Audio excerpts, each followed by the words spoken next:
Now you're getting choppy sounding. I wonder if it's the backside of your is throwing out that signal like that. Probably.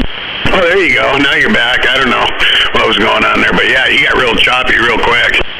Yeah, he was breaking up there, like. I do get some relay chatter occasionally, so maybe it was that and I didn't catch it. Well, it's cleared up now. You sound good. I have the. I don't do anything online. Everything's snail mail and checks. And I just mail all my shit in. But now I was just goofing on the COVID thing with Jay Inslee and all his rules. So I got the licking stamps just because you weren't supposed to use those. Oh, I never heard that. Well, yeah, you can spread germs around. I mean, this stuff, that was when they were saying it could live on surfaces for 4 hours and all that shit was all wrong, every bit of it. Yeah, the fun conspiracy theory I heard the other day is someone was trying to spew the thing that's gone all across the country, saying that they're putting litter boxes in elementary schools now. It's like, how dumb do they think people are? But it keeps sticking, so I guess we got a lot of dumb people. Oh no, that was that guy dressed up in a cat suit and says that he identifies it as a cat, and he's got his students identify it too. I seen that. That was actually I didn't know if that guy was actually real or if he was being joking with the school board. I don't know, but it was pretty funny. Hey, G-Man. I think I'm laying it down. Come on. Oh, 10-4. I just sit back and laugh at everyone. I don't care who you sleep with. I don't care what color your skin is or who you vote for. You're all funny to me. He'll get a kick out of it when he sees the picture I sent with it. Oh, the horse's head? He got it.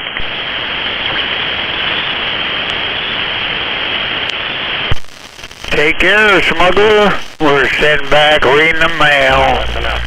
Bye-bye for now. RC, you can't read, man, remember? I'm going back to licking them stamps. God damn it. God didn't, damn it. The beaver's what done it. I know you guys all have a good evening. I'll talk to you later. I know about them beavers. Okay, catch you later, RC. RC, always a pleasure. We'll see you. And I think you got something on me there. Even with these 3 Group 31s running, I got my brake lights on it and idle and I'm dimming. Yeah, but you got no receive. Oh, yeah, but I was in his ear. But anyway, TA, let's see, what's this thing says? Zodiac and number 10 down at the swamp there waving at you. Really? Via text? Yeah, we were jabberjawing and I was plugging her ears and they couldn't get through. Oh, they couldn't. I can't hear them half the time anyway. They're in the swamp. Well, there's some testaments of how old I am, I guess. Jesus, criminy. Wake up over at 531.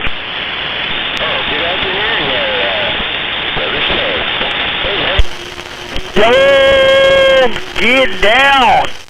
We're getting down. Break off. That's not doing too. I'll go ahead and call you number 10 in Zodiac, but I know your other handle there, number 10. Wave in, I know you can hear me from there. Of course I can hear you. You alligator. Hey, hello there, back company. Living at that Laredo Kid. Thank you. Laredo Kid ought to see you waving. And I'm waving around the Zodiac and all them bodies down there. He's texting me shit still. I think it's funny. I like using the old technology like the radios, but it's fun to throw text messages and pictures in there at the same time. I agree. You can tell him to go back to channel 2 where he came from. That's some funny shit. Go ahead.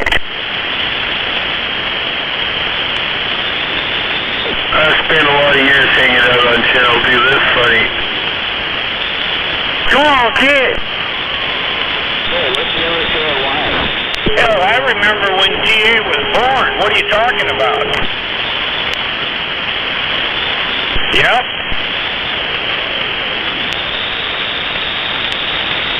somebody's coming through the neighborhood with some bumping bass shit. Can't even tell what it is. It just rattles my fucking garage door. Yeah, I got a neighbor that does that too. You can hear him about, half a mile before he gets here. His hearing's going to be when he hits his 50s. What? We're supposed to go back channel 2 there, G-Man. When he pulled in too, I said, can you still hear? And he goes, what was that? I said, nothing, man, have a good one. Oh, I guess he can't get through his squelch. And he turned it down so he could hear me, and he goes, what was that? I said, you got a nice sound in stereo, have a good one. Dumbass.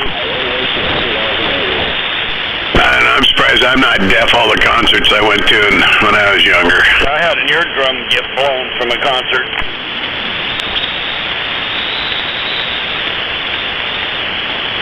Last one I went to, I was really loud in my boss's birthday party, and all them guys are, into racing funny cars, and the old group Rat, and Quiet Riot, and all them guys. So Quiet Riot played. The only original one is the replacement lead singer, because the original one committed suicide or died or something, and one of the guitar players. But put that band in a 40 by 60 foot gazebo enclosed. It's loud as fuck.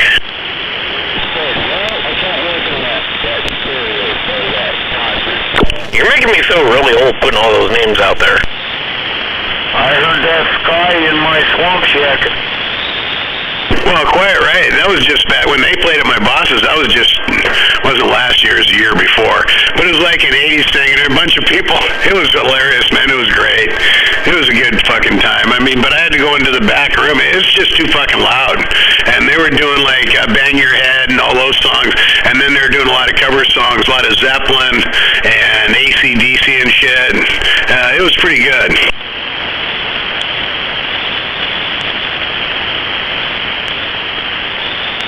The groupies really liked it too. I bet you got those all on CD or maybe even cassettes, right? No, those guys, I got a lot of CDs.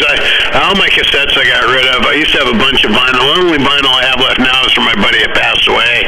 And a lot of them are the albums I got them back in the 70s, like Breakfast in America and Deep Purple's Greatest Hits. And he was into Elton John, so original Yellow Brick Road album, all that shit. That's pretty cool, though. I even got his old toolbox that he had when we were in high school, and it's got some old fucking stickers on it. It's got a big Heidelberg sticker on the end of it, and purple hornies for exhaust, and Mallard ignition. Fuck, there's all kinds of shit on it. Suntax, McLeod clutches, all these old. I just kept it just for nostalgia. I was going to display the fucking thing. That's pretty cool. My dad passed away numerous years ago, and I got a bunch of, he was a metalhead. I've got tons of his CDs sitting in a case. I don't know what I'm ever going to do with them. I don't even think I own a CD player anymore. Well, the only thing I got to play CDs, I put an aftermarket stereo in the Corvette, but I kept the original one, the original Corvette radio. It's a C3. And then I got Trans Am's got a cassette player in it. And then the Street Glide, it's got a CD player. But my truck and shit, that's all Bluetooth, links to my phone, that kind of shit, Sirius radio. All the fancy stuff we use now,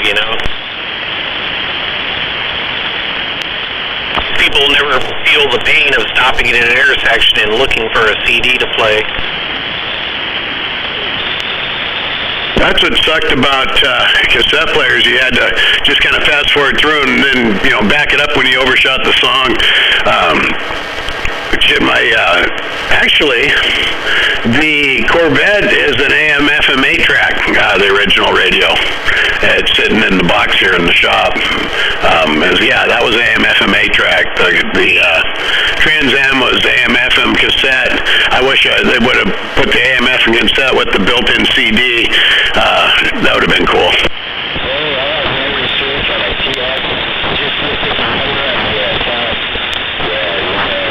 It's fun to look back at the old media types and seeing what's not out there. Like the old GMs and the Chrysler products predominantly the GMs with the Delco CB radios. I think I've got one of those kicking in my attic that I picked up years ago. That'd be a good one to throw in this Trans Am, but it's the turbo Trans Am. Indy Pace Car isn't the Smokey and the Bandit car, so it's kind of pointless.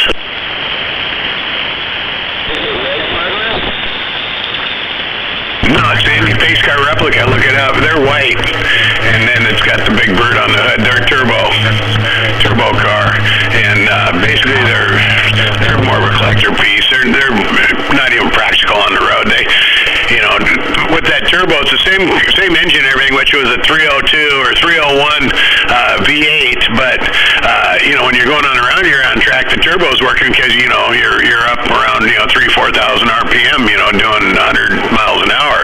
Well, on these street versions of the ones that they made, the collector ones, they had to put a put a, I don't know what size gearing they got in the rear end, but you're doing 35 miles an hour, and it sounds like it needs to shit. You're doing 2,000 RPM. When you get up around 55, you're running 3,500. That way they can keep that turbo spooled up so the car feels like it's got power.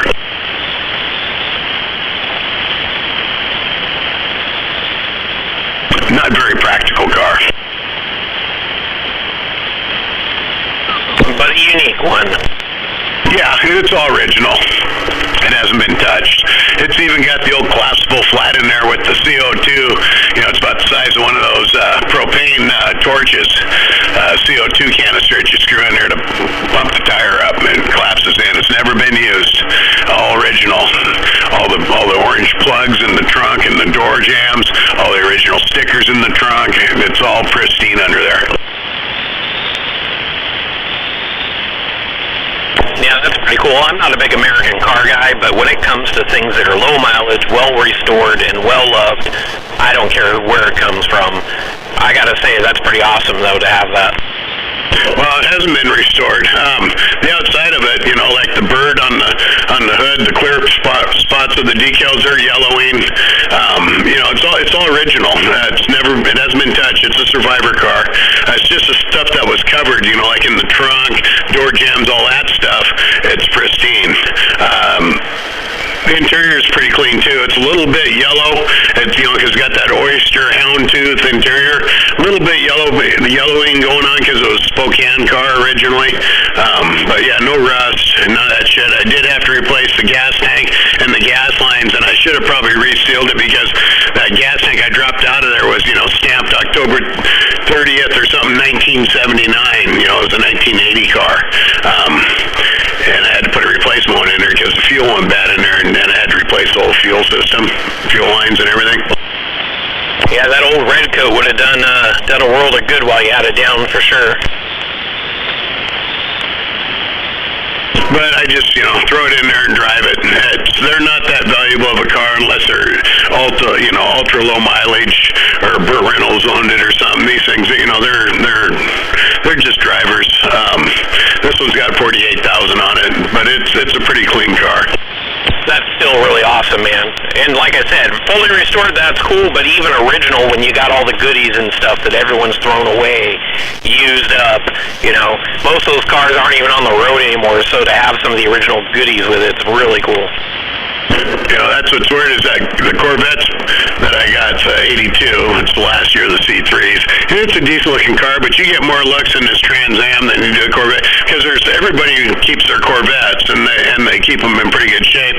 There's hardly any Trans Ams around. They've raced them to death, crashed them, whatever, But, yeah, you get more looks in this Trans Am.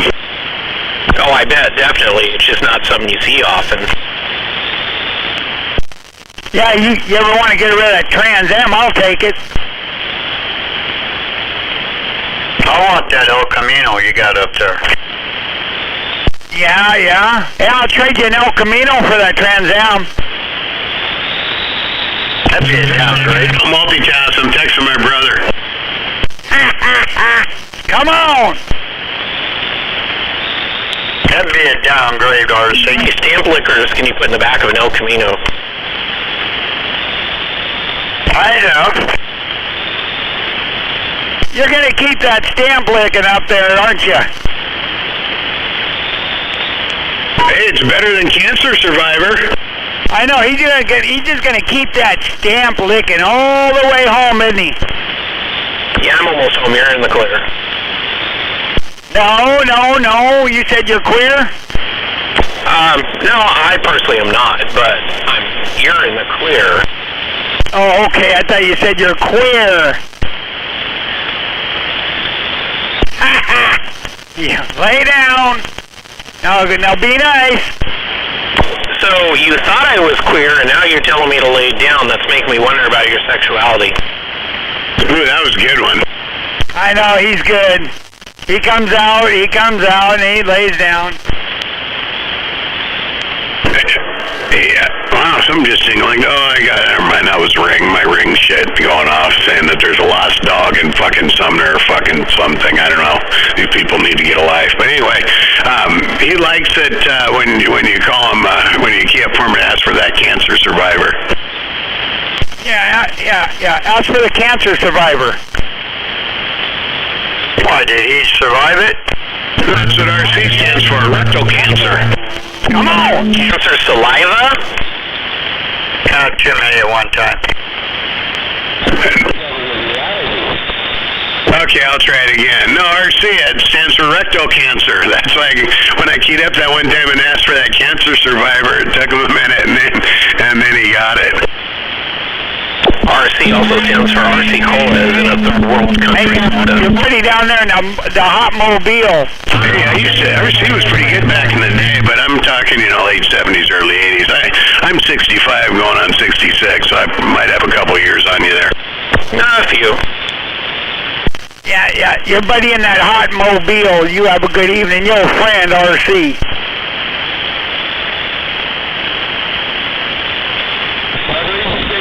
Hey, if I don't get to hear you there, G-Man, Merry Christmas.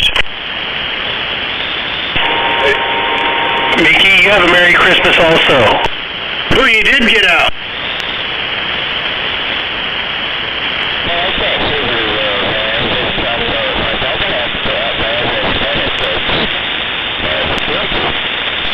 I don't know why they put these plastic things in these bottles of scotch. It turns it into a goddamn dribble glass. What the hell?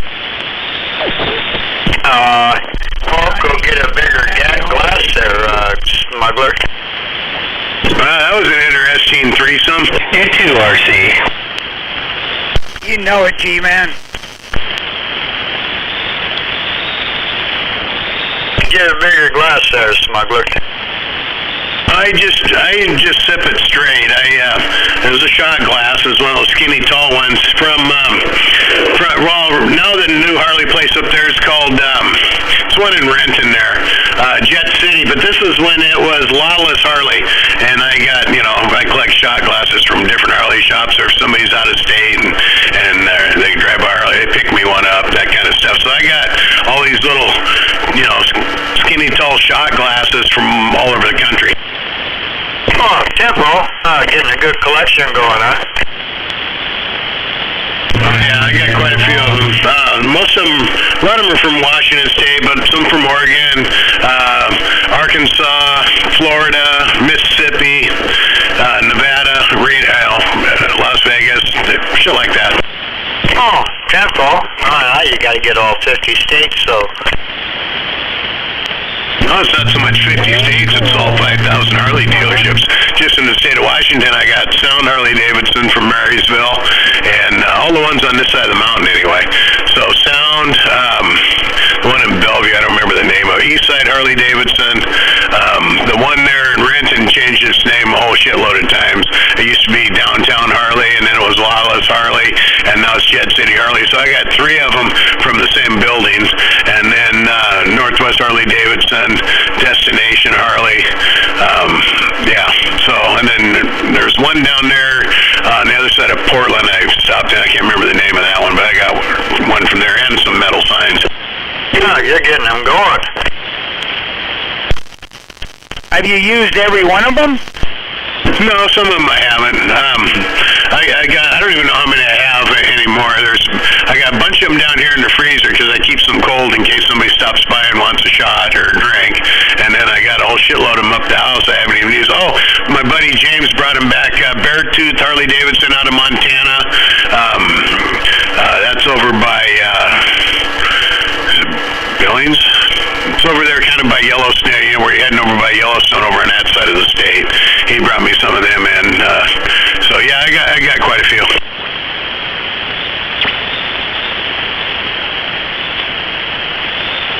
And my father-in-law used to collect those.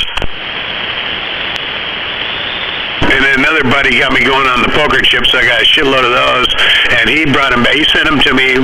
He used to live here, and then he moved back to West Virginia. So then I started getting steel Harley Davidson from Pennsylvania. I got a shitload of poker chips now too. And then now the dice is the new thing, so people are bringing me dice. Wow, okay. You're going to have a whole stack of stuff, aren't you? I'm running out of wall space, so I got this one thing right here in front of my radio. It's Harley Davidson mini gas tanks, Christmas ornaments.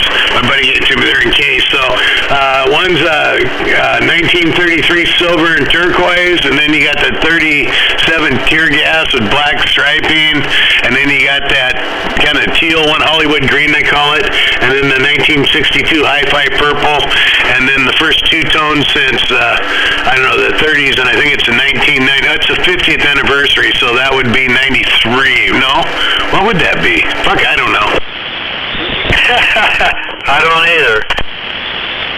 It's not a 53. I think it's the 50th anniversary of two-tone. I don't know. I can't read it because it's too small. Uh-oh, you're getting there, aren't you? But I got a phone that's got a magnifier on it. Hold on. That'll work. It's more lighting than anything because the nameplates are brushed stainless, and then the light reflects off it weird, and I can't read the lettering. Tempo. I got that.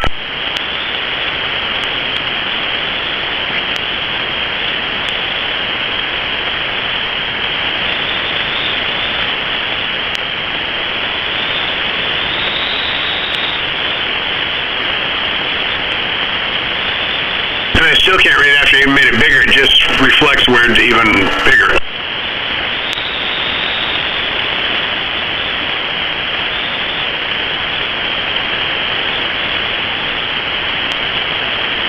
Smuggler, you know, millions of people would love to have that Trans Am. I know you'd never let it go, but I thought I'd throw that out there.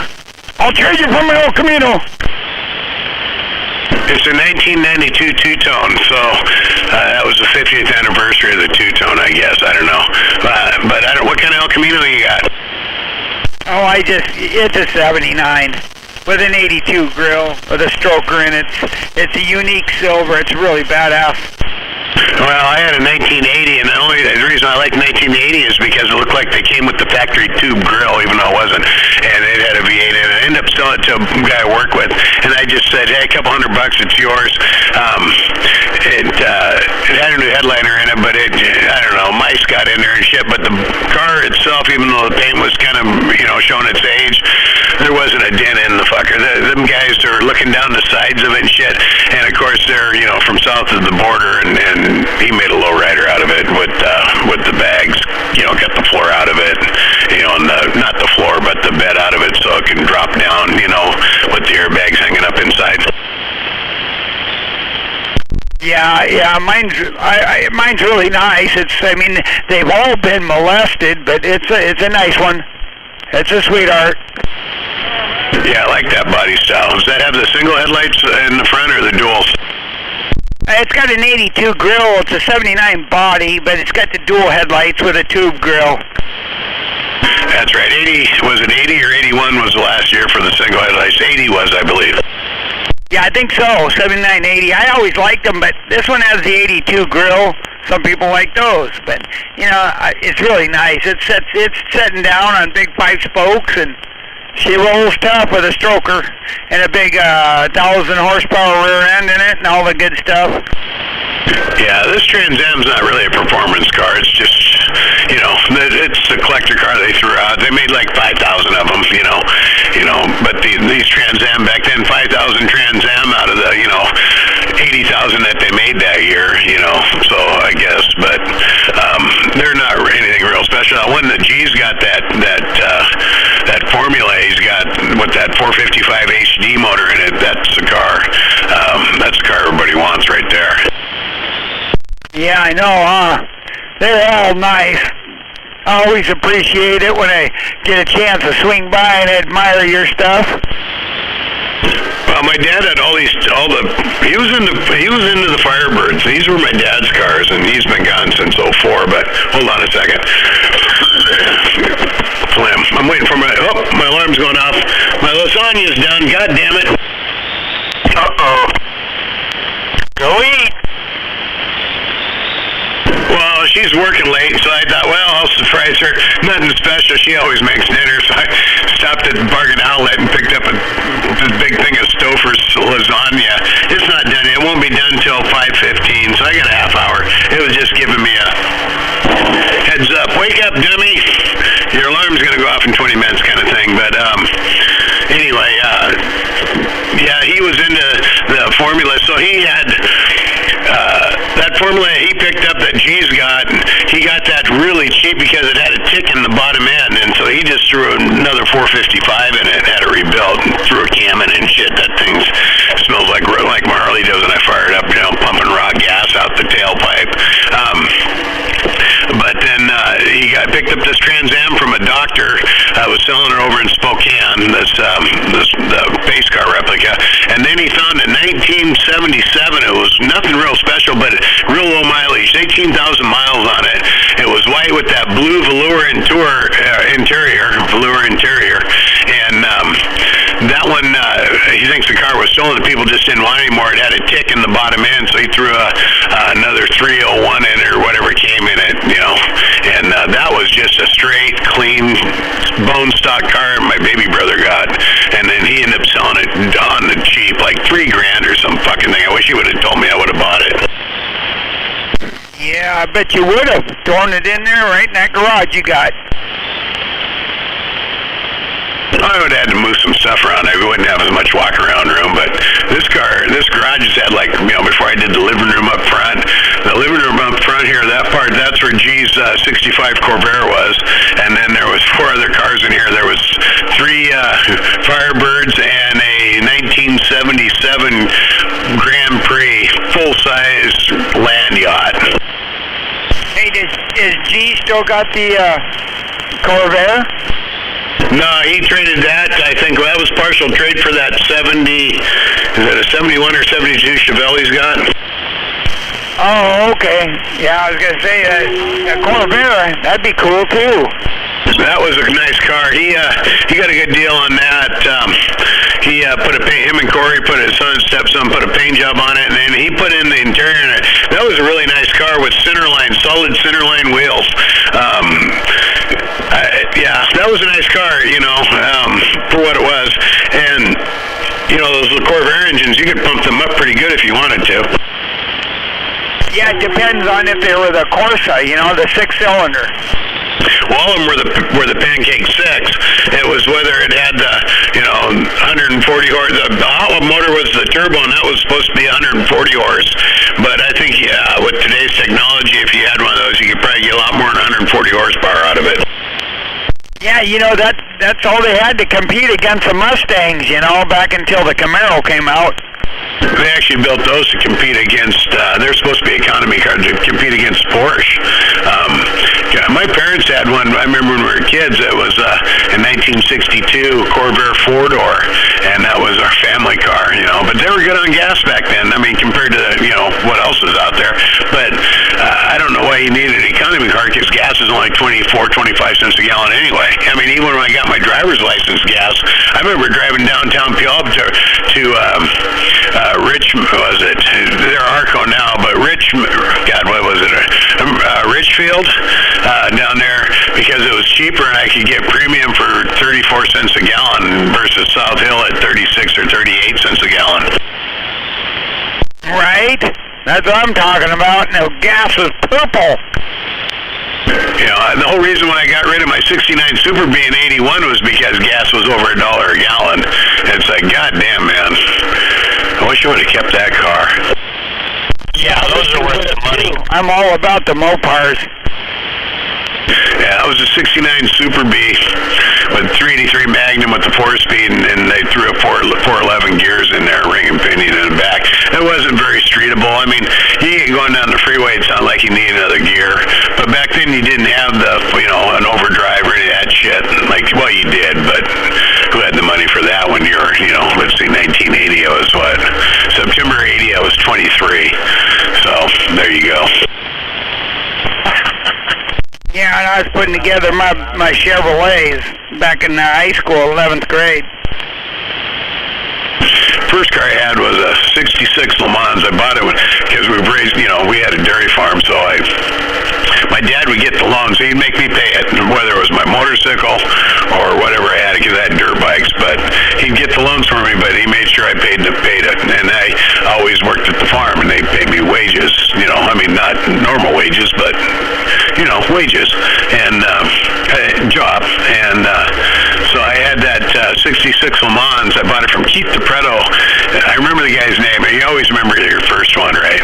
So Keith DePreto, he graduated from Franklin Pierce in 73, and I bought this car from him.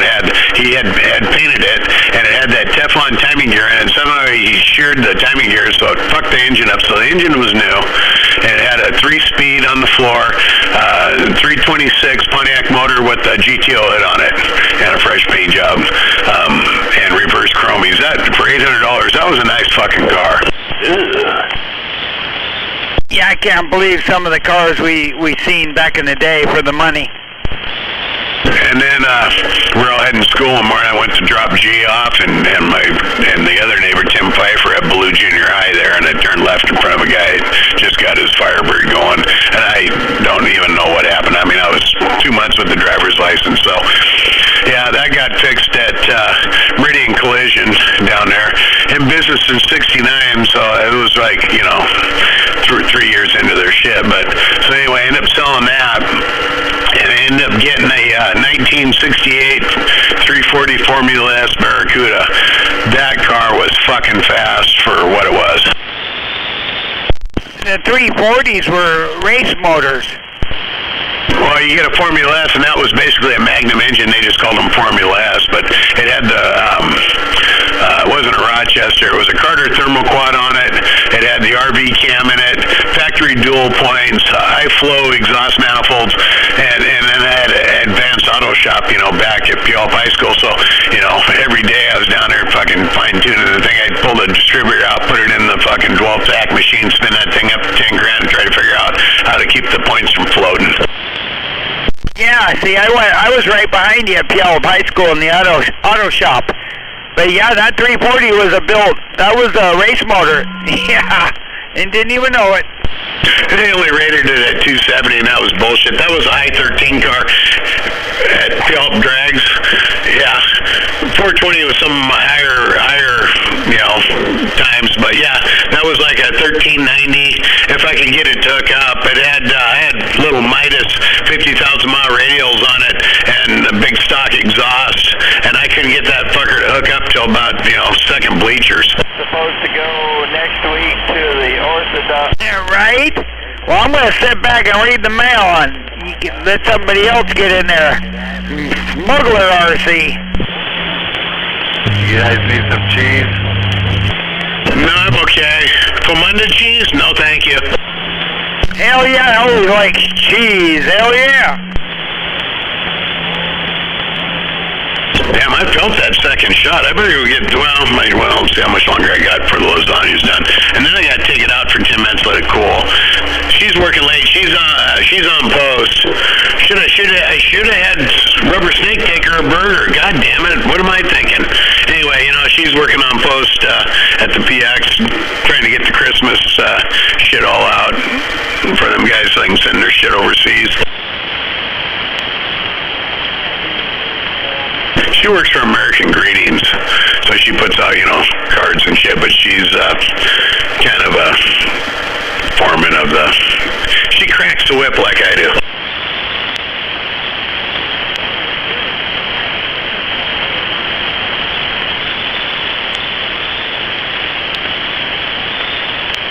Cracking the whip. I'm doing good. Waving, Maytag. I'm sorry. I forgot to wave back at you. Waving, smuggler. I got a humbug out here in Mobile talking.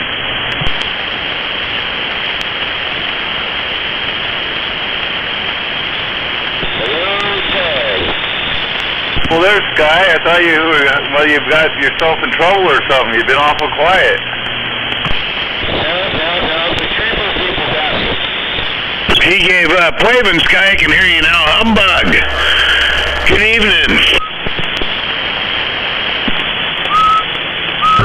Waving humbug if you don't hear him. Well, if he went down to 915, I'm sure we could talk. No problem.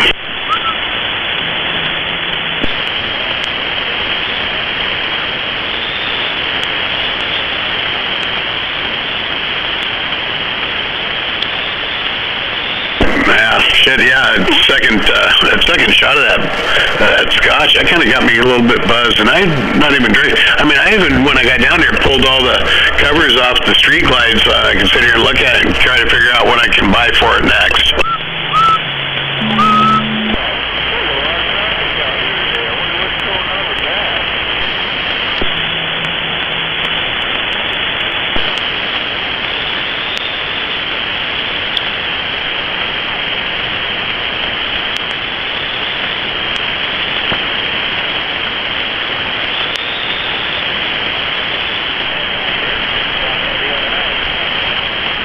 You guys must be rich to go there.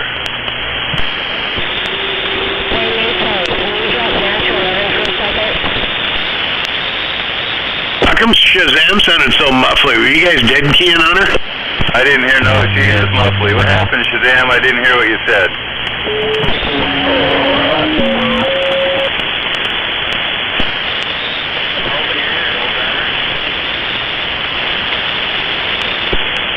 You're gonna have to do a transfer for me there first.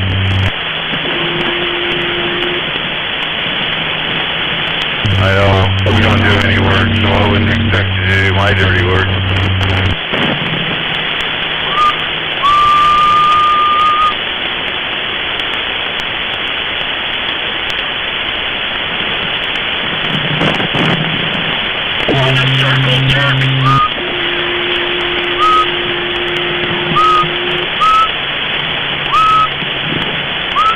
Yeah, it's pretty packed there at times.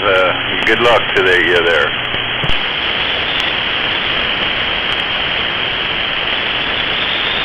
And then somebody pulls in and just poofs right in there. I like it. And poof, she was gone. Could be a brawl at the gas station someday there.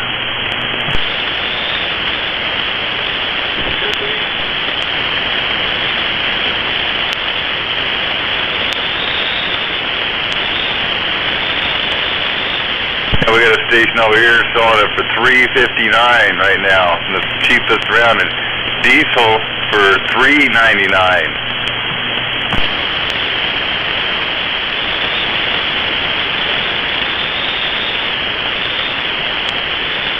You can get gas in Seattle. The cheapest part The diesel still $3.99 there, Smurf.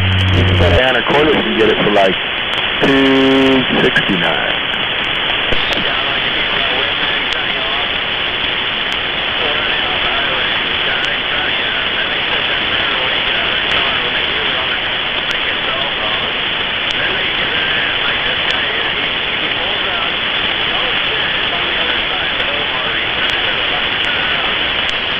Yeah, that's when you go swoop in and say, ha ha ha.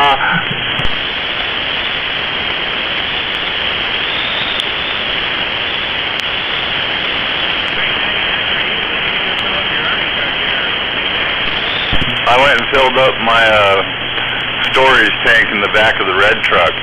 So I got a full tank in there, and my Army truck's already full.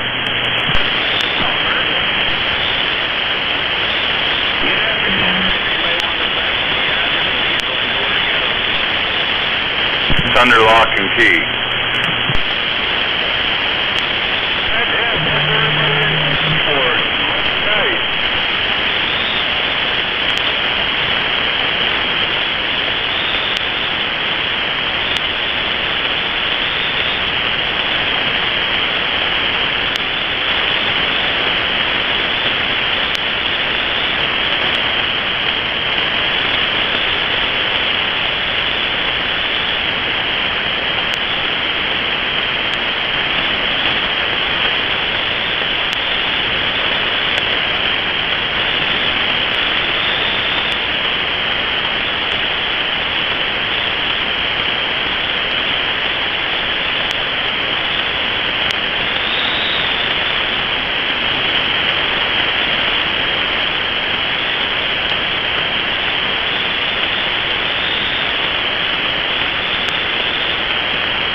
10 Dodge.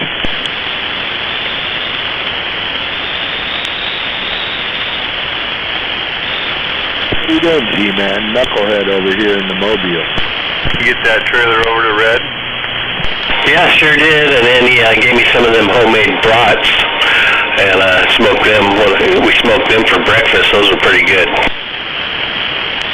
Must have been a late breakfast. That was a brunch. All right. You weren't eating tube steak, were you?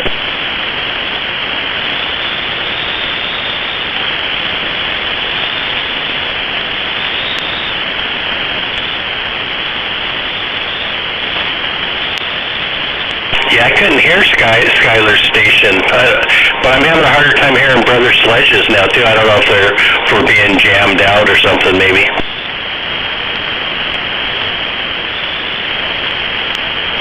Antenna's still in the air, huh? Oh, yeah. Yeah, there must be some. They're probably blocking us somehow. I don't know. They probably have something up and going.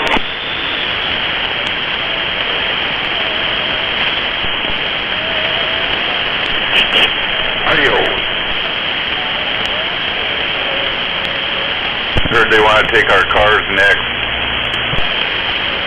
Our cars? Yeah.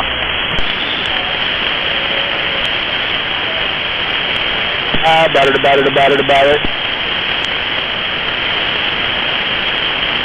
They're just probably trying to keep us focused on stuff that, away from what we should be focusing on. It's 502 in the Great Northwest. How about a DX land? How about Feel like Hunter Biden in the country we're fighting right now, or supporting. We got Kuwait, or no, not society? Yeah, all of that stuff, all the pedophile stuff and, everything. Child trafficking and, all the good stuff. The voting fraud and...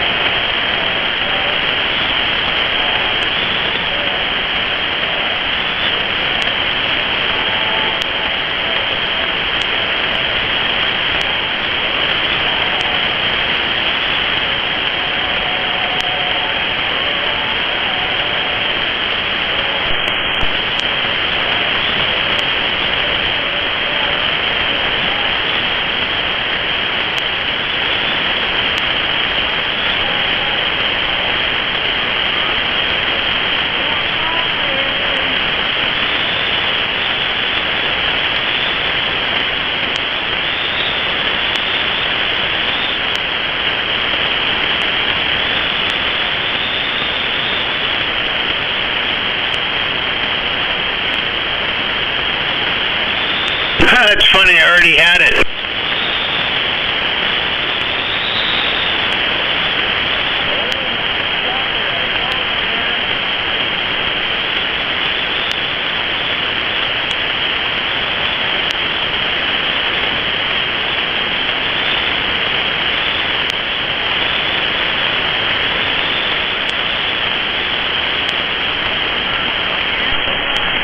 Man, it's like totally dark and it's only 5 o'clock.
shit. I'm guessing everybody ran out of shit to say. I doubt that. Good evening, Shazam.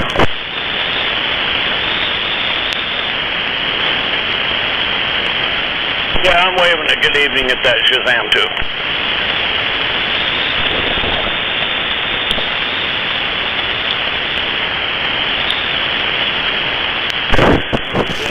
You got some mic issues, or are you just lazy on your thumb there, Shazam? I don't know. They keep saying that I sound muffled on this mic. Well, maybe just back away from it a little bit. You don't sound terribly muffled, but that last key up, I heard you key up, but I didn't hear you say anything to Zodi. I said, good evening, Zodiac. Roger, we're waving hand back. Yeah, it's like a light, I don't know if you're using the foot pedal or the microphone, but yeah, just a little light on the key is all. Make sure you push it down a little bit better.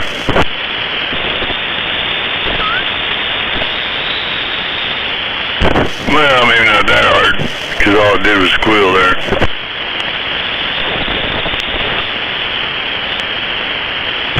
Really scratchy. There's something going on. Yeah, I don't know if I was listening for antenna or if it's battery power. I don't know. That was perfect right there. So whatever you did right there, just keep doing that.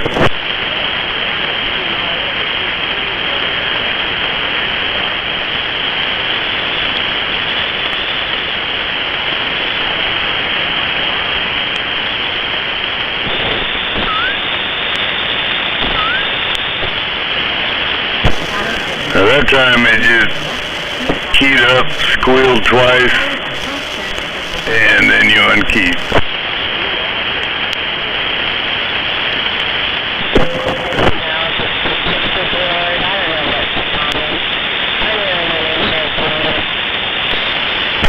Well, again, that was just fine.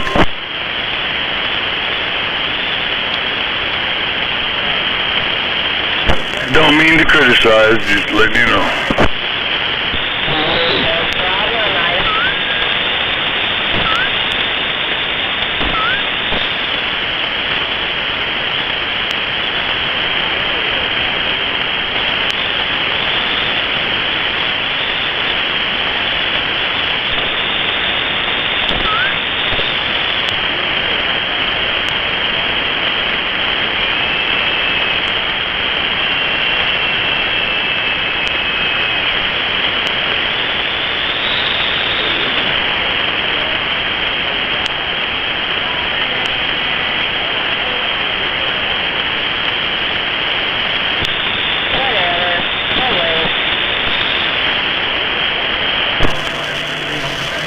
I think I could probably make him go away.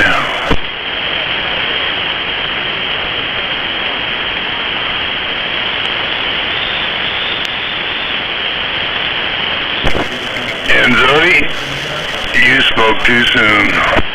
Oh, God, what'd I say now? Oh, now we just got an amateur out there being a dick. Oh, don't we already have enough of those?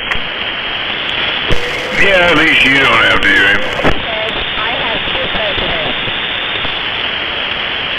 Oh, is he tiny in your radio, but he's there because of the height? Well, I don't know where he's at, but you're taking him right out of my receive, so it's all good. You're welcome. No problem.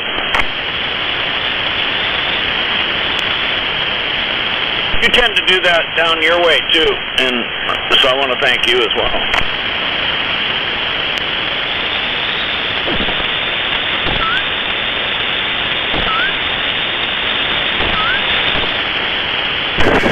Yeah, you just need to quit keying that one, Sky. There's something going on. Pardon me, Shazam. He's probably got the good mic hidden.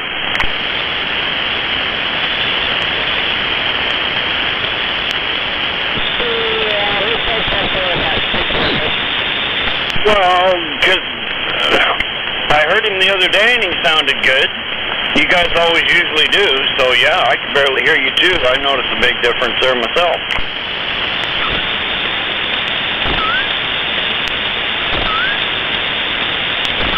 Is that hurt?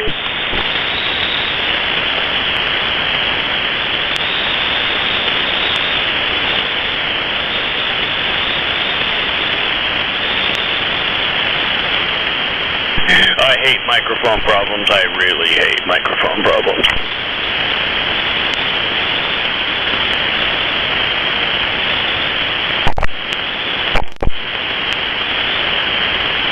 We haven't put up a good antenna yet either.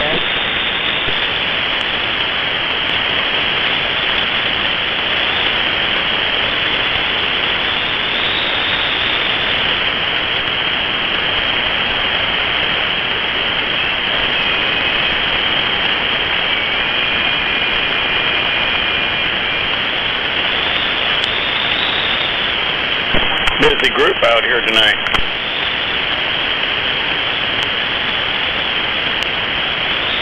They must be eating dinner.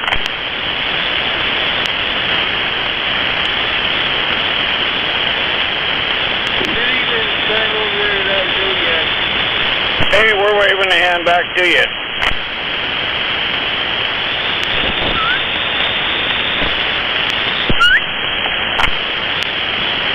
It's a cute little whistle. Still whistling back at that 531 out there on the island. Oh, it is her doing that. That's her mic doing that. Shazam. That makes a great personal Roger Beep whistle. Yeah, the only bad thing is she's trying to modulate and it ain't working. Right, I'm getting that part. And good evening to the brother. Yeah, good evening, Gonzo.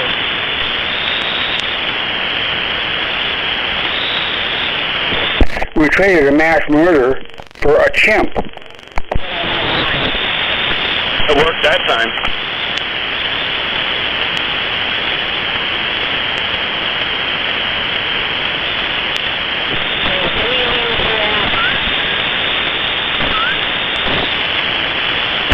I think she meant NATO. Waving right back, Shazam. Good evening. Too bad you couldn't make that work every time like that. That'd be a cool Roger Beep.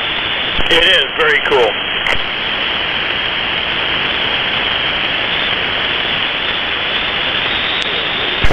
Please don't tell Sky that.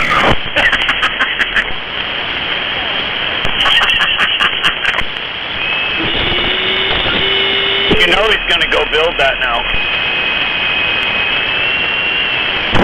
It's all built. You just gotta learn how to control it.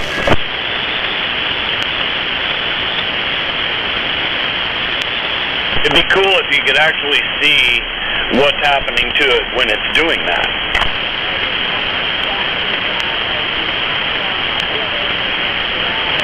And I bet there's capable electronic people out there that would be able to do that.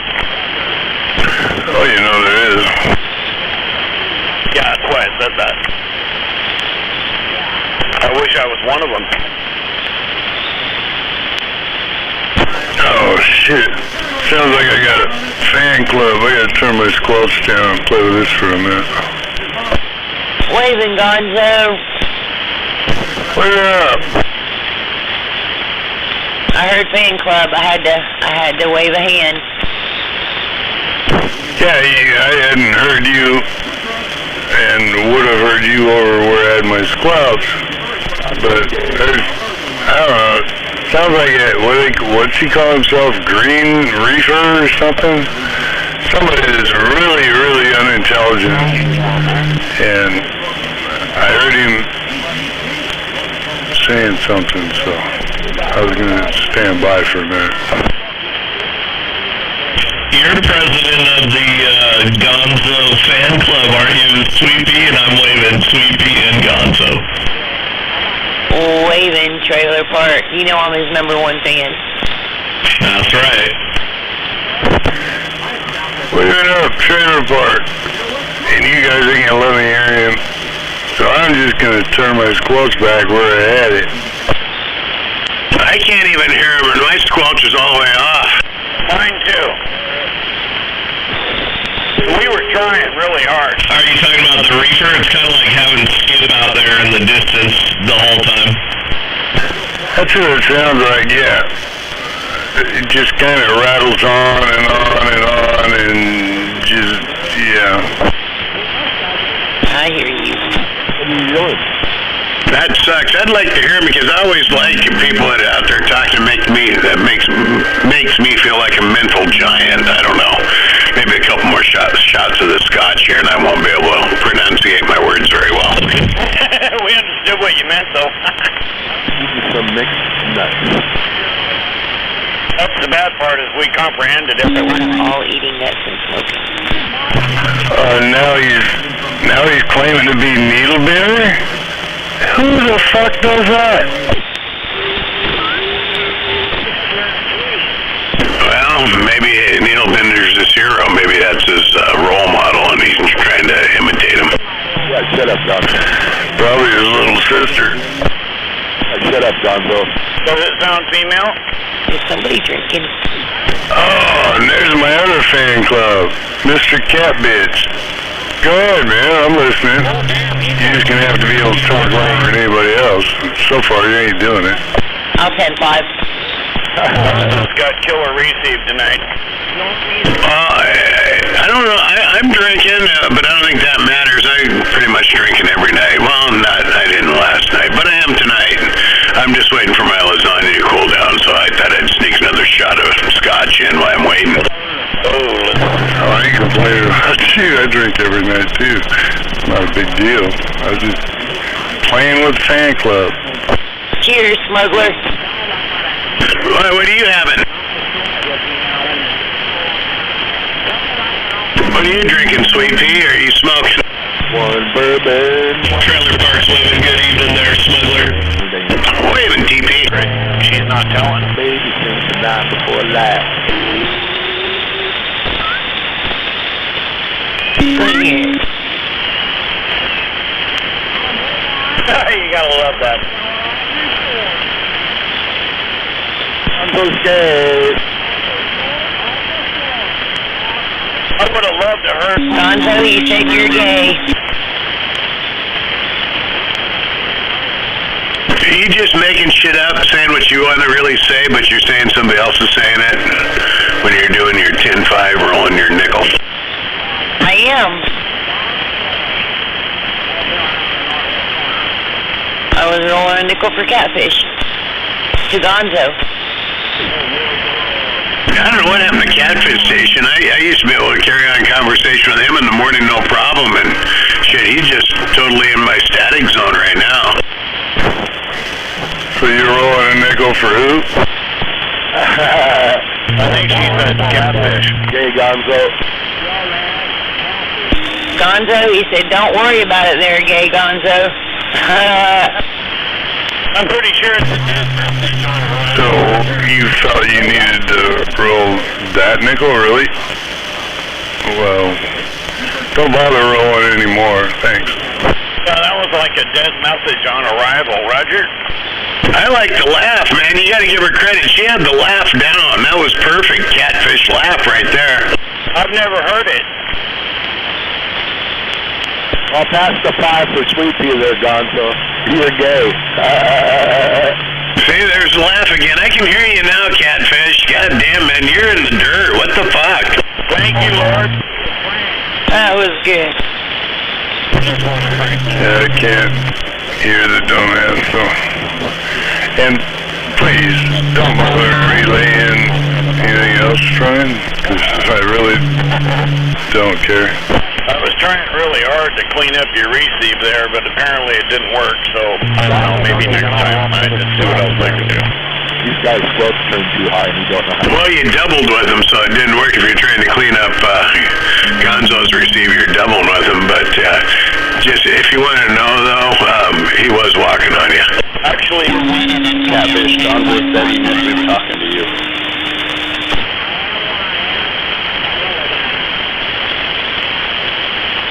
So somebody else must have keyed up and you thought it was me. Tell him to turn his... I thought, are you talking to me? No, I thought you were keyed up trying to clean out Gonzo's receipt, but Gonzo was keyed up talking and he was taking you out on my end. No, only when he unkeyed was I telling him that I could do that. It wasn't working, so I gave up. Okay, well then somebody else was keyed up with him because somebody keyed up with him, that was for sure. It's out here, not just me. Wait a minute. You just said you're telling me how to work my radio? And you just happened to get in between two people talking, so I'm just asking. Shut up, stupid. 10-5, and he said, shut up, stupid.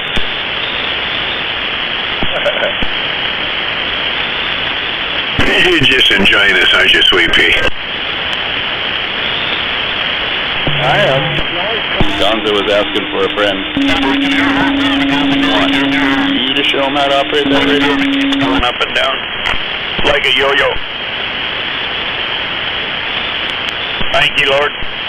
That reminds me of a job I worked at. We were remodeling, was it Bainbridge Jewelers out there at Tacoma Mall, and this guy kept changing his shit. We were trying to run the, we were doing drywall in there, but then we were framing in the grid ceiling, and he kept changing his mind on shit, so I finally brought in a yo-yo one day, and while he's trying to explain the shit for the third fucking time, different each time, I'm working the yo-yo.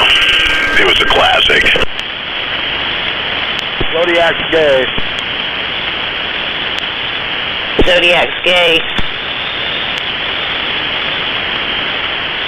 Oh, I heard you that time. No, I'm not gay. You can think that if you want to, though.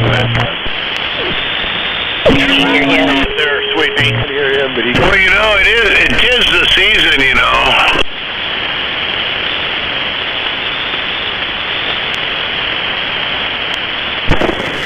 God damn. Well, you know, gay apparel, you know, in the song meant probably a lot different back in the turn of the last century than it does now. Just saying. Yeah, I just had to key up so everybody would key up and I can adjust my squelch accordingly. How is it now, Gonzo? Did you get it? Sounds like he's got his squelch adjusted accordingly. He probably squelched me out, too. How about now, Gonzo? Yep, Static's taking her out down here. Set it on the 9 o'clock. Gonzo. I'm trying to yell at Gonzo. She's making it down here just fine. He said you're making it down there just fine, Gonzo. No, Sweet Pea's making her down here. Back up. Sweet Pea's making it down there. She gets around. Yeah, well, she's not getting into my receipt anymore. Shut up, squelch boy. Yeah, I'm not getting in it either. That's what sucks. Went to Westside School of Squelch. Wow, he must have had to turn his squelch up pretty high to take me out of his receive, too. Oh, you're still there. You know you're still hearing me, Gonzo. Quite the loser. I don't think he is, but, yeah, I didn't think I was getting through it. What's he got, a female button on that thing? He's hearing you.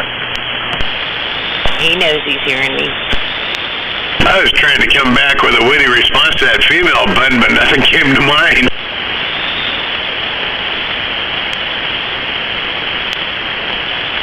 I'll take on the female button. I can hear you down there rolling around, Catfish, but I am having a hard time making out what you're saying. I can tell when you laugh, though. Anyway, we're waving a hand. Good evening to you. No one wants to step up. I know how to handle that thing.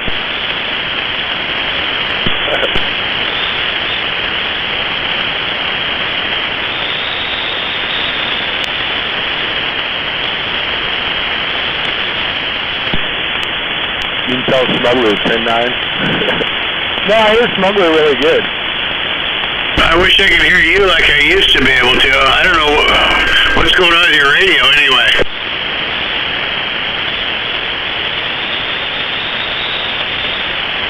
Your turn, Catfish.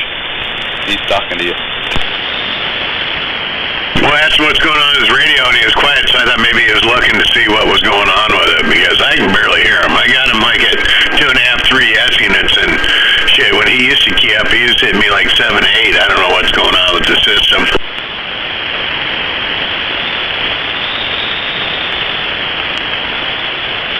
I think it's got something to do with duct tape.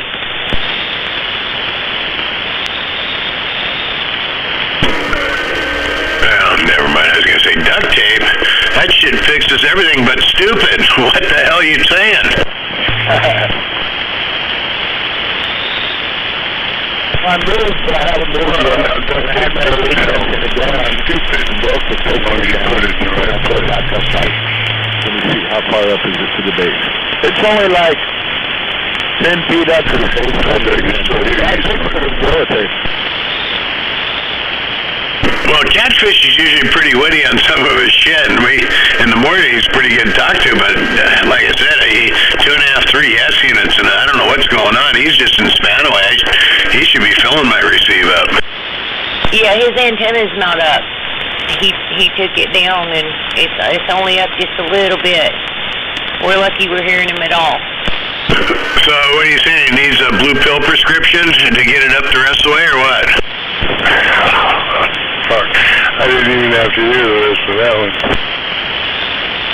He'll have it up pretty quick. Yeah, I don't need none of those. What are you doing? Are you talking on a coat hanger? Catfish, is that what's going on? Damn, I got an extra Antron 99 over here. Well, you probably got the antenna, you just don't have any height on it, so never mind. I was going to say, I had one you could borrow if you needed one. Hey, Sweetie, you can tell Smuggler the aluminum antennas that come from the side of his garage there, or from Red's garage, actually. It's still working good. That was a big nickel. I could hear him down there talking to you. Tell Smuggler something. I couldn't tell what it was. Catfish, you're gonna have to repeat that shit. I know, that was like an essay. You should have wrote it down. I just smoked too much pot. Well, I'm on my third shot of scotch, so I'm not doing probably much better. Well, it's like when I'm smoking after about the 4th word, you better repeat that shit.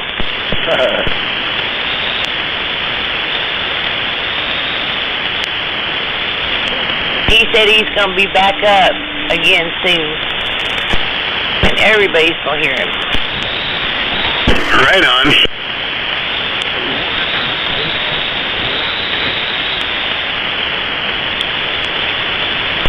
I'm just hearing Smuggler. God damn it. I know, it's one-sided, and I could be a lot wittier, but I don't know. I'm thinking about having one more shot and make it 4, but I'm afraid that when, I just took that lasagna out, I'm letting it cool, that I might burn my fingers or something, or do something stupid and drop it, or, something retarded. Like, I've been having the dropsies for the last couple days on fucking everything, and it just pisses me off. If I had something to break, I would break it. It pisses me off that bad. Well, I'm just saying, I would probably just take the lasagna out, put it on top of the stove, get you another drink, let's drink that, and then go back and fuck with that hot shit. Well, I already did that. I left for a while when I was down on 11 talking to Shazam and Sky, and I went up and took it out, and it's sitting there cooling down. I came back down there and had a shot, and that was my third one. And I was thinking maybe having a 4th. I don't know. I don't want to get too fucked up. My buddy gave me this bottle of scotch. It's actually pretty good. And I didn't have to open up my tequila because I bought a bottle of Herradura Plata tequila, which is pretty good for it's an anillo, but it's a silver, which, so they didn't use it. They didn't age it in bourbon barrels this time. But that, if you ever get a chance to buy that, that's good tequila, but it's like $70 plus tax, so it ends up being like $90 a bottle. Yeah, I don't drink hard liquor. Tequila sucks. Stick with the scotch. Well, I like anything. I mean, the scotch is okay, but scotch, you gotta spend some money on it too. It's just like tequila to get into the good shit. Last year, the office bought me a bottle of Johnny Walker Blue, and I was kind of oohing and ahhing about it because I looked it up. It was like $190 a bottle back then. 1 year, it's up to $240 a bottle now. It's like, fuck that. You can make a few bucks on that. Shut up, Gonzo. Oh, Gonzo's walking on me Go ahead, Catfish. I said, shut up, Gonzo. Hey, tell me you should put that in. No, I just started my statement a little early. I apologize, smuggler. I'm just saying, you ought to have a blog or whatever that, I hear all this shit on, I don't know anything about it on social media, but you could advertise for all these alcohols that you drink, for the companies, or the makers, whatever. You could do a blog, and I'll bet you they'd pay you to talk about that on the CB radio. I could, I don't know. Sometimes I get a little carried away, though, and I don't like to get really carried away because I don't like losing control. Like when I go into the bathroom here and I'm kind of stumbling around and end up pissing on my pant leg and shit like that. That's, I could blog about that, but I don't know if that'd be a selling point for alcohol. I got an idea. Oh, Jesus Christ.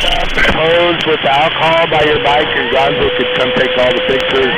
What's great about it is, I'm trying to be funny, but there's always a lot of truth in my funny statements. They send you a bunch of alcohol. Oh yeah, you gotta send it to alcohol companies.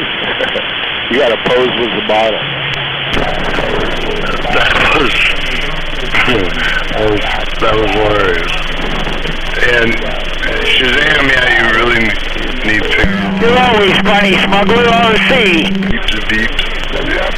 That was some funny shit right there. Thank you, smuggler. The thing is, though, you guys probably remember when that happened. Smuggler, we love you. The truth is, we do remember. That's what I mean. I get carried away. I remember what I'm doing, but sometimes I just don't have any, self-control. My aim was way off that night, and I'm leaning up against the wall so I don't fall over and trying to hit the toilet bowl, and I end up hitting my leg. What the fuck? Jesus Christ. And you repeated it? Hello, Zodiac. Well, yeah, it's better than shitting in a urinal, right? Now that I wouldn't repeat. But I do repeat that story of the urinal cakes in Baldy's Tavern. You remember that one, right? Yeah, I grew up around Baldy's up in Edgewood. You better tell us. Hello there, Zodiac. All the sea waving. I'm waving back, and I still want to hear that story about the tavern. Okay, so anyway, we're up at Baldy's. This is back in the 80s. It was kind of a biker's bar, and I'd ridden my bike up there and shit. And I don't even know how I rode home without crashing, because I remember going to after hours party, waking up, and don't even know how I got there. But anyway, besides that, that was when they were using urinal cakes in the fucking pissers, and everybody be out on the dance floor dancing. I'd grab a bunch of paper towels, that you dry your hands with. I reach in there and grab the urinal cake, and then on the way back to my table, I'd look for a full pitcher on the way in, and then drop that urinal cake in the pitcher while they're out on their dance floor. And then when they come back, it look like a fucking Alka-Seltzer foaming in there. You're a motherfucking asshole. Yeah. It was great. They got free beer out of it, because they'd replace them. But when they held the thing up, they'd pick the pitcher up, 3/4 full, and hold it up, and that fucker was fizzing like a fucking Alka-Seltzer in there. It was great. Oh, jeez. Oh, fuck. If I was out with you drinking and saw you do that, I would beat your ass. Ordered a fresh bowl. I used to do all kinds of shit like that. It was just relentless. Some of that sense of humor still comes through now, but, yeah, real bad practical joker. Not animal cookies. That'd be nasty. I don't want no weed looking like no animal cookies. Damn, smuggler. Fuck. I gotta admit, I've missed G. And now I'm really feeling weird about this. Sounds like Well, he's kind of that way too, but I look at it like being creative. Who else would come up with something like that, because nobody would grab a urinal cake anyway, and I wouldn't grab one either unless they had a handful of napkins to do it with, because people are pissing on them. But, yeah, that's like creative as fuck. Even if I was gonna go to a bar and pull pranks, you know, I'd fucking grab a box of fucking plop plop fizz fizz fucking Alka-Seltzer and do it that way. I wouldn't go into the fucking urinal and pull out a fucking cake out the fucking... Oh, man, that's just fucking rude. Yeah, it makes you wonder, God, when they're washing the shit, is their water hitting 180 degrees? Urinal? 22. You know, because without 180 degree water, that next picture might taste kind of funny. Oh, that's gross.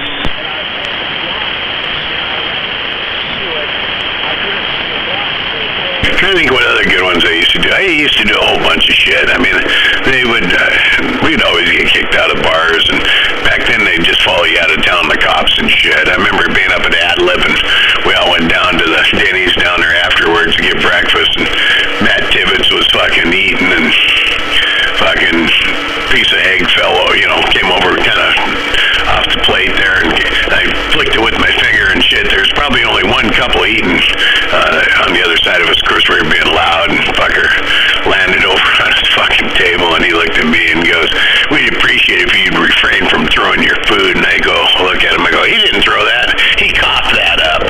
And then the next thing I know, the cops are behind me. What the fuck? Driving around looking at Christmas lights. You don't remember Masterman vending?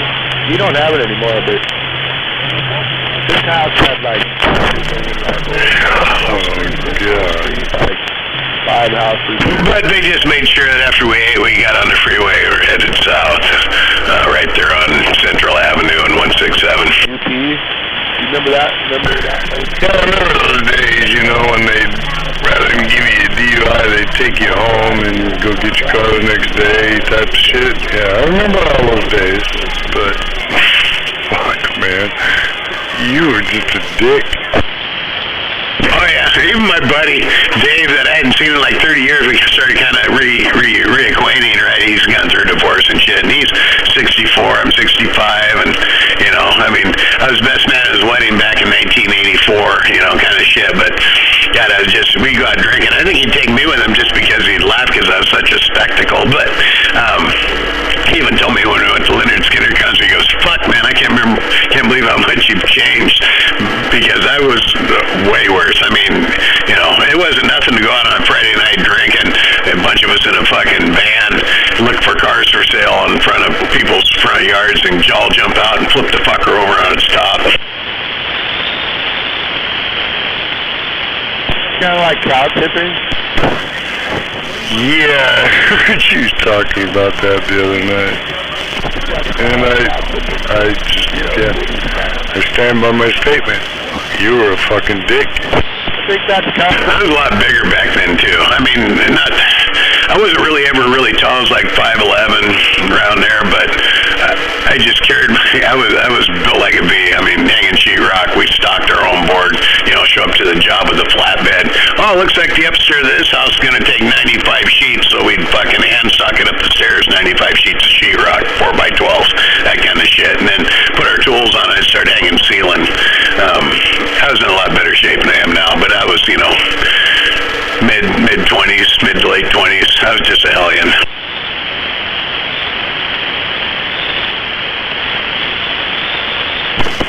Okay, now you're just bragging. No, it was around 190. I had a good time, but I didn't even really get in fights or anything. They just thought it was crazy. Hold on now. You got to beat Captain Ron's record of 137,000 push-ups in a row. Somebody's talking about push-ups. Is that you, Catfish, down there rolling around in the mud? 137,000 push-ups? That's almost unbelievable. I wasn't doing that, but I could do one-arm push-ups pretty easy back in the day. But, yeah, I didn't have a neck back then either. It was just like, you know, ears and then shoulders. I was talking about... Oh, never mind. I was talking about Captain Ron. Well, the reason I was like that, Gonzo, is because I'd take 12-foot sheets, a half-inch and 5/8, and grab them right in the middle, and then lift them up, you know, from the top, lift them up, and then loop underneath and grab them. So every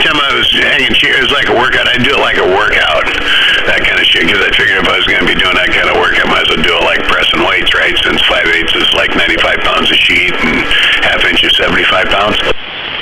Remember carrying all the backup center girls, you know, fat bottom girls, they make the world go round. That's like carrying a big sheet of sheetrock, you know. Catfish is talking, but it's almost painful to try to listen to them. And then I'd hang feeling every day, and I didn't hold it up with my head like the rest of the guys. I didn't want to go bald, so everything was stiff-armed. I just stiff-arm on my ceiling board, and that was 5/8 too.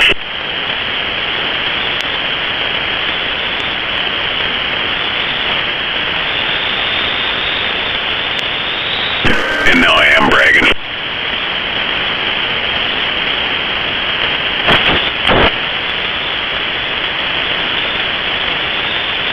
There's somebody on sideband or so close on a different channel, they're blowing my needle. They're bending my needle. That ain't needle bender, I hope.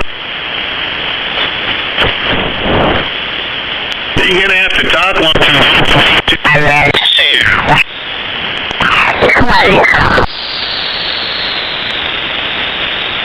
Why, Hammerhead likes to play the sideband.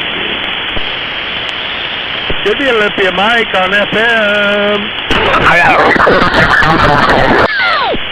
One bourbon, one scotch, one beer. Catfish on the south side. I'm Tin, sitting here bagging. That might have been just 139. I couldn't tell. It was kind of in and out real quick, but it was slamming my meter all the way over to the right, so I thought maybe it was somebody out front talking on a different frequency. You're gonna have to talk longer than that so I can dial you in.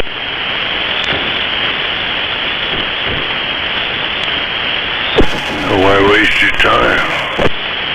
Yeah, he's not on sideband. It must be. Is that you, 139.5? I can't tell who it is. You're all fuzzy and off frequency. So either you're right out front or something else going on.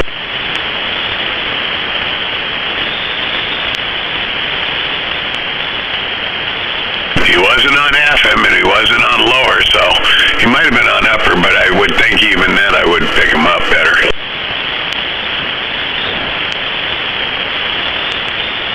I mean, he's keying up. Whoever that is keying up, you're slamming it.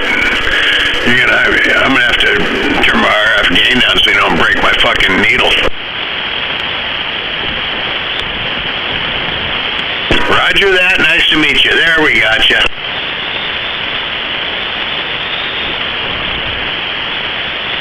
Are you on upper, lower? Where you at?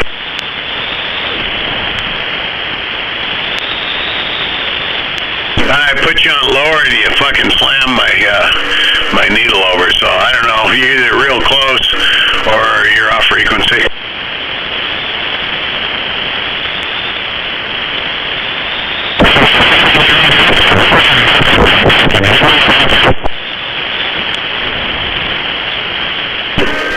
That was weird.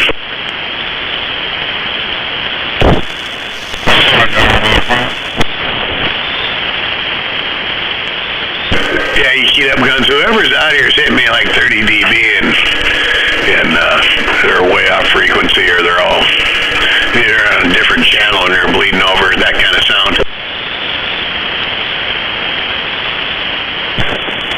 Yeah, I just went down to FM and yeah. You can hear him too?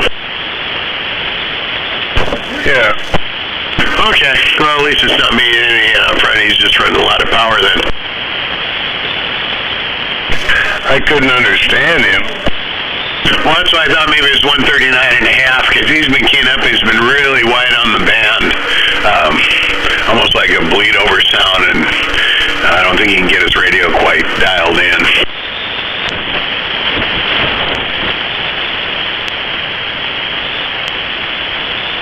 I don't think he's out front. He sounds like he's out front, but I'm not going to get up and go look. My gate alarm hasn't gone off, and so. But if you're out front, come on in and have a beer. I got a refrigerator full of beer. I even got a bottle full of scotch.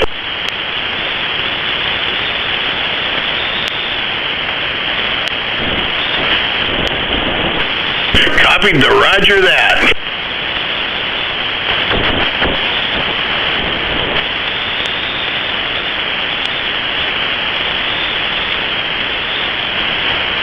What's he hitting you at down there, Gonzo? He's not. That's what I'm saying. I went to FM and I heard him briefly, and yeah, I haven't heard him on AM at all. Yeah, he sent me about 20, somewhere in there. I don't think he's out front or anything, but he's more than welcome to come in and have a beer.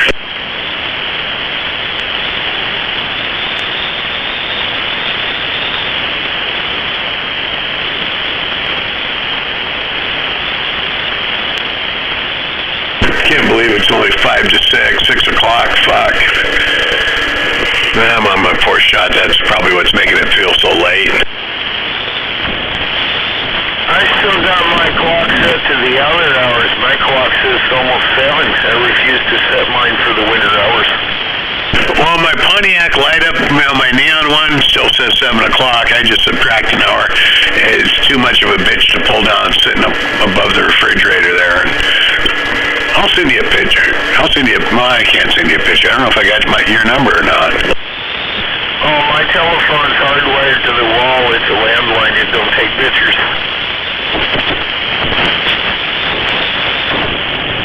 Well, I can hear you fine. I just can't understand you. If you're on AM, something's going on with your radio. If you're on FM or lower sideband, you need to let me know. Go to lower sideband.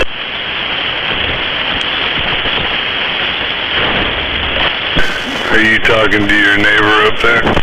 Yeah, I'm talking to whoever. So I can't even tell who it is. It's distorted. It almost sounds like bleed over. He might be down a channel. Maybe when he keys up, I'll go down a channel or up a channel. Denver will stand by, yeah. That was, number 10 was waving at him. He's doing the hello audio, and he actually sounds clearer on 18, and I know he's on 17. Thanks for rolling that nickel, Gonzo. Yeah. Uh-oh, there he is. That been you talking to me the whole time? Well, I didn't hear a nickel roll because I was keyed down, so sorry. Go ahead and roll it again, Gonzo. Oh, I'm sorry. No, that's not who you were hearing, but it was number 10 in the swamp waving at you. Oh, okay. Well, that's not him talking to me. It's all off frequency, though. No. Just waving. We'll wave him back. Wait, what?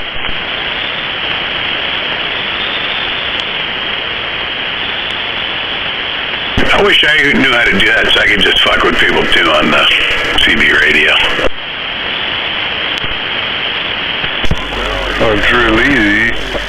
With a 95, yeah, why do it? Do about a 5 to 10 kz jump there. Oh yeah, I mean I could do it. I could go in digitally and run her down there. Yeah, I could do that. Right now it says CH17, but yeah, I can push a button here and let's see, what does it do? Well, it doesn't do anything because I'm keyed down, but yeah, it'll go to 165 and then I can throw it off of half frequency. I like that old tube set I used to have eons ago. It had a VFO in it, man. You could slide that thing way off. Well, I'm on 165 right now. When he keys up again, I'll start scrolling down, see if he's off like a half.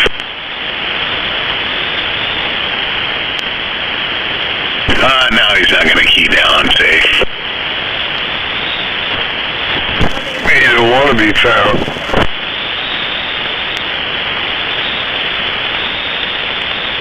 I need to move my Dewey Decimal over one more because I'm dropping 10 at a time, 165, 155.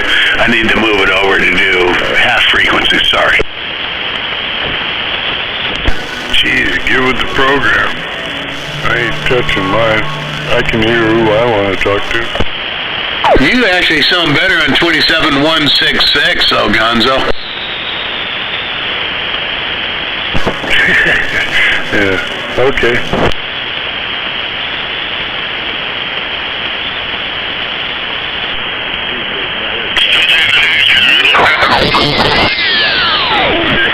I just look and it says, I'm on 17 this time. I'm so weak I have a hard time getting out across the street. Lazy Dave, top of the evening. Smuggler, yeah, I heard you, but yeah, you were nowhere near legible.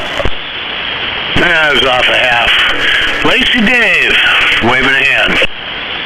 Hey, Smuggler. Waving, Gonzo. Number 10. Lazy Dave. Wondering about you. I hadn't heard you in a while. I always wonder about me. Okay, well, I don't feel so bad now. Oh, no, I'm not alone here. It's me and myself. I worry about me all the time. 10-4, well, I hope all's well. It's the three of us over here in the swamp shack, me, myself, and I. I hope everything's well, too. Well, I guess that's better than just one other person, you know, and that would be that turd in the pocket. Are you speaking of it in the third person? Exactly.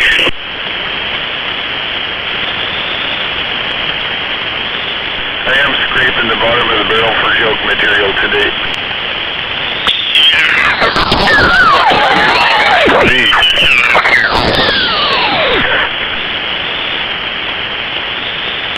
Between you and Smuggler, fuck, I'm gonna go to bed.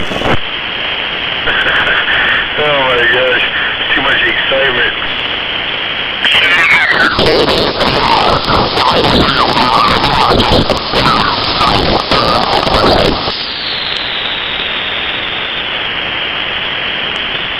Oh boy. You could say that again, but you don't got to. Oh boy. How you been, Lazy Dave? God damn, been a while.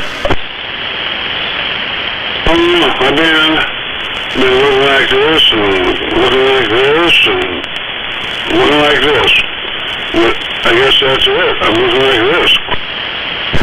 Well, I hope you get that mirror so you can make sure you are. I don't know.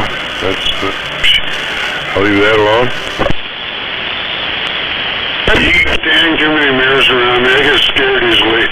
You got a full-length mirror? Yeah, 10-4. I break every one I can see so I don't have to look at it again. You guys got a thing about full-length mirrors?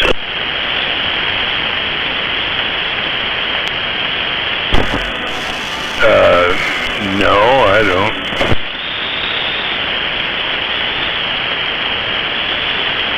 Oh Lord, it's hard to be humble when you're perfect in every way. I can't even look in the mirror because I get better looking each day. It's still a piece of polished stainless steel. That's almost as good as a mirror. You like the ones at the truck stops and the rest areas? Yeah, the ones that are highly polished.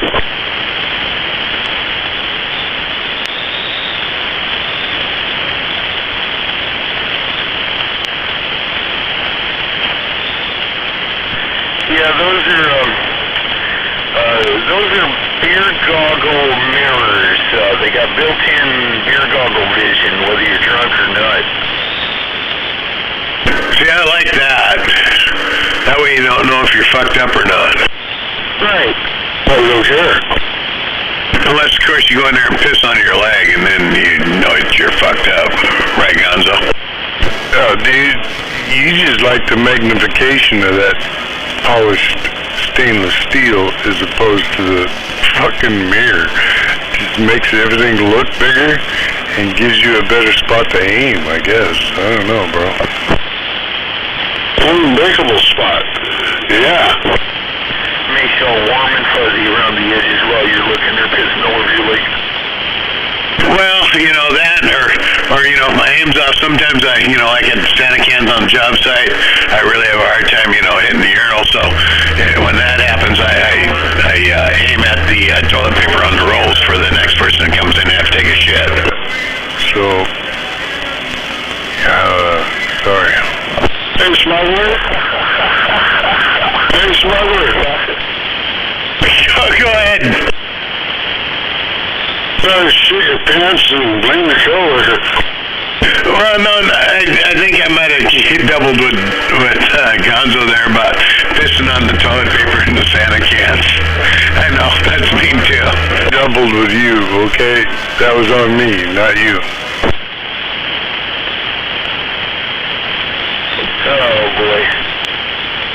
other favorite one is taking, like packets of ketchup and mustard, and you set them underneath, because you got your lid, and then you got your lid or the thing you put down the ring to shit on, right? And I put the packets of ketchup under the little pads under that seat, so when you come and sit down on it, it kind of splatters your nuts.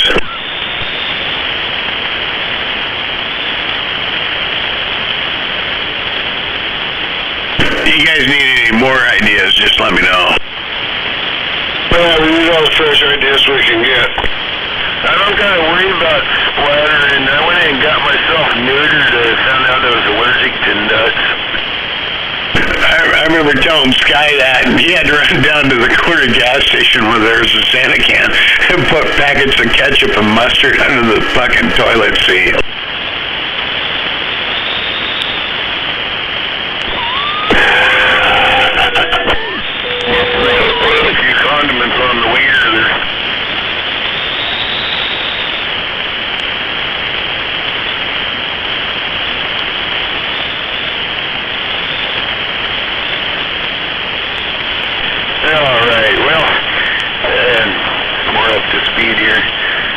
Drywall project's almost all wrapped up. I got to cut the hole in the wall. I'm trying to work with retarping over everything in the adjacent room before I saw a hole through the wall there. But I'm just about ready to wrap that sucker up, man. Why are you sawing holes through freshly drywalled walls? Oh, no, I did not drywall that 4-foot wide by 6'6" opening that's the passageway into the room that I did last year. 8x12 room, when I say connect on there, that 8x12 room will be connected with that 12x16 room I just built. God, you're describing it almost remind me of the song. The elbow's connected to the arm bone. The arm bone, never mind. Oh, Jesus Christ. Bones, damn dry bones. Well, yeah, I know you didn't open it. I remember getting in an argument with an inspector because we had drywall shear walls at the O'Reilly's building there on South Hill. And, of course, we had to stand them up. And then I was being a prick about it because they had an opening there. And I stopped my 4-inch nailing right there at the opening, and then did regular nailing all the way over to the other side of the opening and started again, and he was calling out the diagonal shear strength above there, and then I stopped him. I said, well, I'm standing in the middle of this big 8-foot opening, and I said, I'm trying to figure out if this diagonal shear strength, I'm moving my arm, is going this way, and I'm going left to right in this big opening, or is it going this way, and I'm going left to right, and, facing the other way on the opening, being a smart ass because there's no, there's nothing there, so where's your shear?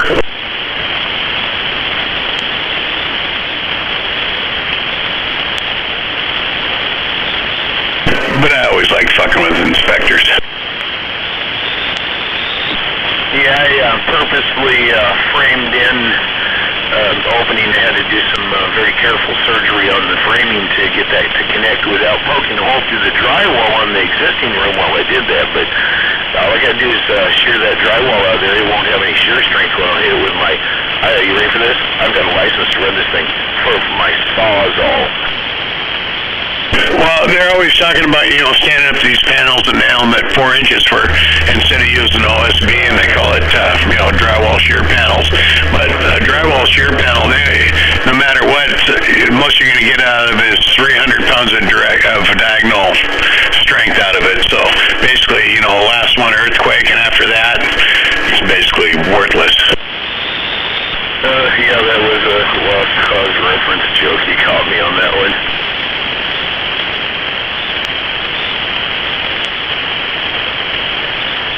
But I remember doing on the Green Apartments, God, this is back in the late 70s, doing drywall up there, and we were having to sheetrock in between the floor joists for these exhaust fans, because they had separate units above, so you had to double layer it in there, and the inspector came in there and told me, believe it or not, fire will burn right up this ductwork, this metal ductwork faster, than anything else. And I said, really? And he said, yeah. And I said, you mean all this time I've been spending $200 for a cord of wood and I could have been burning fucking tin cans?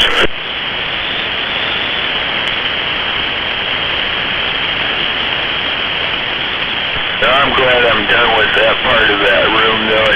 I did have a hell of a delay over the summertime, and I'm all excited because now I get to start in on some cabinet and woodwork. It's always nice to get the drywall done, because then you got your rooms, and it seems like, shit's really been accomplished at that point, and it's just all downhill from there as far as your finished work, you trim, and yeah, good times. Yeah, once I whittled that hole in the opening, I got a little repair work on the drywall in that spot, and then we're going to do the painting, and then it's time for me to get in there and do some, I'll have my table saw and stuff in there. I'm chomping at the bit. I got that thing sitting at the door ready to drag it in there. Just case that opening out in wood, and then that way you don't have to throw on metal corners and mud all that in. Just do a wood case on it and be done with it. Yeah, that's what I had in mind, but budgetary constraints says I got to work with what I got, and so I'm not going to be wrapping it with wood. I already used up all my metal corners, but I am going to face it with paper tape on the corner, mud it all in, and then it's getting a little bit of wood trim I got around the edge to help protect that from chipping and marring. Are you using square corners or the baby bullnose? No, they're square. You need some material? I already got one wrapped. As soon as I cut the hole, I just got to replicate what I did on the other side. I got a plan I'm going with, and I'm short on materials, so I'm kind of getting creative and inventive with what I do have. MAD, right? What? I can't tell who I'm talking to because I'm too fucked up. Am I talking to MAD? Oh no, this is that swamp shack that's losing all my garage space to turn it into an apartment. Damn, how come you're so loud? See, that's what throws me off. I sit there and look at my meter, and I kind of gauge shit on that because my ears aren't as good as they used to be. And then, god damn, number 10. Well, God, am I going to be down south tomorrow? I'm trying to think. I can get you all the corners, drywall, whatever you need. Just let me know. I think I got your number, right? Oh heck, I don't know if you got my number. I don't have no cell phone or anything like that anyways. I just got the landline. I can get it to Smuggler. Yeah, next time I'm down in the area, I can bring you all the material you want. Fuck.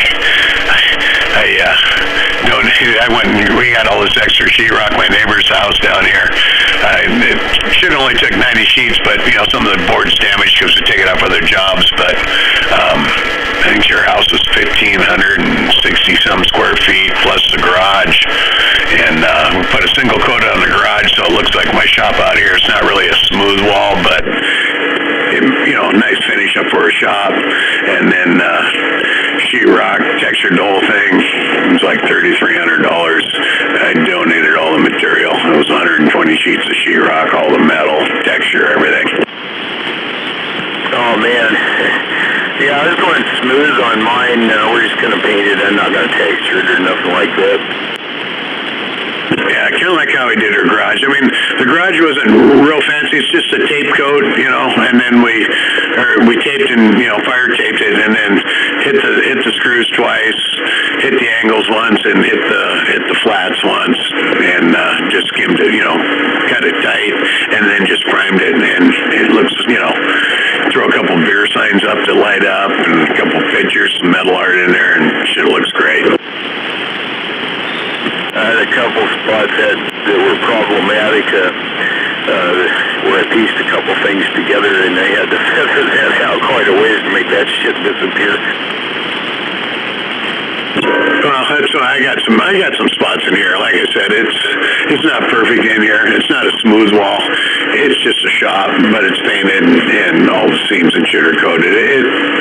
When you walk in, it's a man cave. It's decent. Yeah, this one we're turning it into the apartment in the garage. The total floor space is about 12 foot of the garage by the full back section, about 24 feet across there, and 8-foot ceiling on it. It's broke into two main rooms. One's 8 by 12, the other one's 12 by 16, and 4 by 4 little bathroom, half bath, quarter bath, whatever you can call it. It's off to the side. A shitter in a sink. Yeah, that's what I meant. One of them kind of things. I'm still waiting for that phone number, Gonzo. Or was it Dave that was going to send it? I don't remember who it was.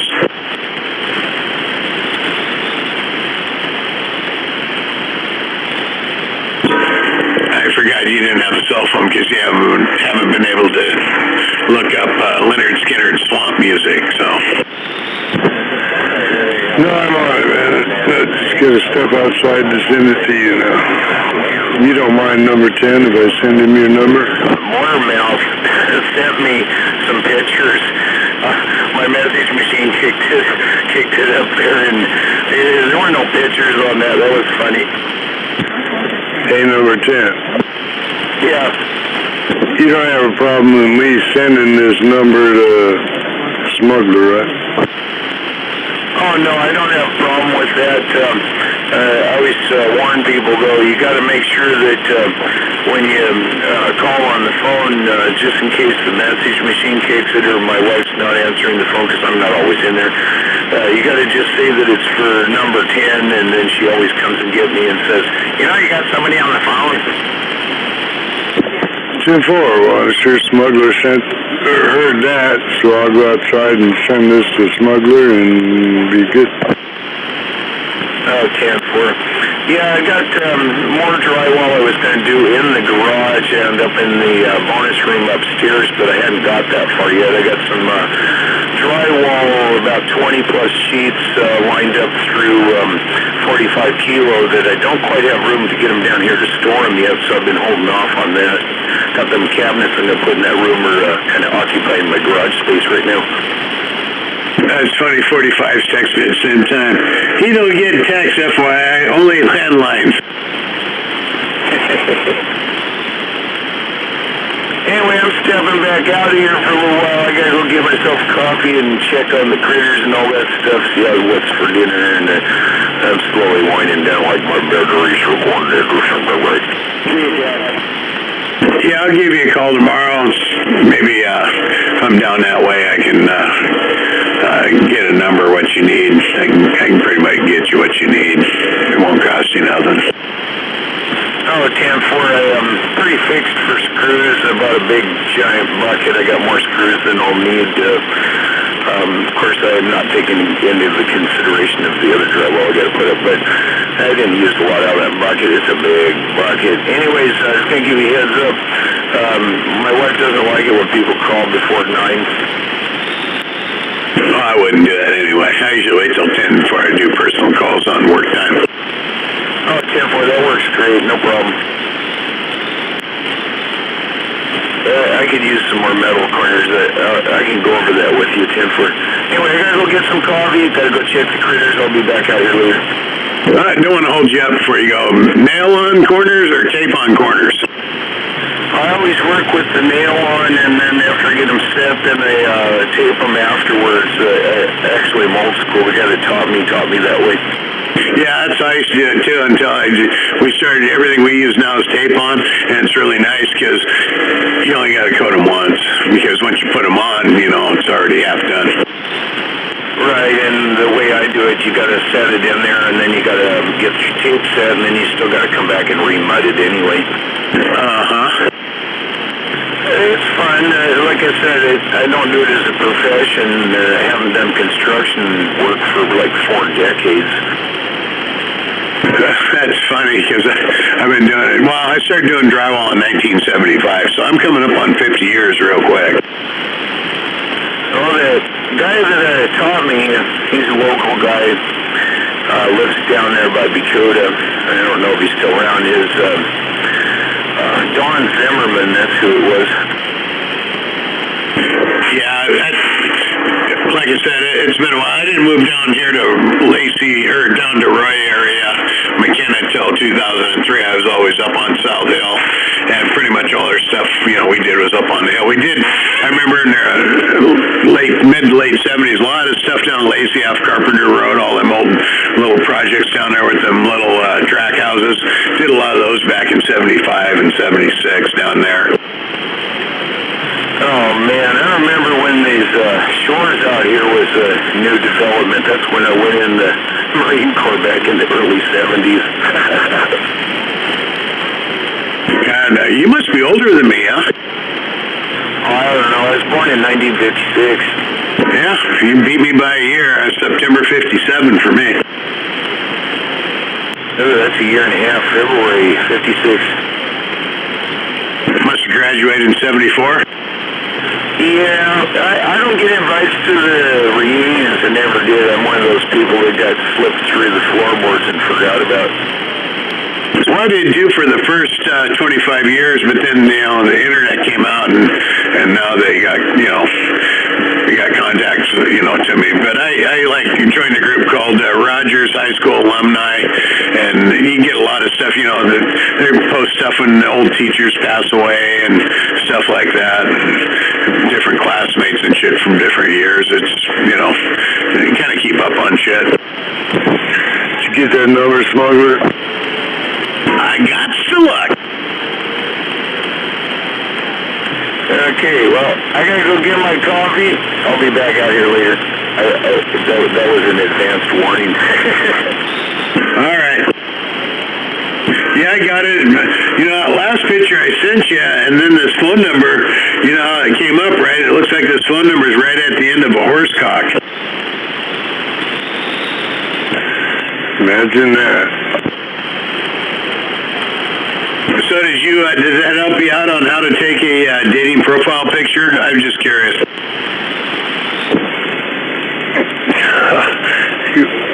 Well, I've got to admit, I had to look at it. No, I don't need a dating profile. I'm not dating. So, yeah, I didn't know how to. That's what I'm saying, man. It's like, fuck. I could just lose my number. I'm just over here laughing my fucking ass off.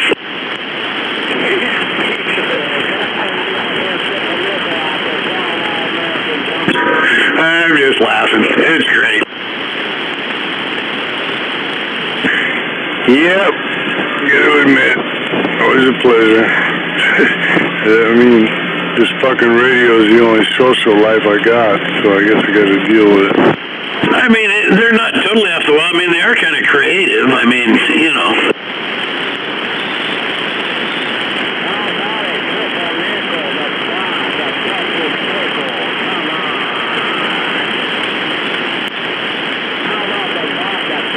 God, there's a lot of 8s in that number, ain't there?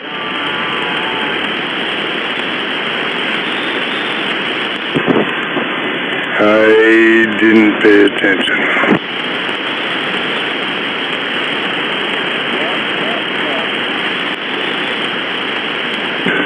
Took me a while to figure out where his number came to me from. So yeah, I had to do it because it's not in my contacts. It's in various messages,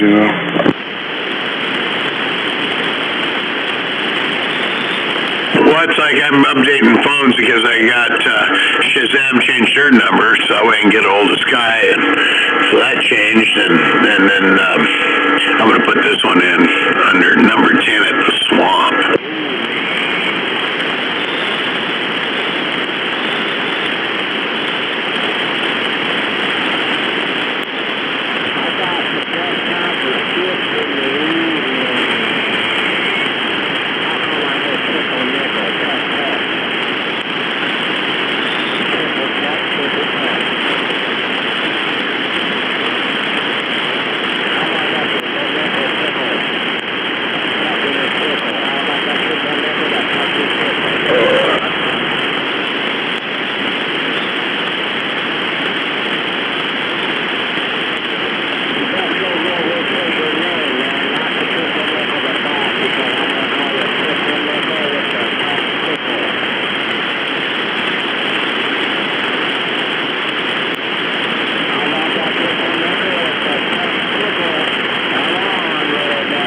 So you should be happy after all that jabberjawing there, Gonzo, because your fan club, they went away. Oh, it, you know? Didn't even notice. Well, see, that just shows you how important they are in your life, doesn't it?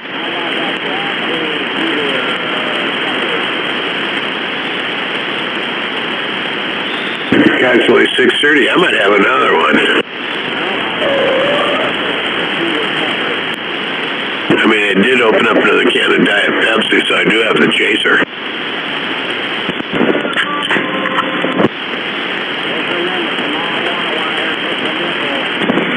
Here's to you. Was that a beer can opening up? Is that what I heard?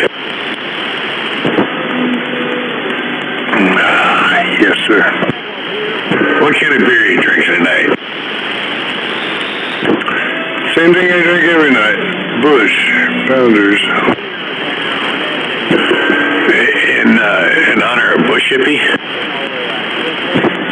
No, but I've never had an issue with Bush Hippie. I converse with him quite congenially every time I talk to him. I don't know why either, because back in the day, I used to give him shit just like everybody else, but he just liked me, so I just ran with it. Yeah, I've never had a bad conversation with Bush Hippie in 20 plus years. You know, I can't think anybody I had a bad conversation with, because I usually don't take sides. I just kind of try to get along with everybody and just have a good time on the radio. So, I mean, it's just entertainment for me. So, like I said, I try to get along with everybody. It's only the radio, and we all have our radio personalities, and we all have our personal in-person personalities, which are usually 180 degrees different than the radio.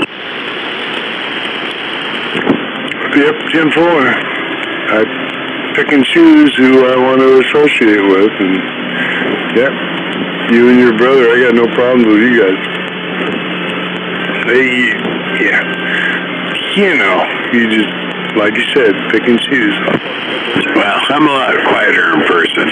Anybody, like I said, the smart-assy joking around, that's kind of my radio personality. In person, I'm a lot quieter, don't talk a lot, kind of like that. Yeah, you can't bullshit a bullshitter. Waving a hand around the band. Evening time out there. Well, good evening.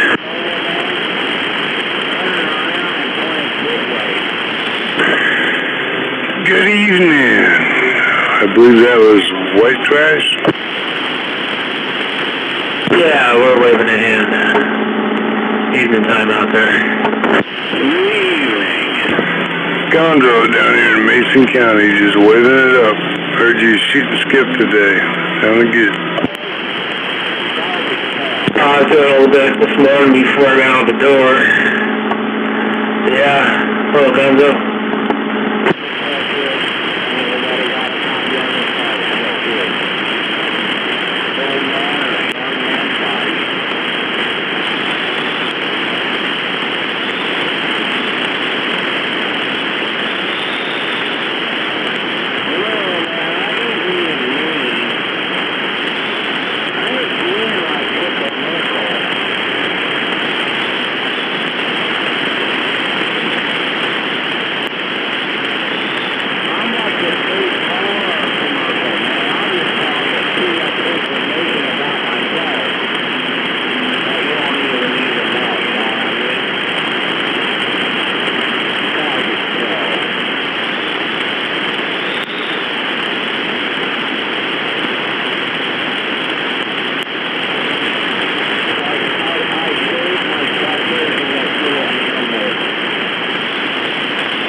frozen Stouffer's lasagna. I wish I would have bought some of that fucking pre-buttered garlic bread in the foil, bag, because I'm thinking about going up and eating here in a bit, and it's like, fuck, I wish I would have got the garlic bread, because I ain't no shape to drive up there now. So is that the frozen lasagna you buy as Stouffer's? Well, it's one I bought today. Yeah, because I was cheating. I knew she was going to work late, and I thought, okay, well, I'll just get that, and she'll come home about 8 o'clock. You know, she's out on post right now working, and then she'll come home 7:30, 8 o'clock, and she'll be hungry, and it doesn't matter her cold. She'll just heat it up and think, wow, that was good. He made dinner. Cool. No, I like lasagnas, but I bought some frozen lasagnas here in the past, and I wasn't pleased with them. So yeah, I was just curious. Well, it's like anything else. The homemade ones are always better. Nothing as good as homemade. But if I was, like I said, if I was going to buy it out, you know, Stouffer's is what I bought. That's what they had at the bargain outlet. I bought that. Some salmon. They do premium tamales. You know, it comes in bags from Texas. So I got some beef ones and some green chili. I know they're kind of spicy. You steam them. They're actually, you know, rolled in corn husk. They're pretty good. So I got shit like that. 10-4. Well, you guys enjoy, man. I gotta go in and take something to eat. All right. Well, thanks for giving me that phone number and shit. Have a good evening.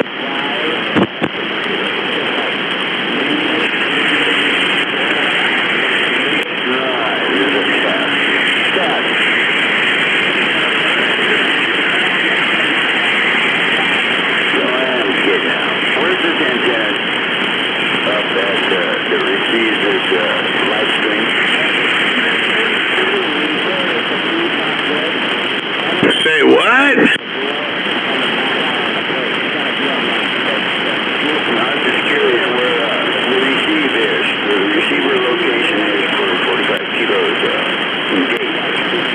I don't know. It'd probably be at his house. Some people can't hear me, but I can use my cell phone to gauge. Most of them north of Kilo. I don't know. I'm south of Kilo a little bit, but you're making it out here to McKenna, so I'm assuming that is whatever he's using for an antenna is picking you up just fine. Yeah, I never had a problem talking to him over here anymore. Even on his walkie-talkie. Yeah, I'm down here in McKenna, and yeah, you're doing fine. I don't know where you're at. Okay. God, there's so many up there on Muster. Let me think. Not 454. Fuck, I talked to you the other night too, and I don't remember. There used to be a pop of whiskey up that way too, but I don't think you're him.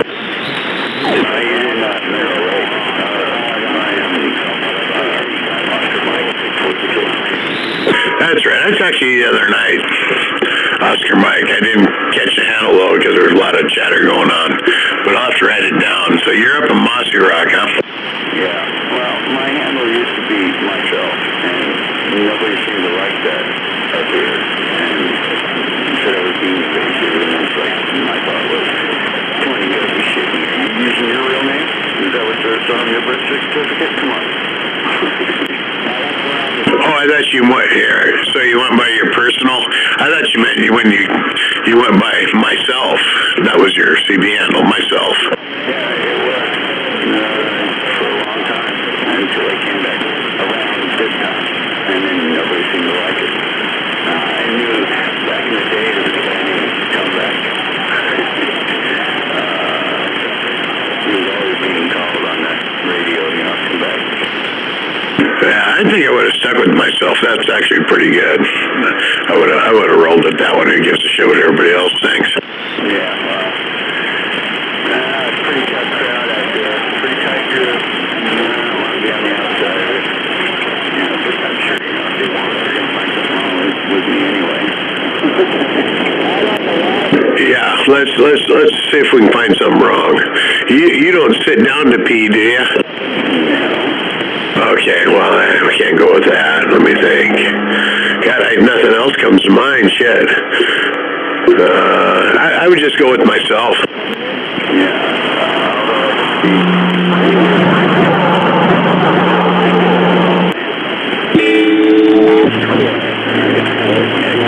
evening.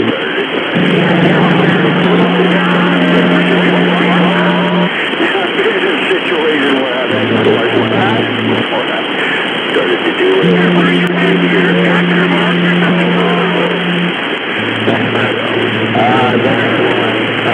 Convenience store. I was just throwing something out there. But talking about washing hands, yeah, Gonzo can attest to this. He just goes, I'm so off the wall and shit. So yeah, like when you wake up in the morning, you always want to make sure you wash your hands before you make that peanut butter and jelly sandwich you take to work in the morning, because you don't know if you're scratching your ass when you're sleeping or not. My wife does dinner, gonna have a game tomorrow, so they do dinner tonight for all the players like once a week. So they're doing that, so I'm doing my thing. Doesn't seem like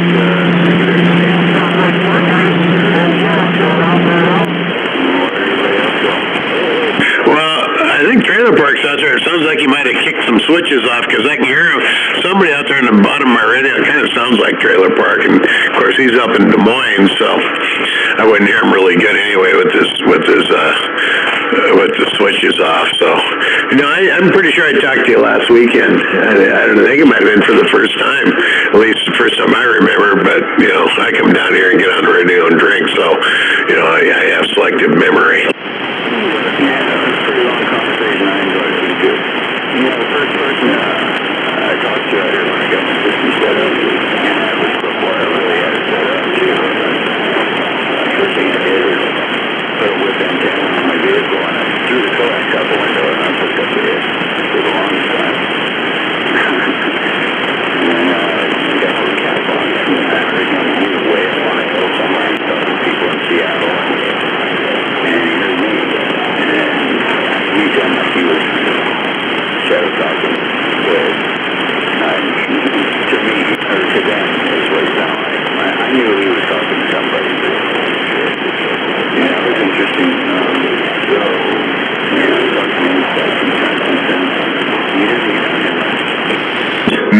Catbox for a while, but I think he's down Mason, isn't he? Mason County or down that way.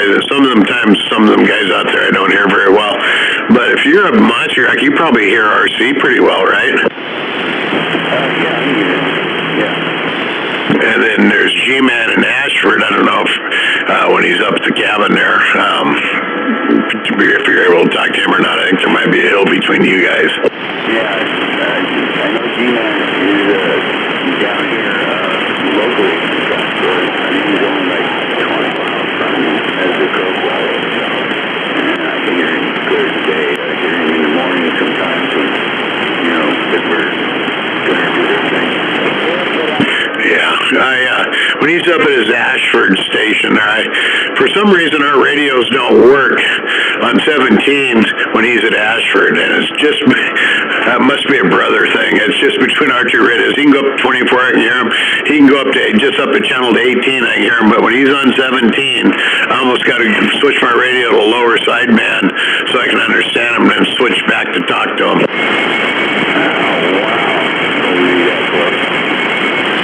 No, we're not. I'm down here in McKenna. For some reason, he says it's my radio. I say it's his. For some reason, yeah, they don't connect on 17 very well. He can be 1S unit on 17. I can barely understand him. I can go up 24 and he's hitting me at 9. Yeah. Yeah, Smuggler and G-Man are brothers. Poor Smuggler. Well, he was into CB radios long before I was.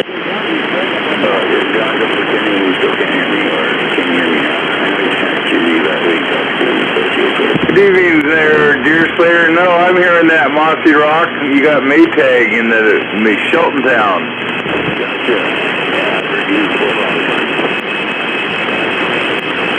Go break.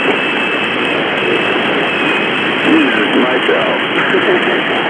Boy, you can say Mike Mossy Rock. Yes, sir.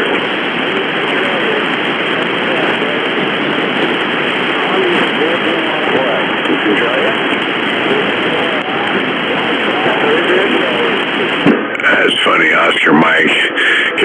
have a guy that worked at drywall there, and his name was Mikey. We called him Mike, but we used to sing the Oscar Mayer song to him. It was pretty good. And Oscar Mike was mentioned, depending on what day it is. Do you want to hear the song Maytag? Sure, but I can't even hear Oscar Mike. Did you decide no, you couldn't? No, because I'm keying up talking to Maytag, and you're talking to somebody in Centralia. Oh, I thought you were talking to me. No, I thought you were talking to somebody in Centralia, so I was talking to Maytag. I was, but he's coming in way under you guys. Oh, sorry. I thought you were hearing him. He was plugging your ears. So, all right. Sorry. No, I think you're in a mobile. Is that right? Go. No, you gotta get a better one on there, and the scratchier one. That one's doing good right now.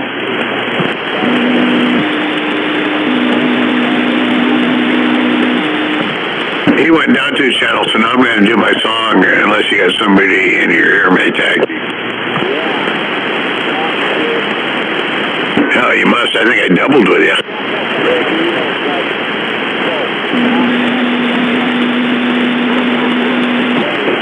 You want to take it down a couple down?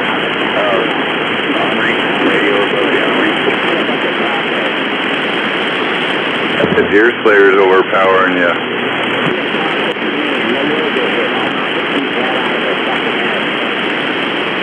Apparently didn't make it. Can you hear me? Radio above the armory.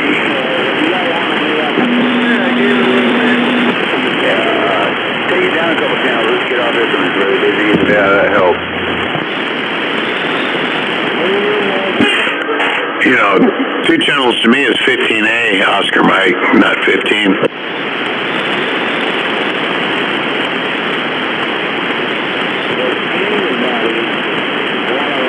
See out cruising the gutter there, Deer Slayer?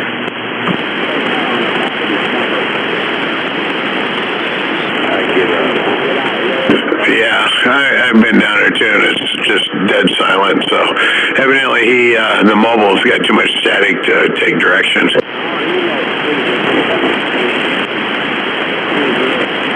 So anyway, I was telling Maytag, you're going by Oscar Mike, and I used to work with a guy back in the 80s named Mike, and we used to sing the Oscar Mayer song to him, and so when you said Oscar Mike, that's what came to mind. Across made me almost like Walker Park, so where are you at?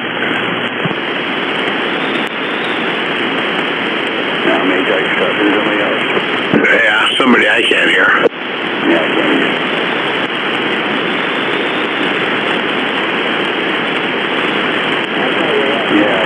There's that right but down by the yacht club or above it there. Depending on what kind of day it is, but I'm always on there. Come on, Walker Park.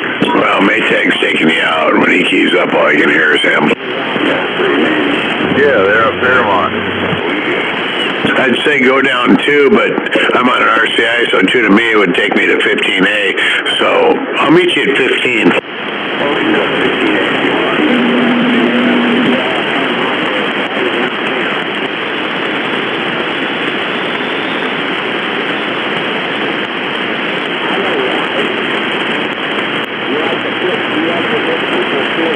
Oh, Roger, you're just in right downtown then.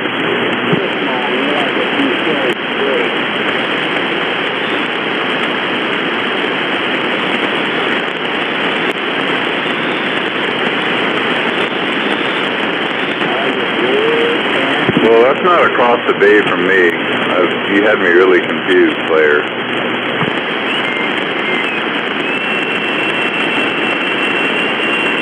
Yeah, I know it. Well, see, you gotta take a left.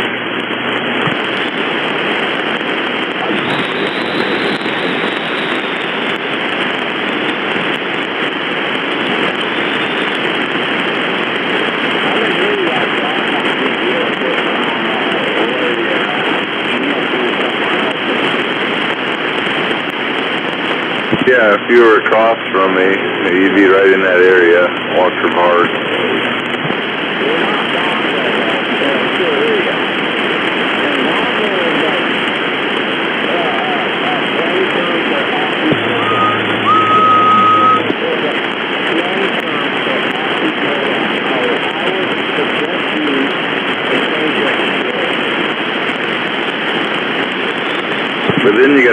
through Shorecrest to see me from Walker Park, so it's kind of hard there.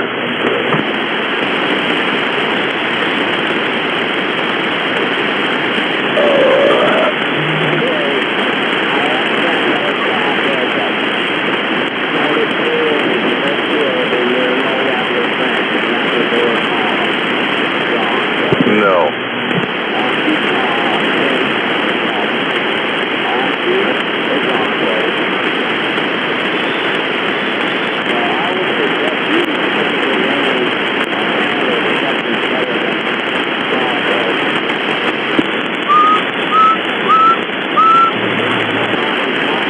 I haven't noticed that picture.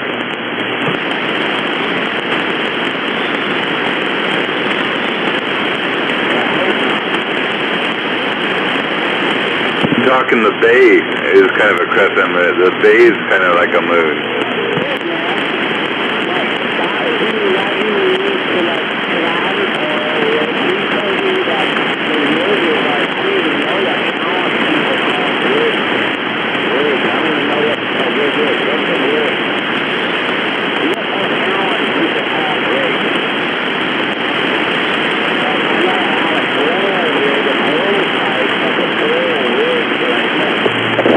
Check 1, 2.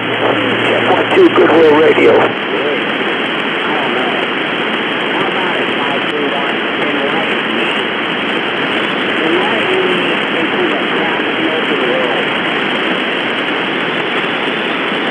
We'll go with Maynard to decide either take the bay or the canal. I'll take a check. I mean, if you're willing to give out 2. But I'll be nice, I'll just take 1.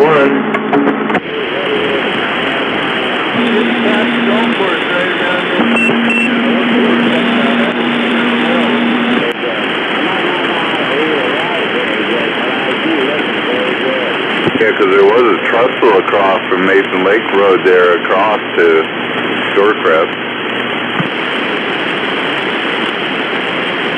Well, not Shorecrest, whatever that Agate Loop, or I forget the name of that road a lot. Daniels Road.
Trouble out there, little bugger.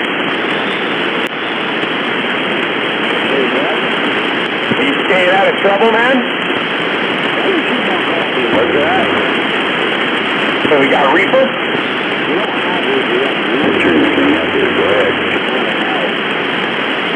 Woolly bugger, there you go. They sound close though, huh? Yeah, they must be brothers.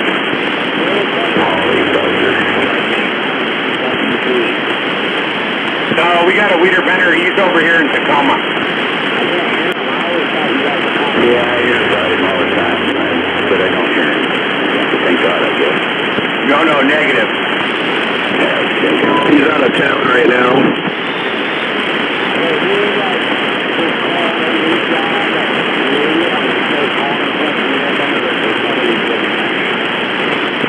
We gave him that name. I was just trying to hear him on the live stream. On the gate. Man, I can't hear him.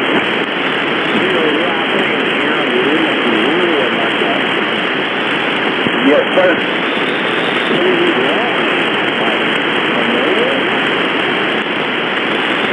Right.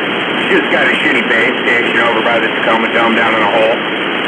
So I hear him pretty good. A couple people around here do, but he don't get out very good, no.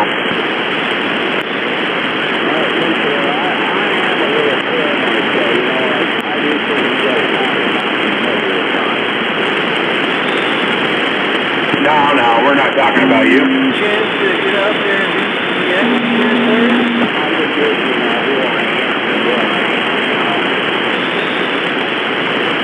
and I know who you are. Remember, I met you.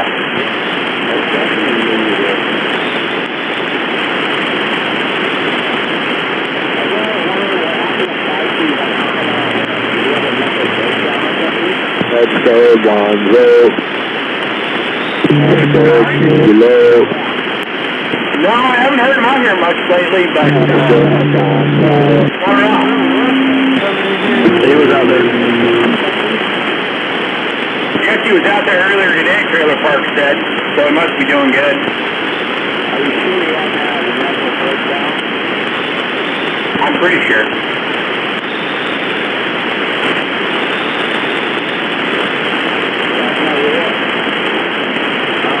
Sunday night football. Hey, Gay Trash Radio, you want to play some flag football or some touch football?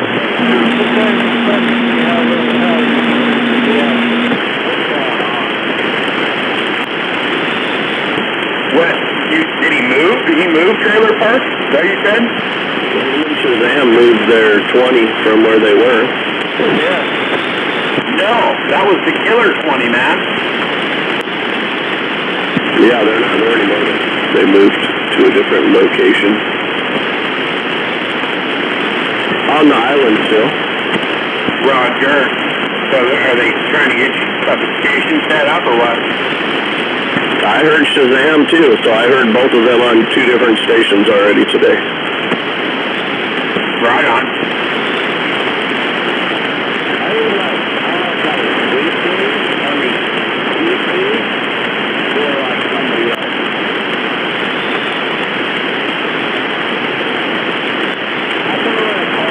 Go ahead, the sour pussy.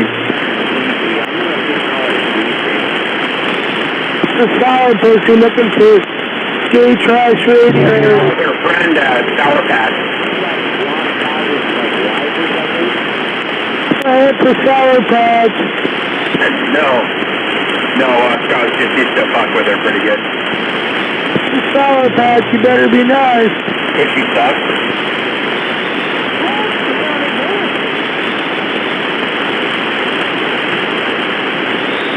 Go ahead, the sour patch. Oh, station was fine, but the operator was the problem, right?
Yeah, just a handful of them. They do pretty well, though, for being homeless. People give them money all the time, you know.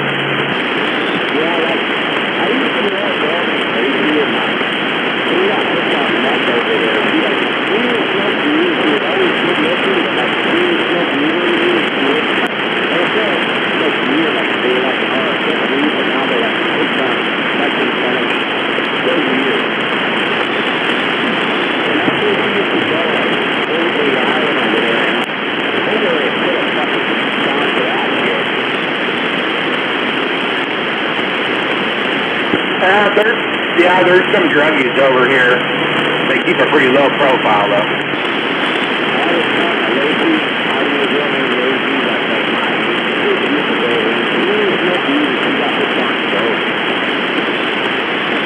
No bueno.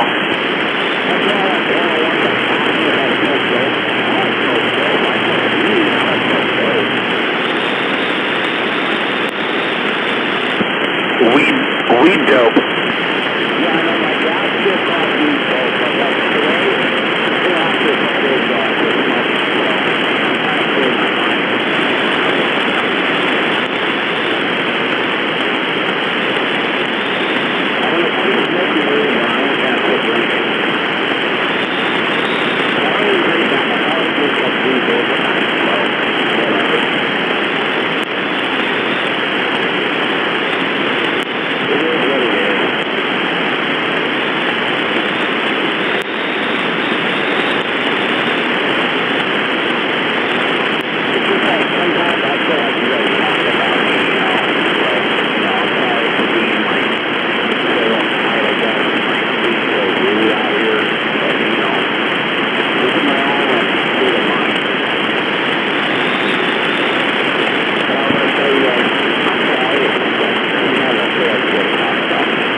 No, not us, man. I'll talk to you, but we ain't talking about you.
Sorry, man, I'm smoking a parent.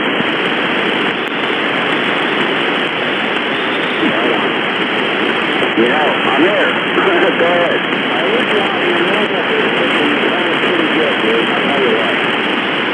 Oh, cool. Thanks, man. Yeah, that was from the middle of Action there. So I get out pretty good when I'm up in the middle there. Coming home, heading home from work. Right on, man. Cool. Hey, you wanna meet on a different channel? I have a hard time pulling out of this. Who? Oh, Davey. Yeah, he's doing good, man. I wish he'd come down to the AM every once in a while, but he doesn't come out here till late in the evening. Up on the side, man. But I'm the 15, so I can hear you. Yeah, right. What's Reaper doing, man? Did you kick him in the nuts? What? Oh, well, shit. Tell him to keep his head up. His buddy from Vashon's waving at him, man. Tell him to keep his chin up. Go to channel 15.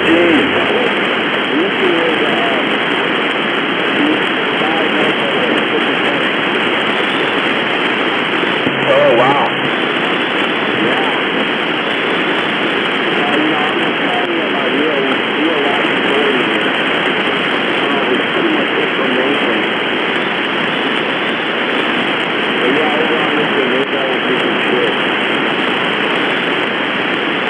Well, every day is a new day, man. Keep your chin up.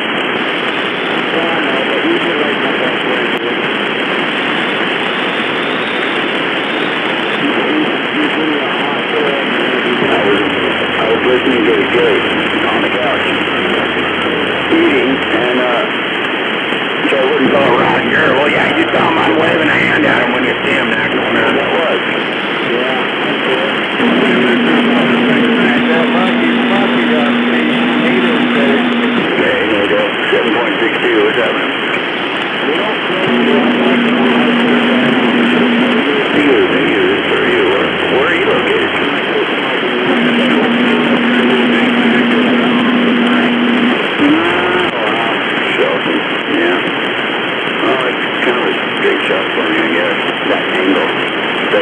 trying to reach Tacoma.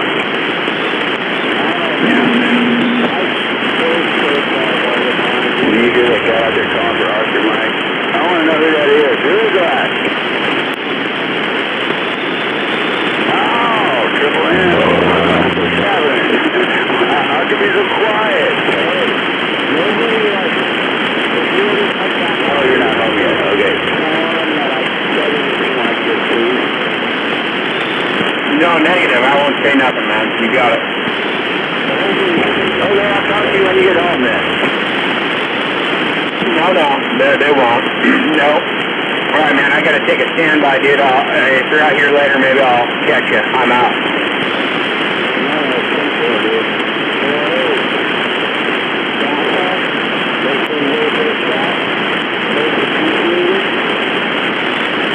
10-4, man. Good to hear you out there. Keep your chin up.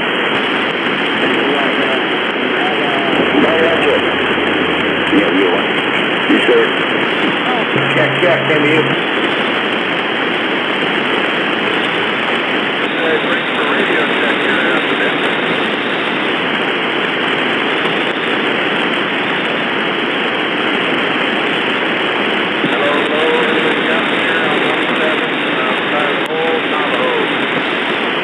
Yeah, it's working.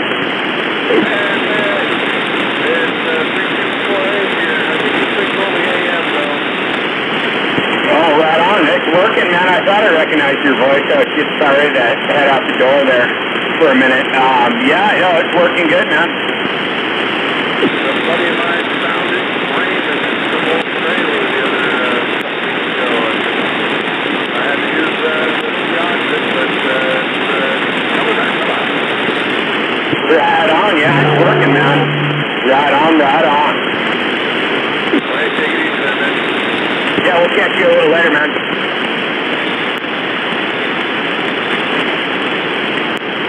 Crash on island. That's quite the trip. That's pretty cool.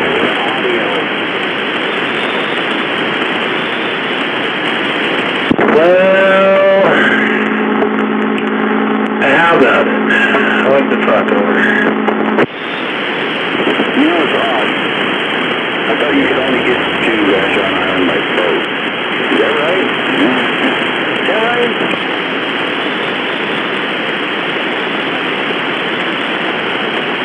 Now I gotta look at the map.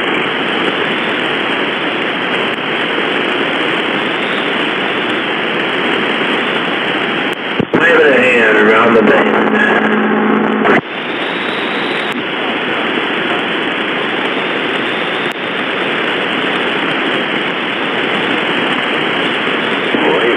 Oscar Mike, Mossy Rock.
can tell me a true story.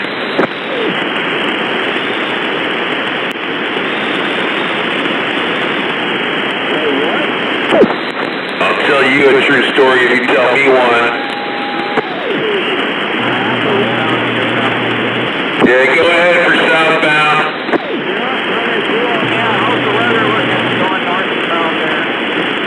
Well, if you take a ride at the Pickle Park, the weather's looking pretty nice, and Major Tom and his Dick Brigade's going to be coming down, raining hell like fucking lead.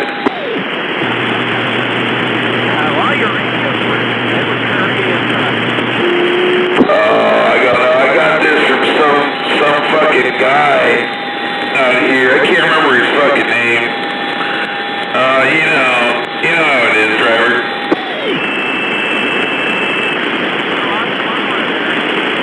Yeah, who are you there, driver? What's your handle there? Oh, what up, Felix? Oh man, I think I haven't heard you out here in a while, man. What the hell's going on down there? I'm waving at that trailer park. I'm waving at that Felix War Daddy in the South, Puget Sound. Yes.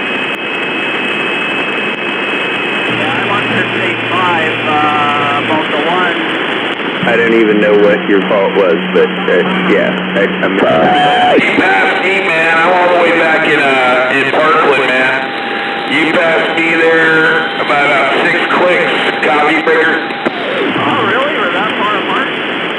Yeah, man, you're hitting me like 6 dB. I heard Trailer Park out there, man. Trailer Park can hear me. I'm waving right at it. No, you're sounding good, 7S unit. I'm sounding good over here, pumping out good watt. So yeah, it sounded pretty damn clear, if you know what I mean, for a Monday night.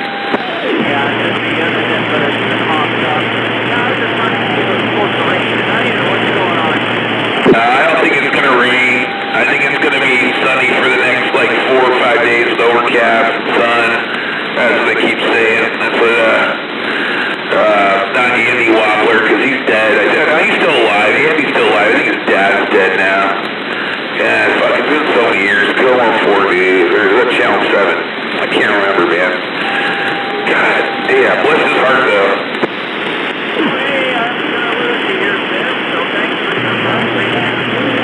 Yeah, Felix, man, you're still hitting me in the back of a solid 5S units, man, out there, but I hear you. You're probably going down the hill. And I'm waving. Hey, let's see if somebody else out there. Hey, Trailer Park, you got a copy? I guess Trailer Park's not out there. Maybe that was double tap. I can't tell him. Not from this distance. It sounds like everybody else is in for the night. And I'm just out here checking out the war rig, if you know what I mean.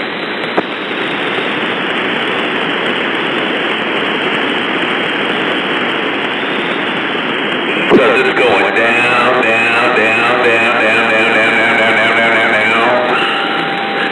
Around that Puget Sound.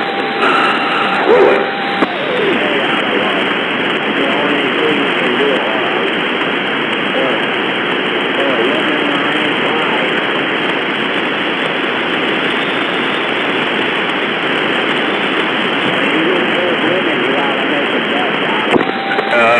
There we go. Let's turn it up a little bit more. There we go. How about that? In the 10 box. Oh, man. Bring it out there in the outfield.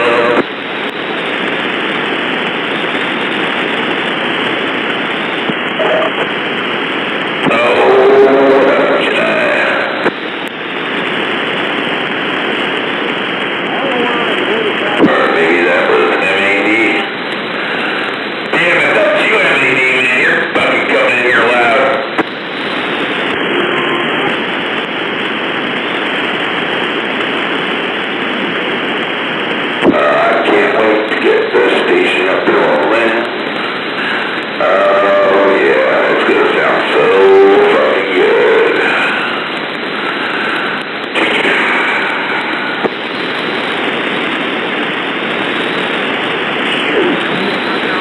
I think the music's a little loud in the background, isn't it? Hey, what's going on there, Al? I'm looking at that WD-40, Olympia area.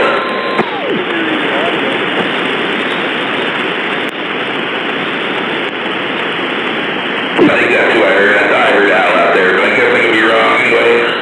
I'm gonna be stepping. I'm gonna get stepping. If you know what I'm saying. Already stepping on out. You guys have a fine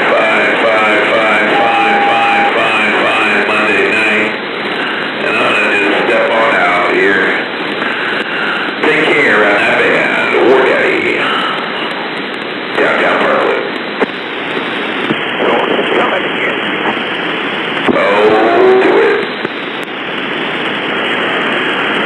I guess I'll have to wait till I'm done with this other thing before I do this thing.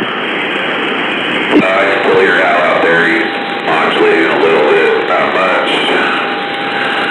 Oh, Al. WD. Alright, my dad. Catch y'all later. Have a good night.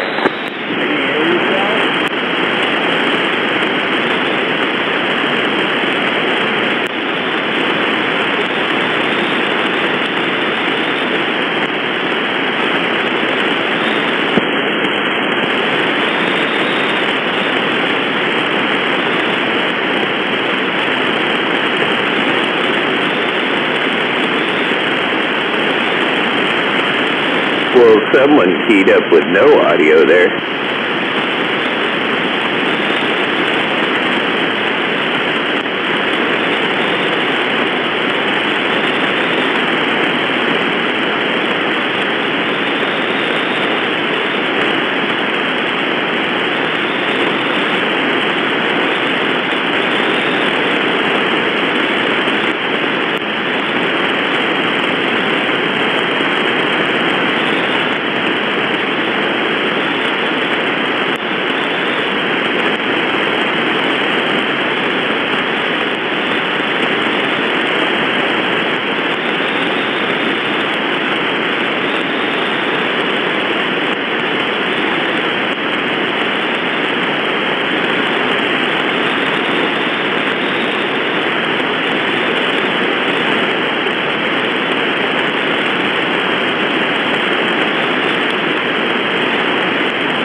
got a gremlin in my microphone.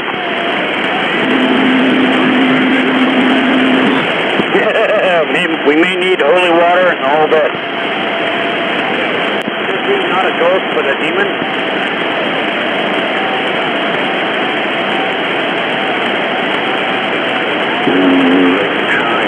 The intermittent little devil.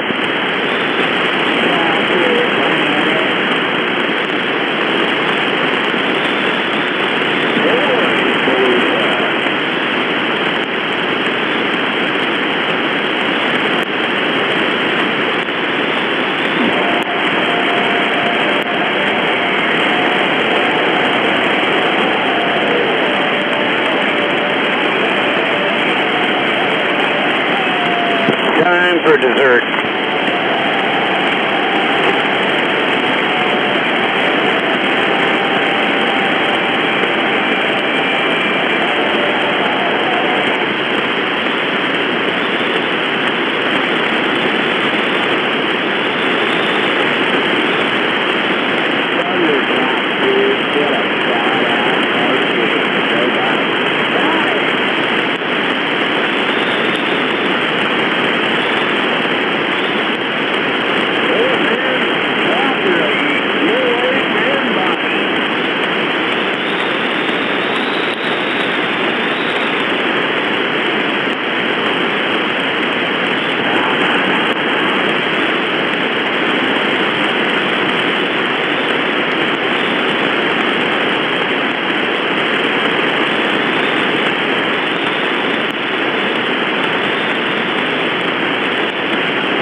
Go, Big Al.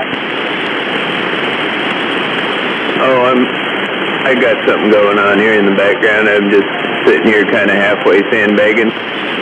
Roger. I'm figuring out that this microphone has a bug in it. Yeah, I mean, it sounds fine. Right? The one you're talking on sounds fine. Were you dead keying earlier and trying to talk and weren't getting out? Yep, that was me. Yeah, 10. I think that's it. I just realized I'm bleeding through my headphones. Oh, that's got to be fun. Not the headphones that are connected to the radio, but the headphones that are connected to the whole rack behind me.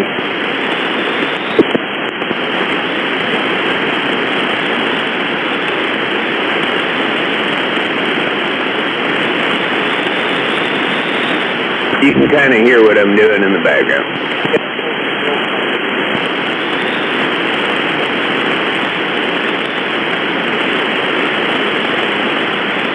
Solid DX.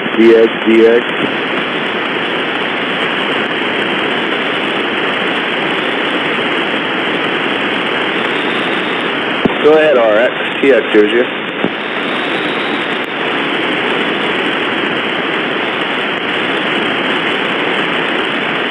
Go ahead, DX.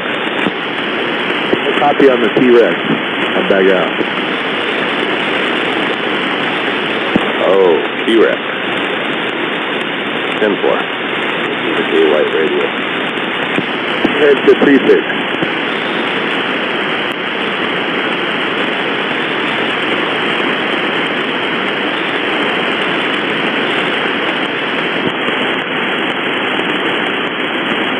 I'm listening to some good Monday Night Football. So I just came out of the house.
chatter. But New England just got a touchdown. So I think the other team's going to win. Not Johnny on the spot.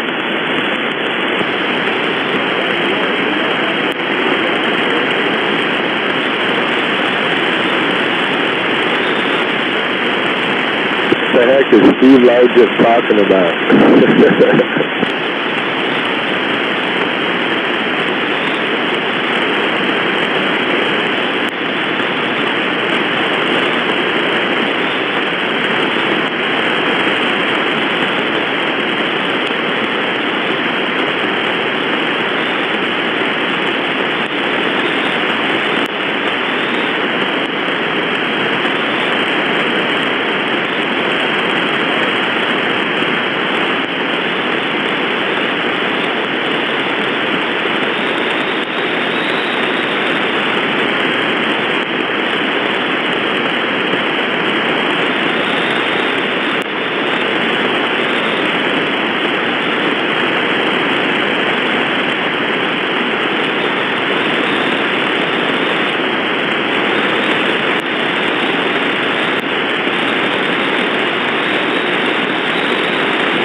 Mr. Banjo over there, do you?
brush runner.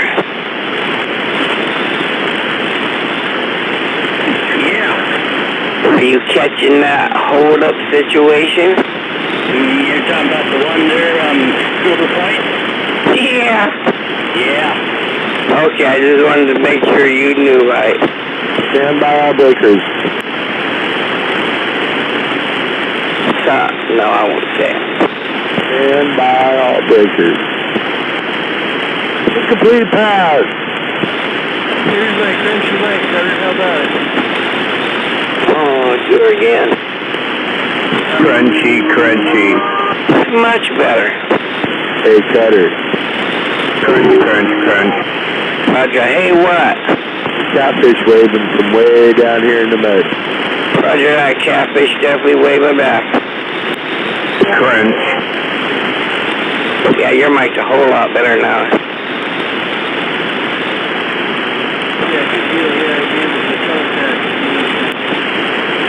Yep, sometimes that's all she takes. It's amazing what one little speck of dust can do.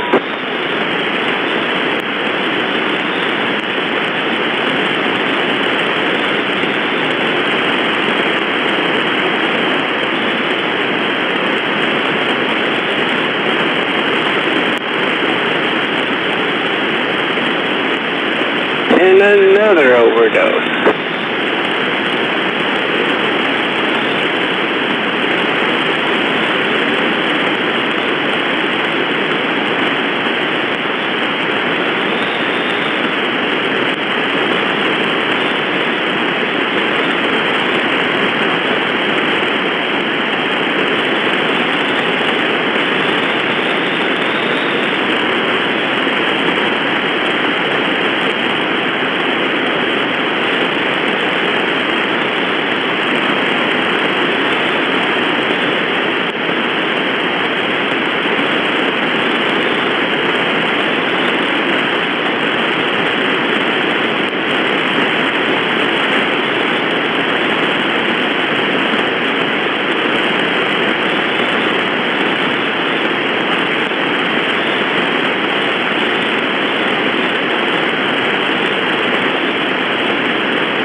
Touchdown, Patriots.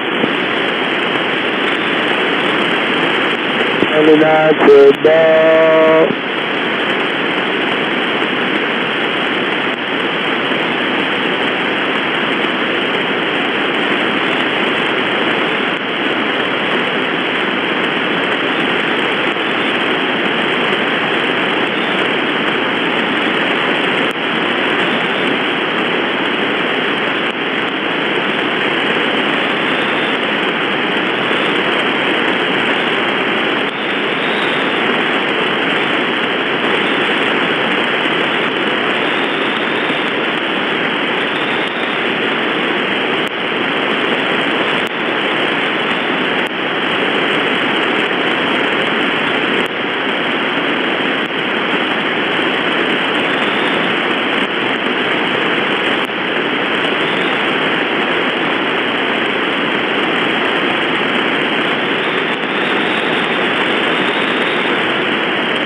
It's only 13 days to Christmas.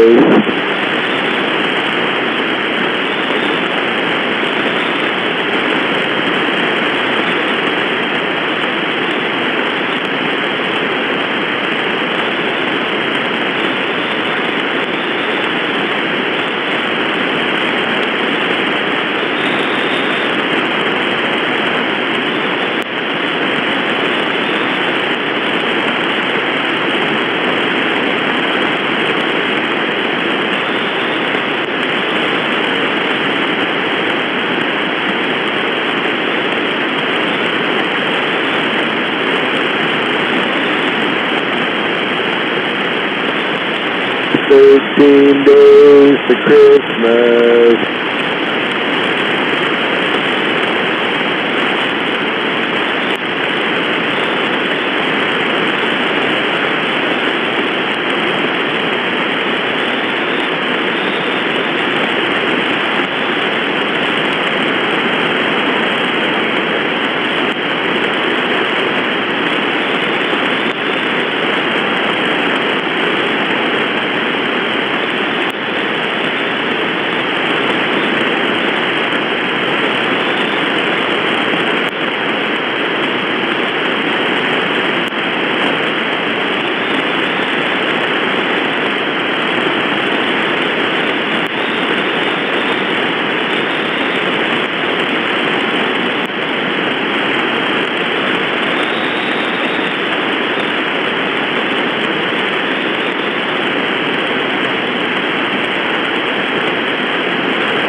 Yeah, we got a sky full of stars over here.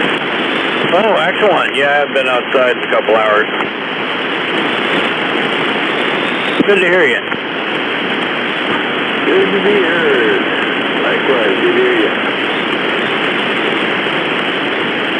Yeah, a sky full of stars is a good thing, always. Yeah, sunny, it'll be cold in the morning. Yeah, I saw next week we're going to go into the teens again with possible snow.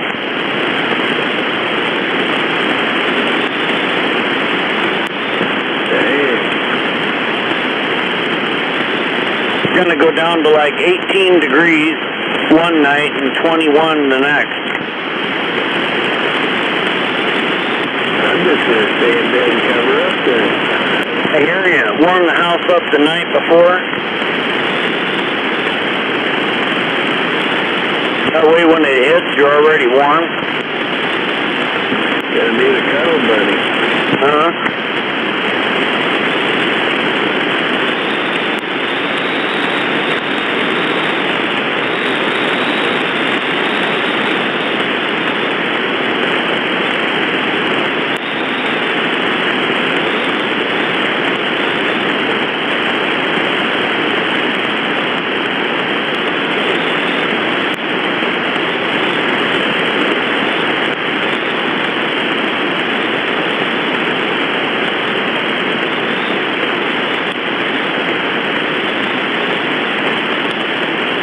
Another day in the book.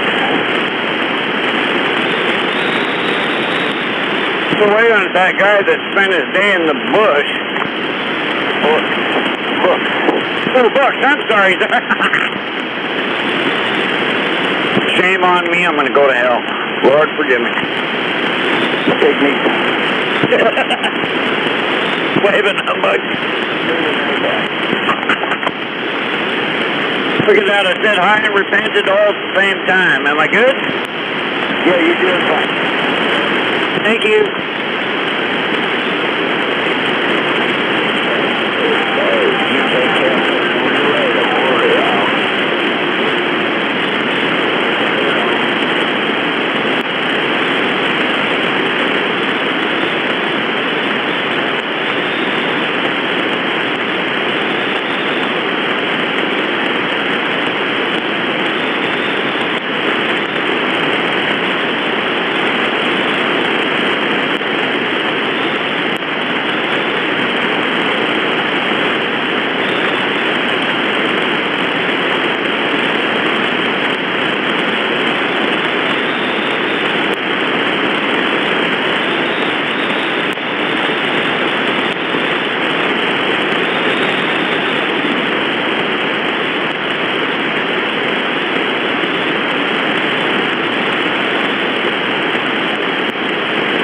Man, did the brothers give up on the radio this early tonight already? I don't know. A lot of people are kind of just, kicking back. There's football going on, so some guys might be watching that. Afternoon, good evening to the Deer Slayer.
vehicles over here.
It's going to be a foggy tonight.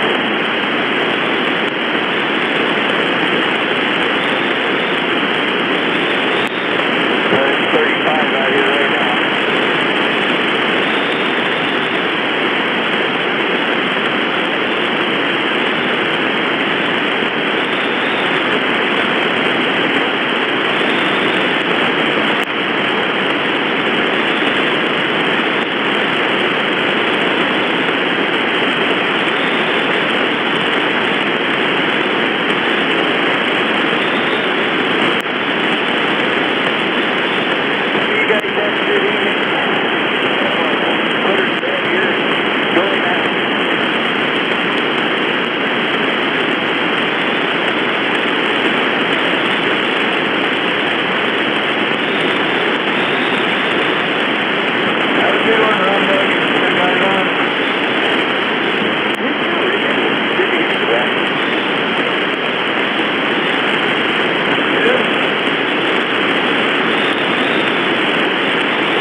Where you can research, find data sheets, Chassis 2 models, repair kits, full tech search, cables and connectors, and everything. Not only manuals, but service manuals. You can use key in whatever you're looking for. Everything from TVs to flat screens to phones to TV radios. They don't have mine, of course. It's made in China. Can't find a schematic for his radio.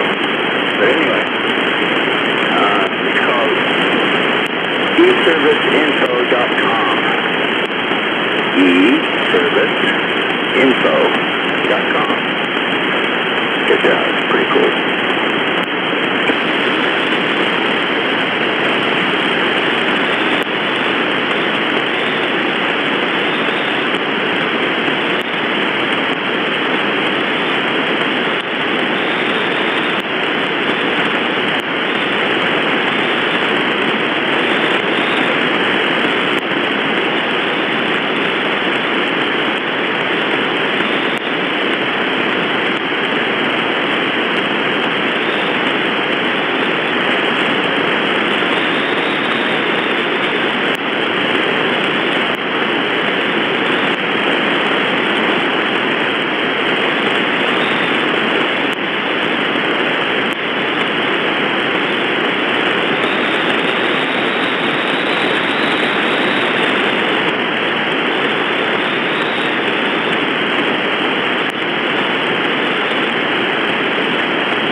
Yep, I made it back eventually, but unfortunately I got tied up with dinner in between here and there, but I did make it back.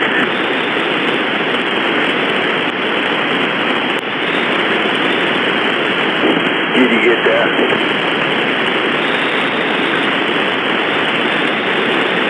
Got the service manual.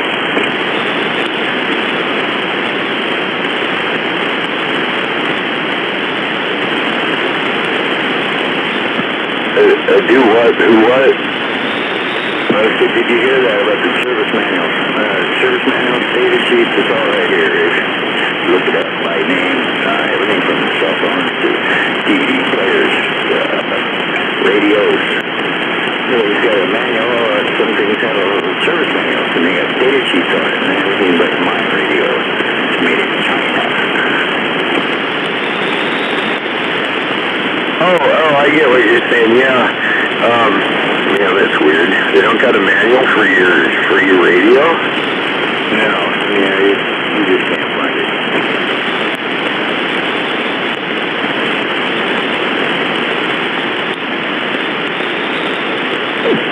my guitar likes that new room in there. There's nothing in there except for the drywall, and when I stand under that beam there, it's got just a slight reverb while I'm playing my acoustic. That thing is great, great sound room. Yeah, an empty room is good for that. It's called eServiceinfo.com. eServiceinfo.com. Service manuals, free download. Everything from schematics to data sheets to everything.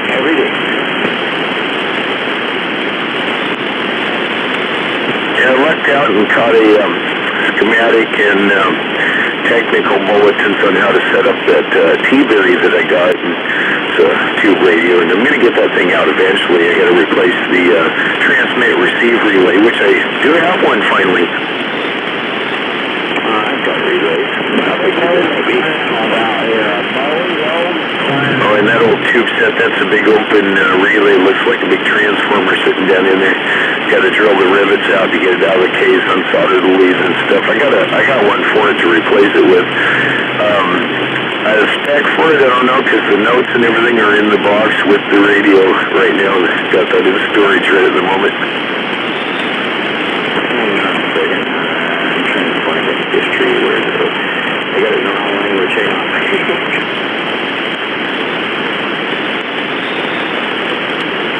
Okay, well, what is it called? What's it? Who's it? What? It's probably not going to be in here, but let's give it a shot. Well, what is the name of this thing you're putting together? Is it tube what? Oh, I've got a manual for it, but hang on. It's in a box, and I got boxed up, so I can't get to it. But if I shuffle some stuff around, I might find the paperwork I got for it. No, I just wanted to know what the name was, so I could see what you're dealing with.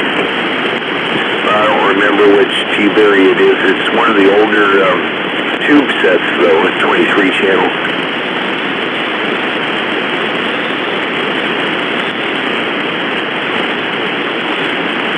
Thing was working great until I burned up the transmit relay. That's a good cut, like little tubes in the radio, put it like Yates used to do. Yeah, it's not using anything powerful on the finals on it. Can't remember which gated beam they got on that thing, but it's not even a 6L6. A 6L6 has improved the output on that thing a whole bunch. Yeah, tubes are getting a lot harder to find now, too. Yeah, they still have them in sets in South America and Cuba and over in Yugoslavia, you know.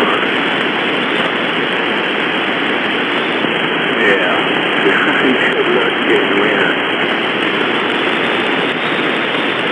But do you have somebody go through that hunts them down for you and locates them and brings them in?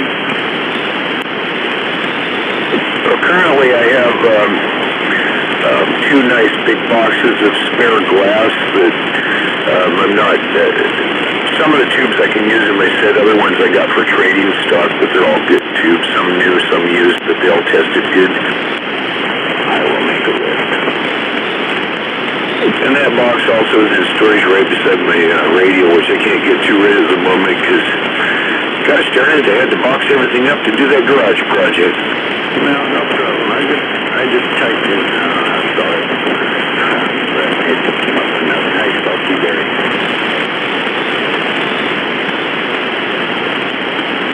I think it's just uppercase T and space and the word berry.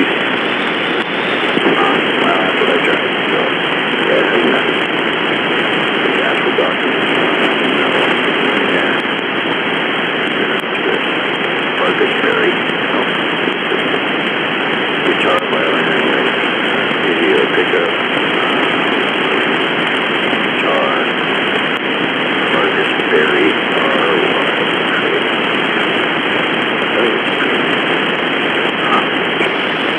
Did you type in 23 channel T-Berry CV?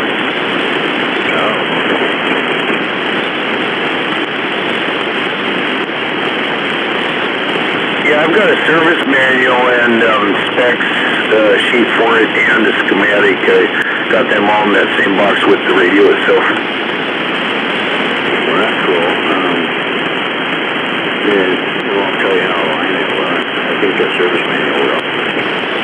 Between the spec sheet and the service manual, it's pretty easy to set that up if you got the right equipment. I got an oscilloscope, and I do have a frequency counter that I'm not quite sure how to use, but I do have one. Yeah, I've got them too. Mine's asking for a file.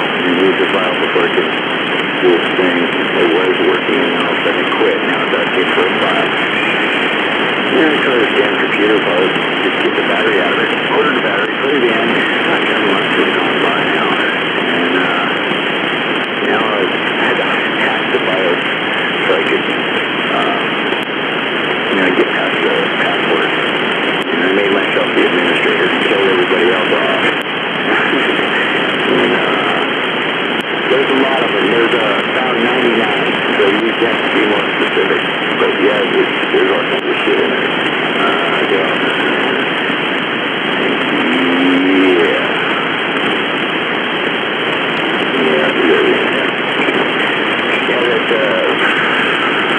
Frequency counter I got, you can hook an antenna up to it. You just set it right here on the desk, and when you key up, it tells you what channel you're on. I mean, choose stuff. So it's digits past, and then it's digits past the decimal point. And it has jacks for it, so you can push the signal through as in like a sinus.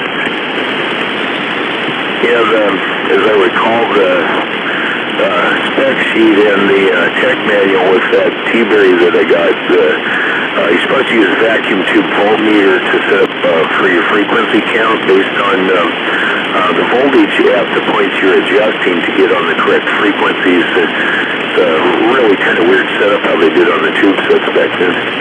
Yeah, you probably have to let it sit for a certain length of time in a room that is a certain temperature and all that shit. Yeah, best I can help you out with there is I have a tube tester. Oh, I've got a tube tester, and I picked one up, and then Motormouth gave me one, so I got actually two of them now, and I got a vacuum tube voltmeter too, so I got my oscilloscope, so I just gotta get my work area cleared out and set up as soon as I get doing that garage project from hell that's been on my back all year long. Oh boy, listen to me whine about that. Your back is it? I thought you meant because you're all still right now. I'm down here in my swamp shack, which is where my radio's set up. And my work area is set on the other bench behind me, but it's packed full of boxes of stuff because I didn't have time to deal with that. I had the big push for get that room done now. Yeah, I was just about to try anything at a hardware store now.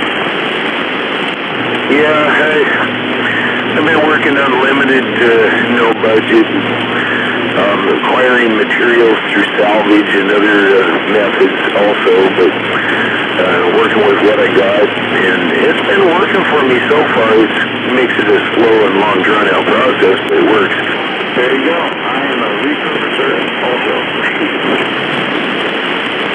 I took that one camper apart there the end of spring, and that turned out to be using, I already used the entire roof off it as the back panel of my shop back here. That's my outside wall. That's some good heavy-duty aluminum sheeting, I'm telling you. Yeah. Hey, Ryan. Yeah, I'm gonna make a list of what you've done. I need a 6 for sure, right? I have a list of others for sure. Oh man, I'm gonna have to get that box of tubes out and make a list of what I do have. Of course, keep in mind I'm gonna keep the ones I need for my radio. Yeah, I get it.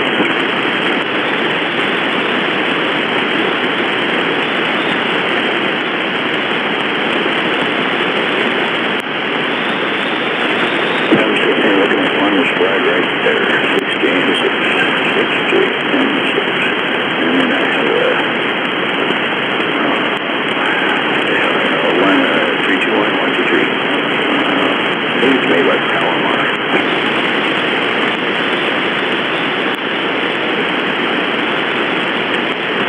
I got a project amp I was working on. It uses two of the black and white television sweep tubes in it for push-pull effect. It's similar to a Palomar amp.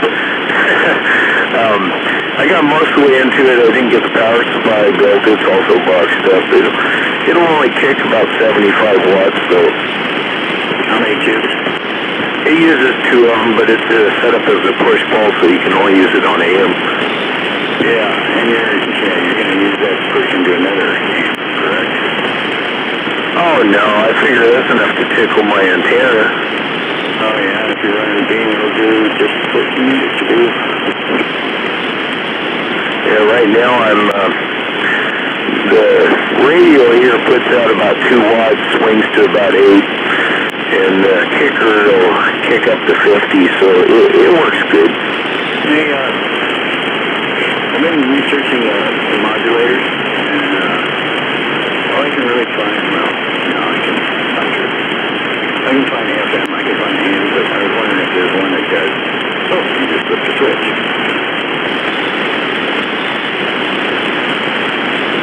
Kind of like AM inside the linear, flip the switch. Well, you might have to build accommodating circuitry, and the switch would activate a relay to deactivate the one circuit and reactivate the other one to do that. I don't know. I'm just guessing. Yeah, I did some research earlier, and it was like, I was finding this kind of cool. It's real simple, old school stuff for keys. It's a nice code. It gives us the pump it needs. Yeah. I still got it as my CW key. I never used that thing, but I kept it just because it's neat. Yeah. I find it, find a lot of things in there that real simple stuff. Like how to build an FM transmitter, how to build an AM transmitter, a sideband transmitter, so to go upper and lower. Pretty cool. Did some research today. Yeah, they quit making the tube sets about the same time I quit experimenting with electronics. I used to love getting the old TV sets and the old AM FM receivers and tearing them apart and experimenting with them. Built all kinds of neat shit. You should have stopped with microwaves.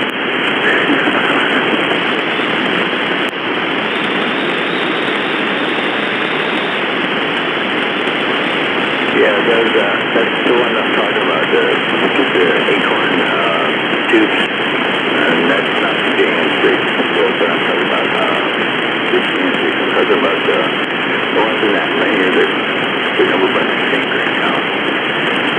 Mouse got in it, two different wires. It's a 321, I believe it's made by Palomar, but it doesn't say it on there anywhere.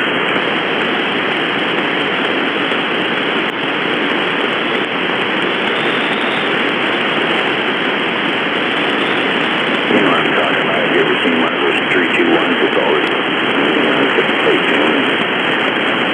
There's a couple 3 switches in front. Kind of, not white, it's off yellow or off orange or something based on it. And it says 321. Yeah, that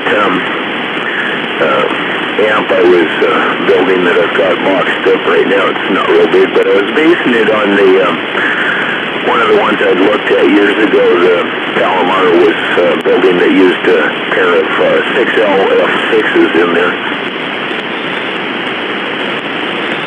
No, I think I might go with it too.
Yeah, right now I don't have my bench set up to do experimenting and testing, so I don't have anything stretched out there anyways right now.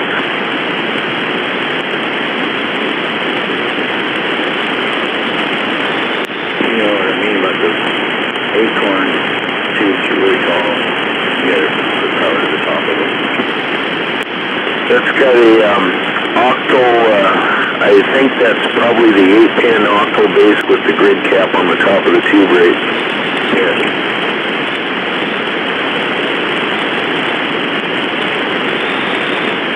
That's got that slotted keyway it drops into when you plug it in. 12 or 13 of them. Hold on. Count that again. No, that's many. Not the little pins. 12 or 13. No, if it doesn't have that black center tip with the key notch on it, it's not the octal base, so that would be one of the acorns, yes.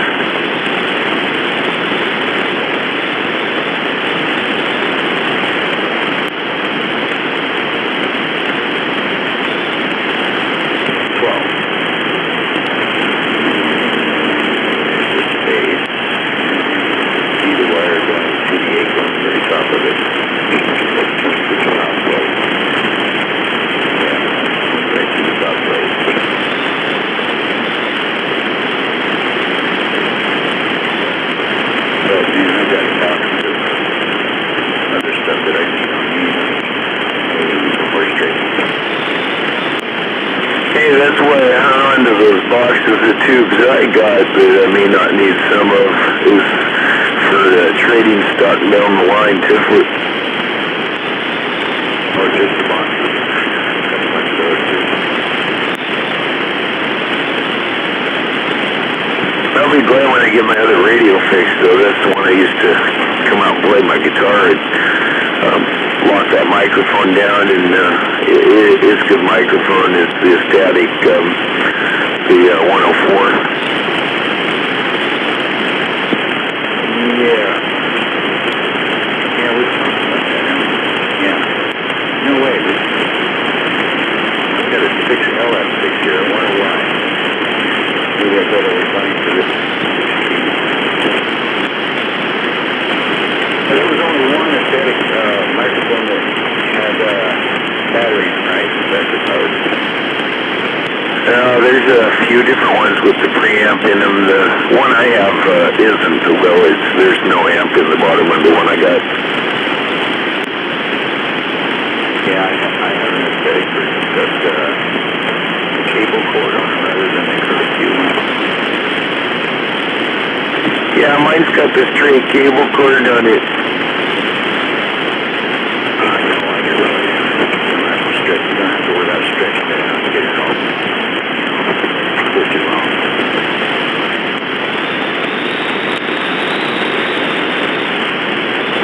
It's got enough room that I can set it down where it's out of the way, where the microphone I can get to where it's not in the way of the radio and stuff. That was an extra 686 right there.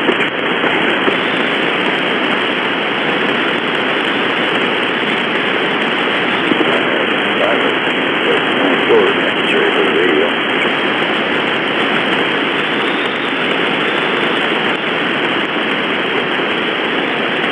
Kicker.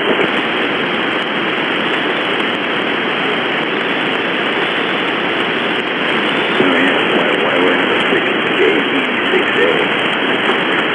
Hey, I guess I'm going to use it a little more heat. It's the same number of pins. Is that possible to just change them out and change the internal settings? Even if I have to change capacitors or I'm going to do that, but either way, leave a linear run on it.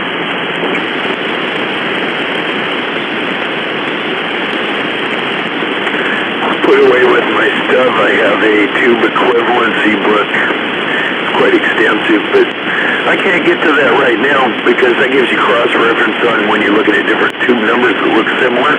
Are they actually compatible? What's their characteristics? Are the pinouts exactly the same? Do they handle the same current, heat loads, etc.? Right. You can find that online too, but you don't do that sort of thing anymore. So. But yeah, it's, I think data sheets will tell you the same thing. There's a site that I use for data sheets. Yeah, they cover frequency response ranges and stuff like that, so you can do really good tube comparisons. A lot of the tubes are interchangeable, but just because they look the same doesn't necessarily mean they will work the same. You got to look at that chart, you know. Got to check the charts, yeah. Yeah, right. Yeah. I'm wondering how much you would have to change inside the machine, though. I mean, yeah, it's going to be. They do the same, but they run hotter, and you can crank it up. Is the rest of it going to hold up? What is all this do? Right. Once you change the active part, the tube, you might have to readjust some of the passive circuitry, you know, the resistors and condensers and stuff, to retune it, readjust it, compensate for current range, stuff like that. Yeah. What I'm afraid of. They're going to have to have a meltdown.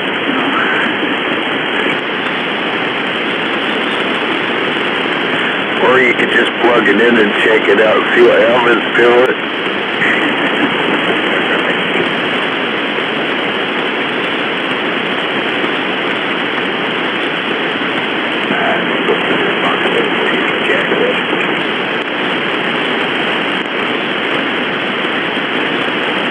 Yeah, before I change that relay in that radio, I'm going to open it up and see if I can clean the contacts, because that's well that went wrong is one of the contacts burnt on it, and it's got very large points in it. You know, it's a very large relay. Yeah, I was thinking about that right after I said that. Oh my God. Well, I don't have anything like that. I don't have a relay for a linear.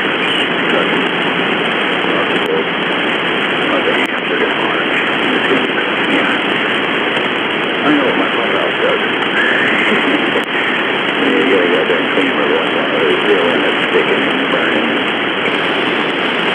Yeah, the tube that activates that relay when you key it up operates its plate voltage at 90 volts. That transformer has to handle that voltage. Right.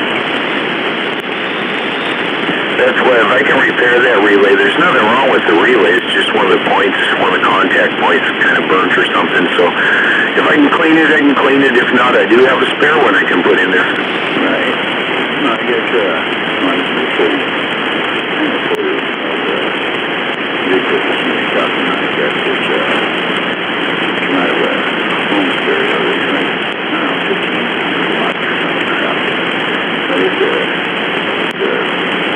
transformer encased in oil. I'm sure it's all sealed. And there's copper wires coming in, copper wires coming out.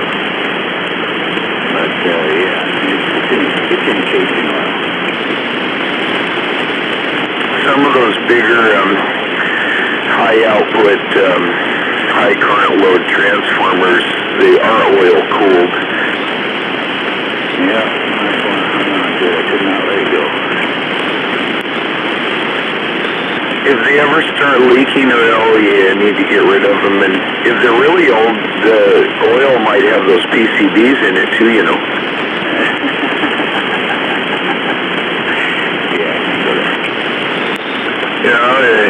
Yeah, 59 Ford, take the ignition coil off that's been on there since 1959. There's good likelihood that that transformer oil inside of that coil, you cut it open, it's laced with PCBs. Yeah. So were the old canisters that were up on the telephone poles. I used the same oil, same mix for both of them and a lot of other stuff. Yeah, I can go there. Those are the old days. Ah, the good old days. Anyway, I'm gonna Yeah, no, now for a little while I gotta check on my coffee. It seems to be all gone out of my cup there again. You got a little black hole in the bottom, don't you? Alright, man. You're doing. Yeah, the cup only has one hole. It's in the top, and the stuff seems to evaporate out the top very quickly there when I get my hands on that cup. 10-4, I'll catch you in a little while.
Number 10.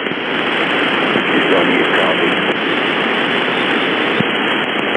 Number 10. He's going to get coffee. Fuck, he's gone. He must have gone after more coffee. God forbid. What, you can't hear me? Oh, well, I can't tell him what I was going to tell him. I'll be back when the static dies down.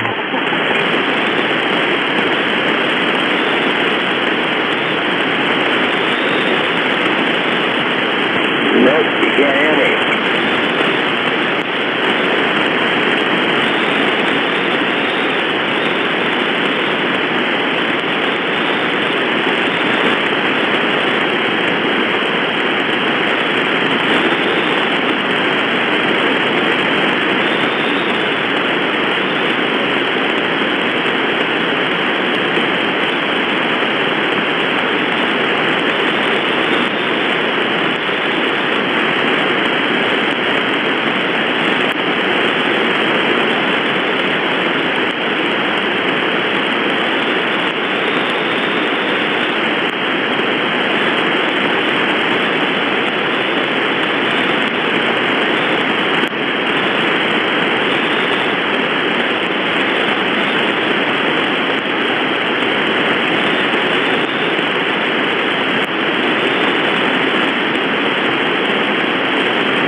time to roll another one like the other one.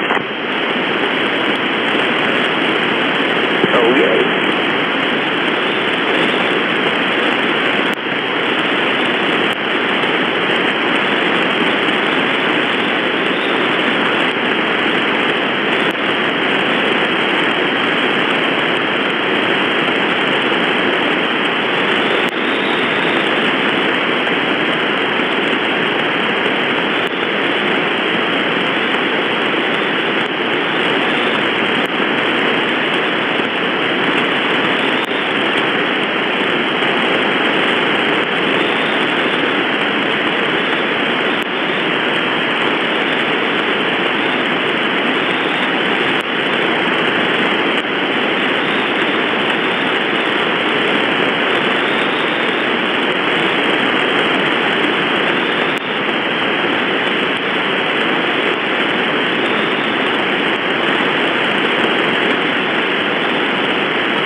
with some hash, man. Yeah, put more in there. Yeah, that's enough. Okay.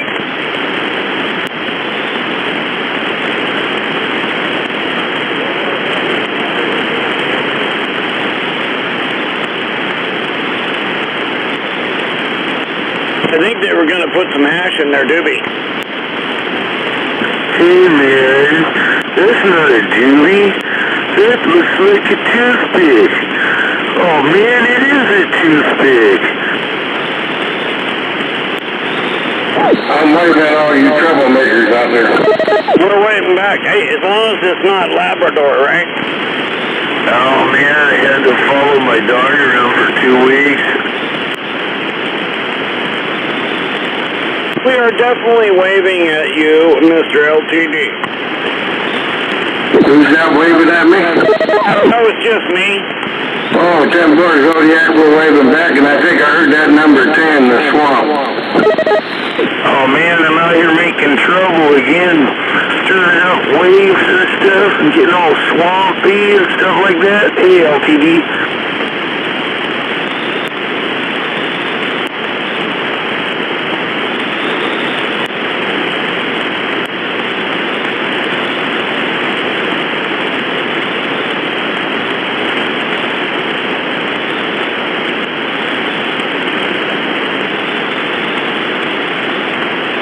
So what happened to the Seahawks yesterday? I was kind of disappointed at the end there.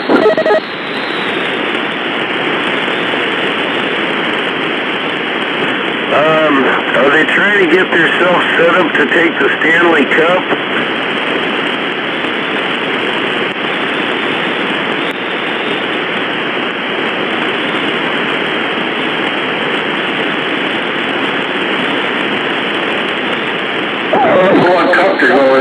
but they surely didn't make it yesterday.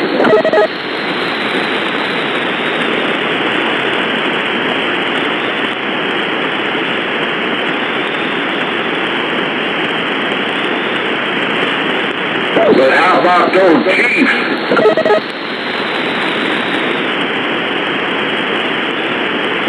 Yeah, I didn't watch the sports game.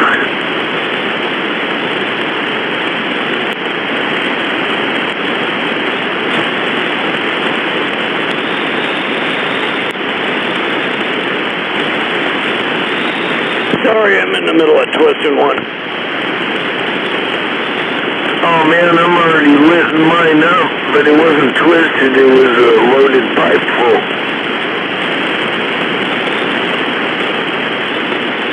You were already twisted before you got your pipe full of air number 10. Right, so I didn't need any more twisted, I just need to get lidded. Wait, what?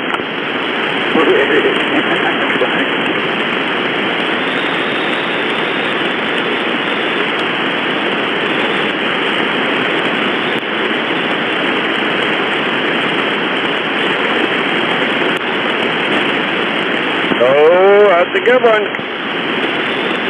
Steven looks a little pregnant. Oh man, the good ones are always got that Ford Escort shape, you know, kind of bulgy in the middle, you know. That's right. It's homemade. Yeah, 10-4. Those the ones I usually roll, except for mine look like they're almost 9 months along. I do horrible. Well, mine look like they were made in the USA, not in China. Yeah, same here. Mine look like they're handmade in America. Many years of practice.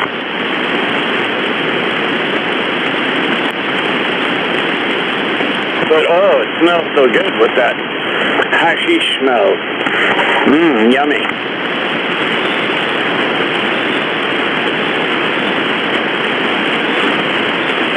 You put the hash in the joint, then you smoke it on down. You put the hash in the joint, and you pass it on around. You put the hash on the joint.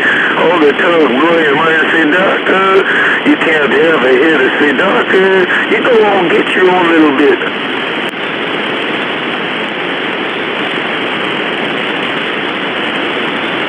This is a loner doobie. I'm a loner.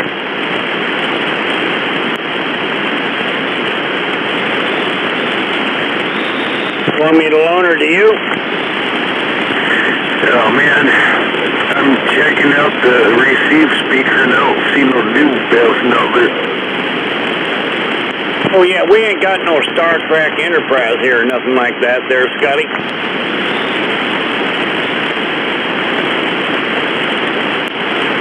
We're still in Dick Tracy days here. Are you with me? That's a nifty way for them to blow power hits at each other around the ship. They blow the power hit and beam it over to the other guy.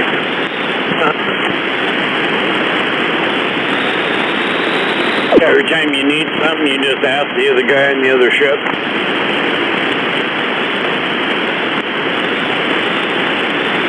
You and me will probably be long dead while they'll be doing that.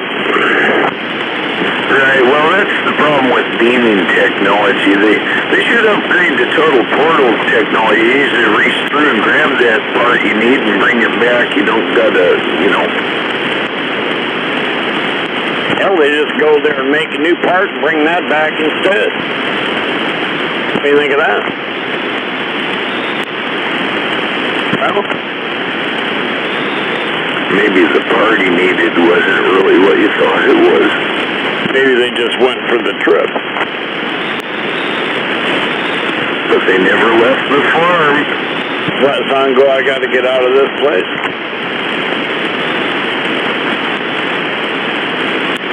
What's the last thing I ever do? Who's that by? Come on, number 10, it's $1 million question. I'll have to think about it for a while. My primary guess is that's a rock and roll group. You are right about that, sir. You're in the right category, but you lose. 10 seconds is up. Just want to thank you for being on the program.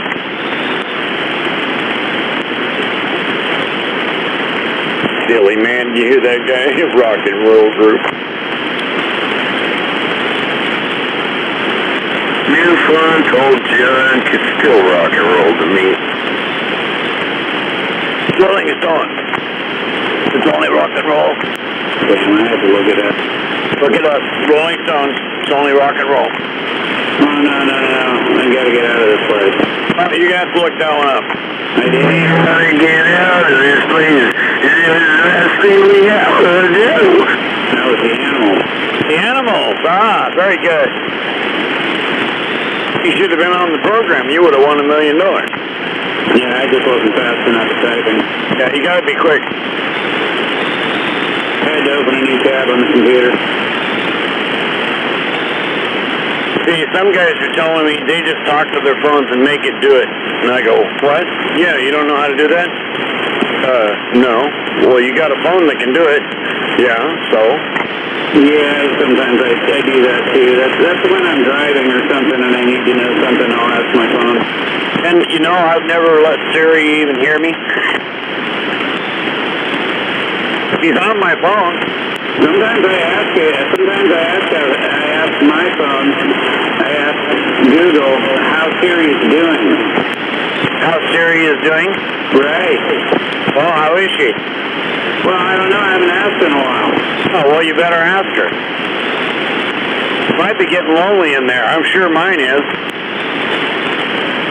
I've only had her since the first day that I bought it. You can talk to her, it's alright. I know you don't want to say her name. Okay, are you ready? Here we go. Hey, Google. How is Siri doing? Uh-oh, I have my sound off. I thought you were going to ask your phone how Siri was, your Siri in your phone. No, I don't have Siri in my phone. Oh, you don't? Mine's built in there. No, that's an Apple product, and I don't buy those. Oh, yes, we had this very long discussion before.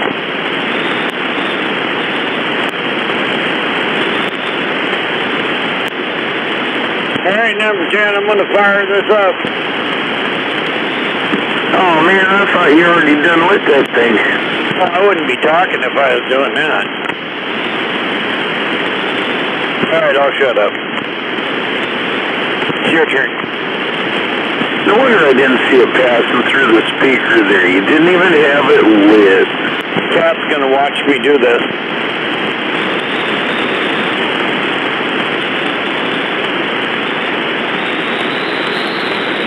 Okay, for those who cannot be here, I'm firing this up in honor of all of those who cannot be here.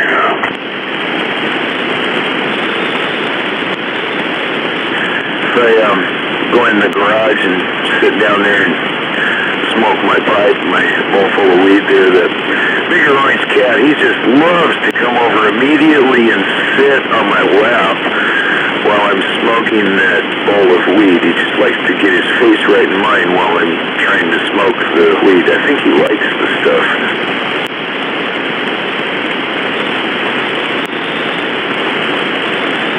That must be his catnip. Oh man, if I get some catnip going off, that, oh God, he'll almost tear your hand off trying to get that stuff from you.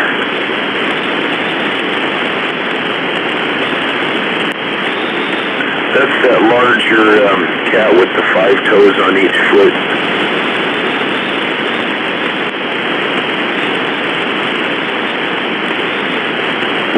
Plus the thumb?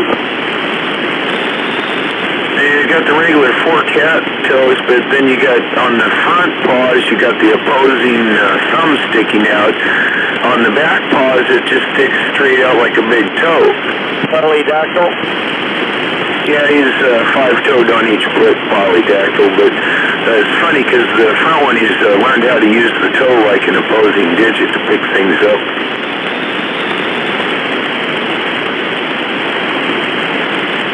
Some cats have hands. Reach down in the brush, grab that mouse by the throat, pull it up and look at it, double up his fist and punch him a few times. It looks so cool. I watched a guy jump off a tractor the other day on a video, runs out into the middle of the field, and then this frickin' kangaroo's got this guy's dog wrapped around in a headlock. And he tells the kangaroo, "Let go of my dog." Anyway, the kangaroo does, and the kangaroo stands up to box him, and this guy punches the kangaroo. Yeah, you gotta be fast with them guys and take the aggressive stance and let them know who's boss immediately. They can tear you to pieces. Oh yeah, obviously. And this kangaroo stood there and he's like, "What the fuck just hit me?" And I don't think he knew what was going on. He was still stunned.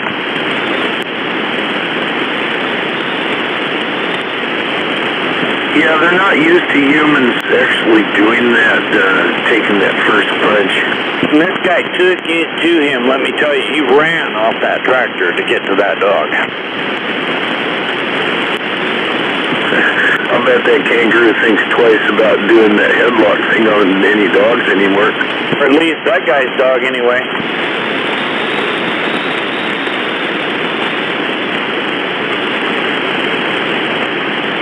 Yummy.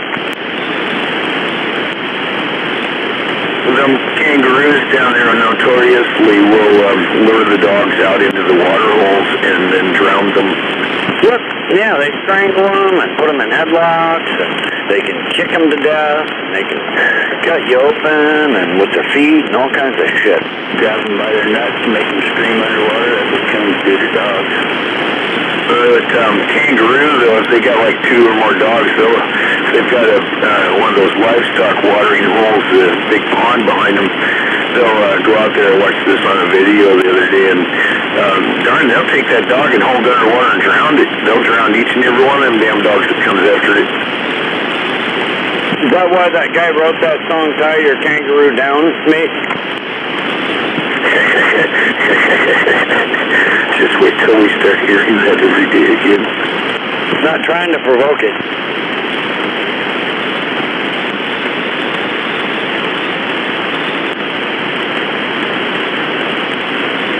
That did get old, though. Cool song, but yeah, it's got old quick. All that stuff does. It'd be different if somebody come up with a new one every other week. Maybe 4 from a month. Creation. After a while, it's not there anymore. And well, what the heck? Did that person die or something? How they doing? They should keep and let us hear that so we know they're okay. Yeah, there's people that probably have those recorded. They could do playback.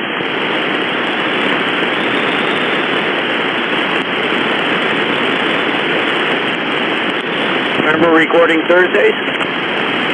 Them guys that did that Timey Kangaroo Down sport song, man, it was a wanky bunch. Do you ever see them? No. Oh, man. The band? The original group that did that, they're from Australia. Yeah, I figured that. They even got that didgeridoo sound going in the background during the whole song. No, not a banjo, a didgeridoo. You're right, but that's their version of it.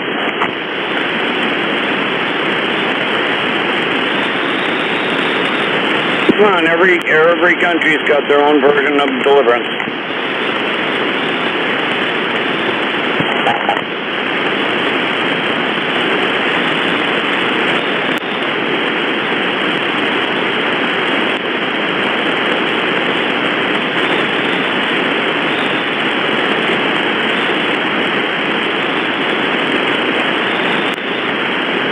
Watching cops and these people are pissed. Oh, jail. Excuse me.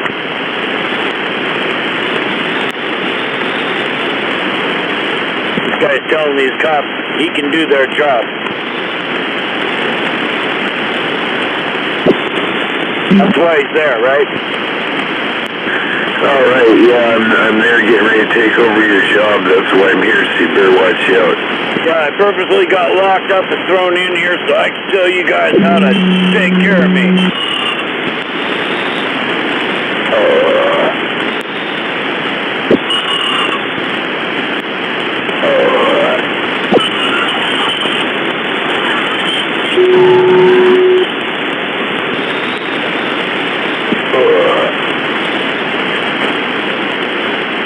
Richard Pryor once said while he was on a show stage somewhere, I don't know where, but somewhere, he said, you know, I went to the penitentiaries. I visited the brothers. Thank God for penitentiaries.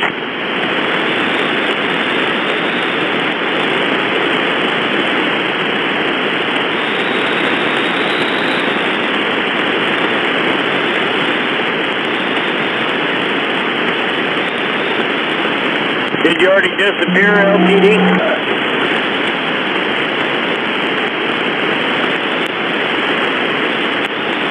Not much traffic out there towards Lacey.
I'll be back out here in a little while. I gotta get back in the house, empty cup and everything, you know. Alright, catch you later.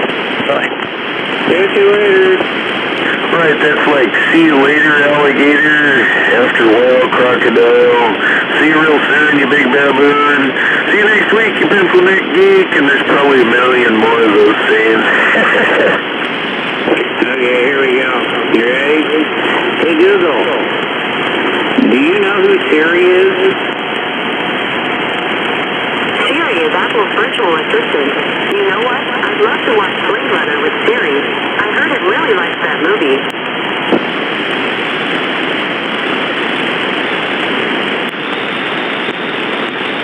Google wants to watch Blade Runner. That is so cool. Never seen it. I haven't either. Oh man, well, I will not divulge. Hey Google, do you like Siri? Yeah, I might have heard her name once. Just kidding. Siri's a legend. This is the end, but I'm not seeing it.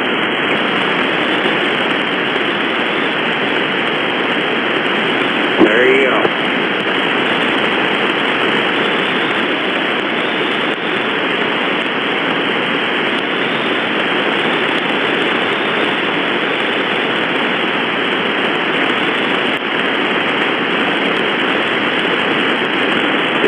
you're not sure, you can always look up the trailer for Blade Runner and at least check out the trailer. That's all the information I will divulge on such a nice movie. That's a really good movie, by the way.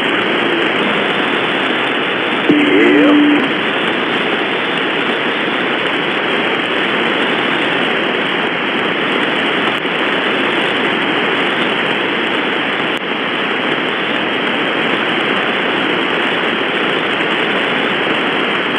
That was it. Back now. I'll catch you guys later. I'll be back here. Let's say number 10. I'll be back outside. When's the cough kick in? When's the cough kick in?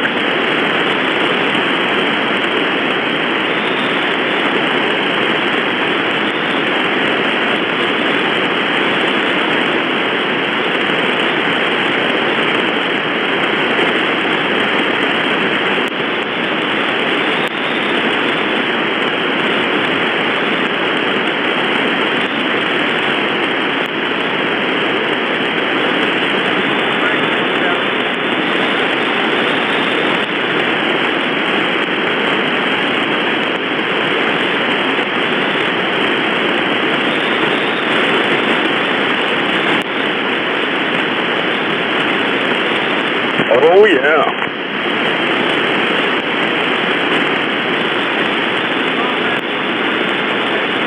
All right, so there we have it.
somebody's got to do it. Oh, man, you did it. There we go. That woke him up. No, it's done been dead. Done did it, huh?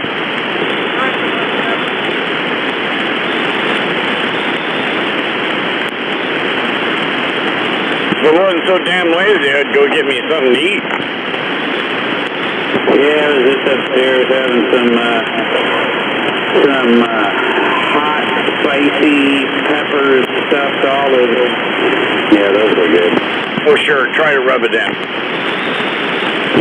You got to be careful where you rub that in. Probably a good point.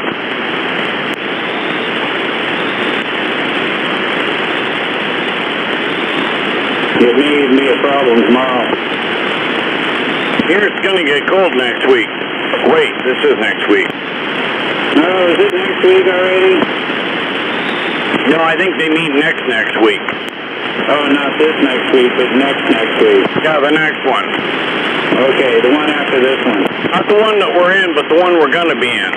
Right, coming up. It's like, you know, all the columns. One says shit, one says deep shit. You know, which column are you in? You're in the oh shit column. You're in the, oh, I'm in deep shit.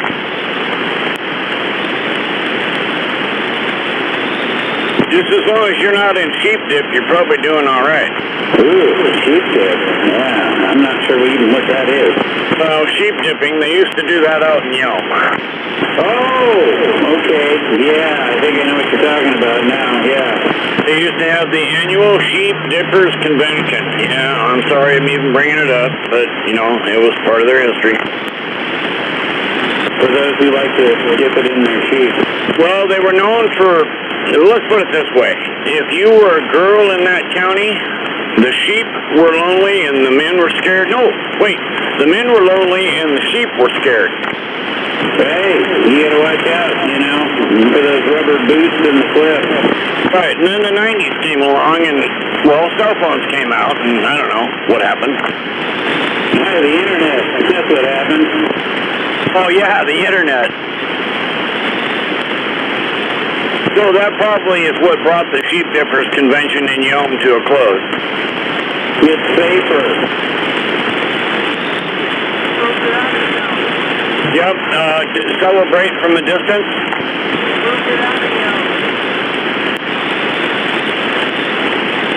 I'm glad things have changed in Yelm.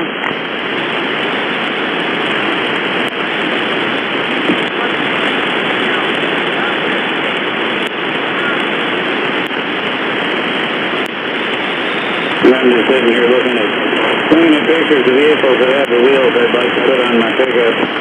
Yeah, I was playing my guitar. I'm just taking a little break here and watching Jail on TV.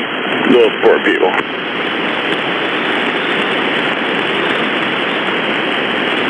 I suppose I'm getting ahead of myself. I should probably make sure I can get the truck running and make it drivable before I think about what wheels I want to put on it, but I can still dream, I guess.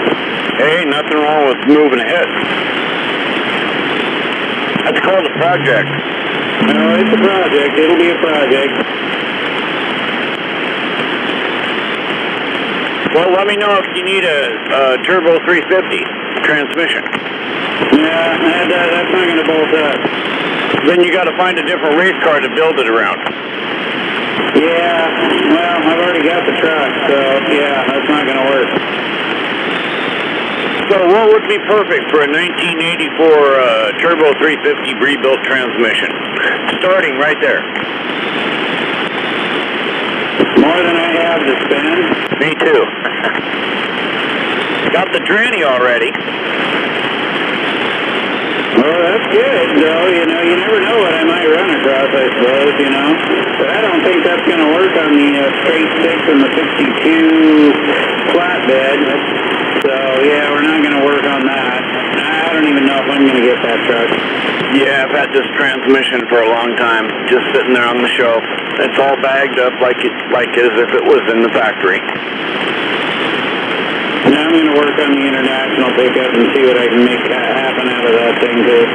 I like it. It's cool. And it was my mom's truck. Nothing wrong with that.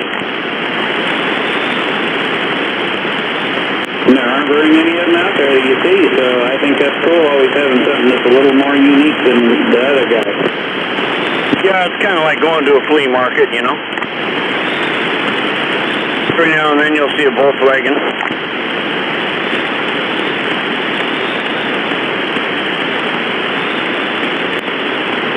I always seem to like to have the stuff that's just a little different than what the other guy has. Nothing wrong with that.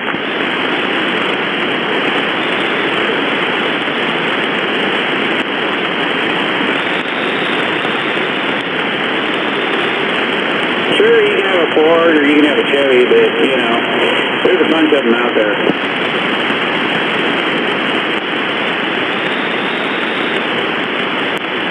Oh, it's amazing how many people have the same car. Huh.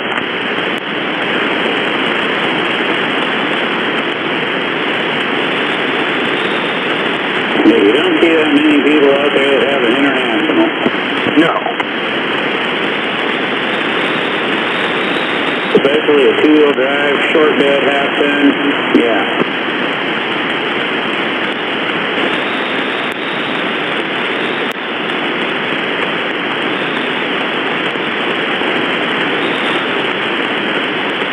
Got pretty quiet out here.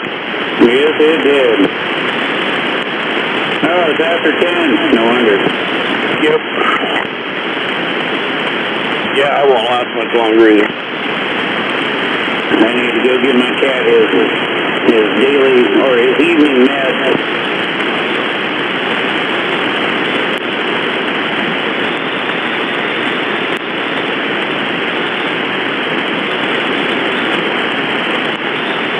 How is the kid? What's that?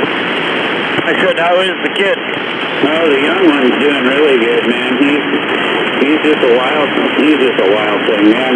Yeah, we just had him neutered like last week, and that didn't hardly slow. Well, it didn't slow him down at all. The anesthesia, man. When the anesthesia wore off, he was awake for 12 hours, just tearing it up. He had no part of wanting to rest. I'll be damned. Yeah, some kitties are like that. Yeah, he was just a wildcat when he came home, and they said, when we asked him the next day, they're like, yeah, he's been like that for 5 hours before you picked him up. And yeah, he was just go the whole time. I'm like, come on, man, out, man. Aren't these meds doing anything for you? And he's like, nope, they're making me go. Well, he'll live a lot longer now. Yeah, well, now he's been fixed, so, yeah, he's still just crazy as can be, so, yeah, he's a wild one. And even the vet was saying, wow, man, that cat's got some energy. Yep, but now he doesn't have to go through all that shit every year. Right. It's really hard on him. And most of them end up getting killed trying to make it back home. Yeah, well, he doesn't live outdoors, so he's stuck indoors. Right, which would make it even worse if you're not fixed. I mean, he'll get some outdoor privileges on the harness and the leash, but he's definitely not gonna be out there. Although he's gonna try. I've already seen he's the one. The last two kittens we went through, they don't have much interest in going outside. Well, I guess the first one that's 2 years old now, he likes to go outside, but not on his own. He wants to ride my shoulders. And the other one has really no interest in going outdoors. But this one, this orange one, he's like, I'm ready to go, man. Where are we going? Yeah, I'm ready to run out the door wherever. Yeah, I got stray cats that show up all the time, and they sit in the yard and they look at me through the window and like, are you going to feed me? No, I'm not going to feed you. You don't live here. Right, and after we lost our last outdoor cat, my wife says, no more feeding any kitties. If they show up, yeah, you're just going to have to feed them downstairs in the basement or something if you want them to hang around, because I don't want them up here. Well, that's easy enough to do, too. You can make them be property cats, give them a nice warm place to be when it's cold and all that, and feed them through the year, and they'll keep the mice and rat population under control. Well, sort of. Yeah, the last last outdoor cat, I think he gave up on that because the rat population got so intense. He was like, whoa, man, I'm not messing with those guys anymore. And we had to call the pest control people in to get that under control. Oh, yeah, you can't blame it on the cat. It's not the cat's fault. They can only eat so many, too, and rats probably taste like shit. Yeah, and they're big, and they're mean. Right, but so are cats. Yeah, he was getting old anyway, so he was kind of like, yeah, you know, I don't need to do this anymore. He wasn't even that interested in the birds anymore unless they landed in front of him. Oh, yeah, when they're young, they like to do it all. Just like humans. Right, yeah, you got tons of energy and you just don't know what to do with it all.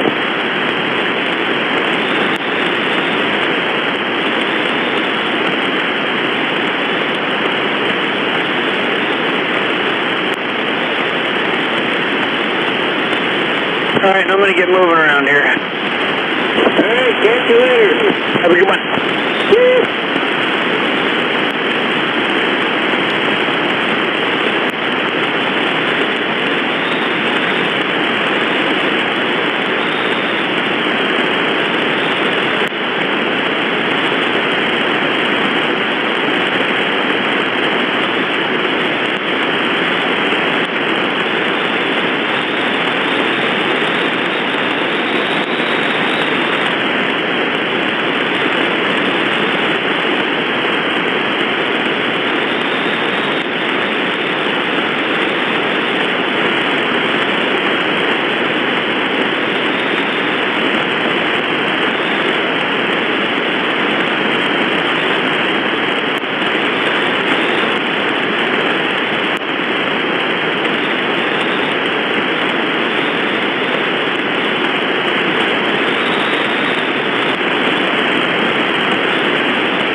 Hello.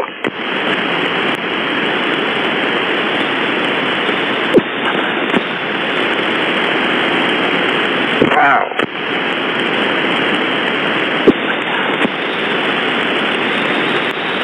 Oh, okay, I guess I ain't get hurt.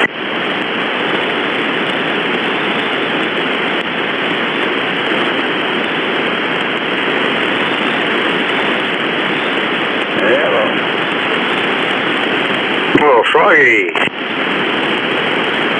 No, I've heard that before, though. What's your mind? What'd you say?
Okay.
about that Mr. Nobody out there?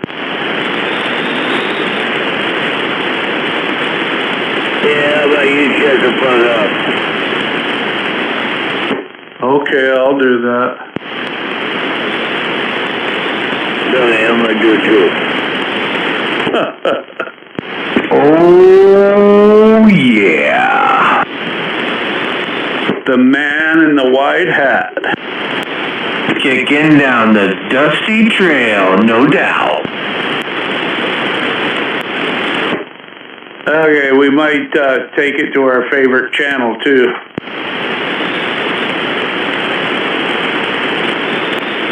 Whatever's clever, Trevor. Well, he says he gets a lot of people down there, and he can't hear us very good when they do that.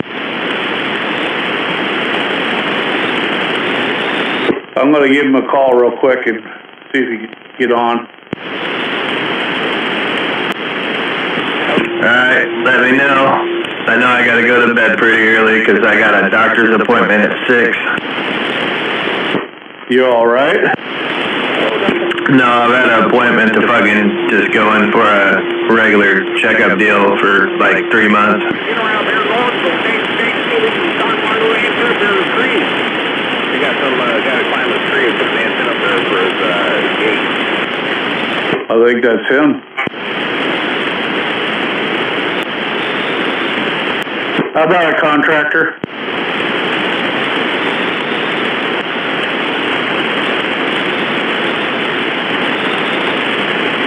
How about that contractor out there? I don't know. I told him, I was like, well, you can put that up the tree and hook up your gate. You have it on your computer, or you can hook your radio up to your home and talk on it. If you can hear it, you can talk to it. What was that, buddy?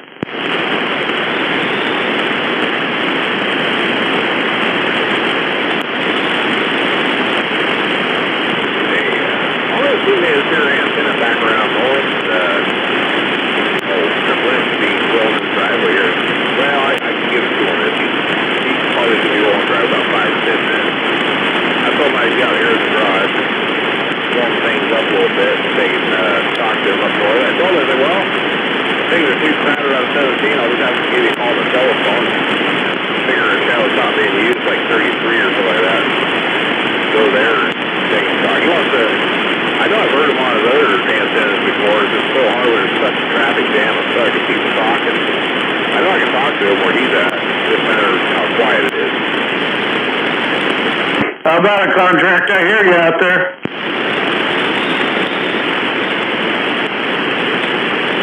Well, shit, I got on the radio here. There was all kinds of people jabbering and talking tonight. They're all talking about, blah, blah, blah. Yeah, we're probably going to have to go another channel, Mr. Nobody, probably 6. Alright, let's go down to the bowl.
you don't know nothing about senior radio, the soft band radio.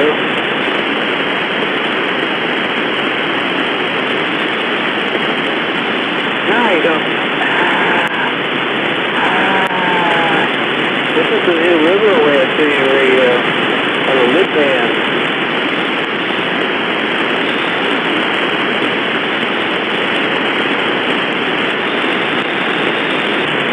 Senior radio softly so you don't hurt the final.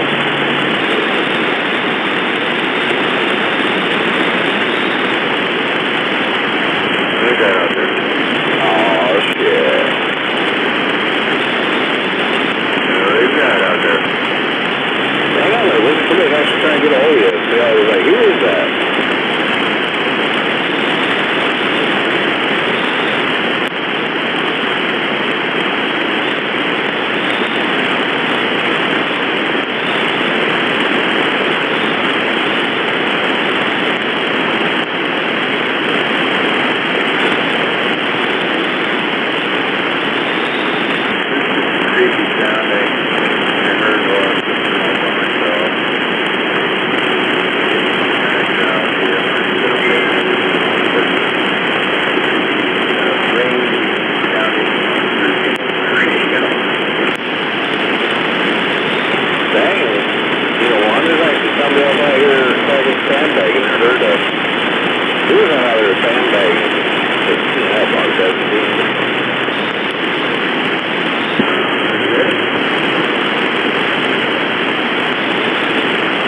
Yeah, I didn't catch you. You were in liver double.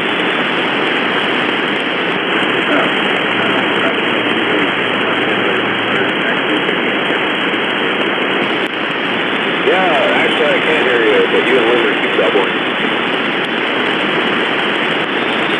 Me and who? Lizard? Lizard Face? Is that what his name is?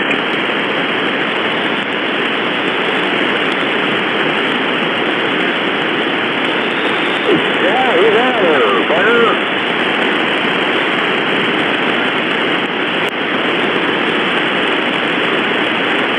Yeah, I hear that coupon, I hear that lizard. There's one more guy out there skiing up, but there we get skiing on top of him. He's really super quiet.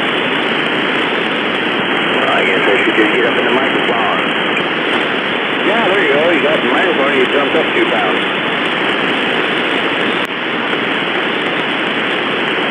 Well, who is this? You got a contractor. Who is that out there? I don't know what area he is. Certain people can't hear you. They keep skiing on top. They can't hear you. Who's that out there? Oscar Mike. Where's your ticket?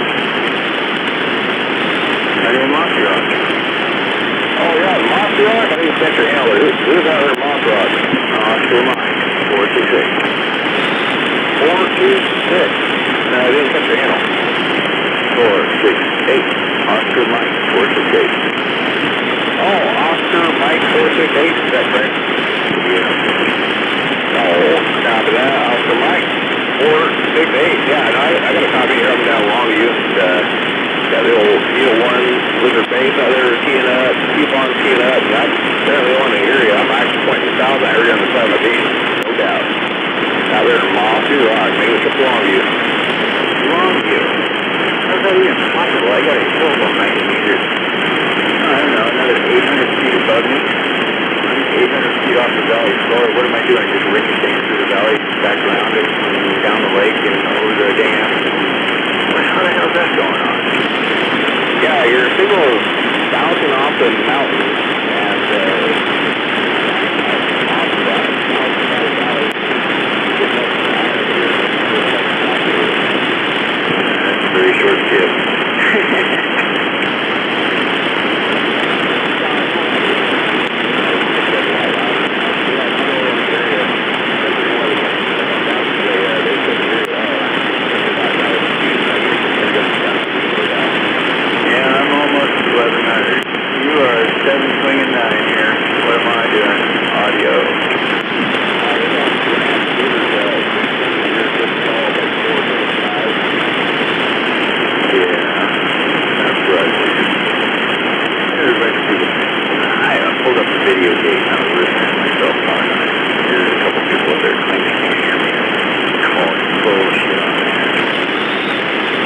Well, I swung a little more east, northeast, and all of a sudden you're like 5, between about 6, almost 7 on this here old meter on this Grant.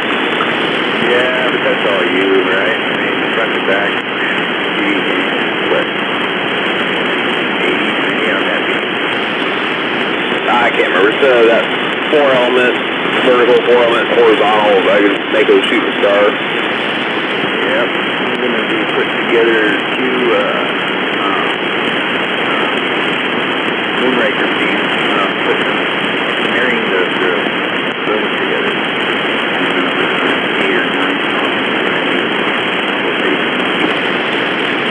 Oh, copy that.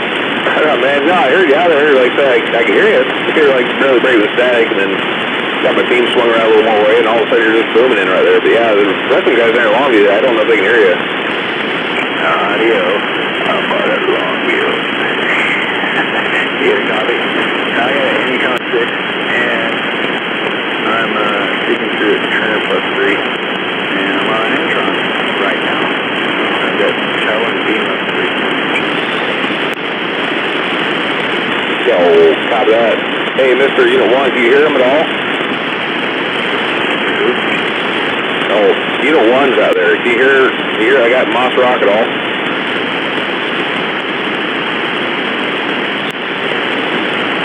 He thinks you're shadow talking.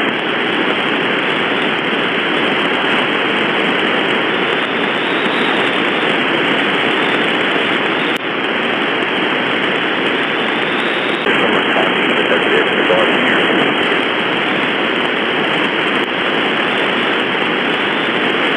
I do have good ears, but I can't pull that out of the hat.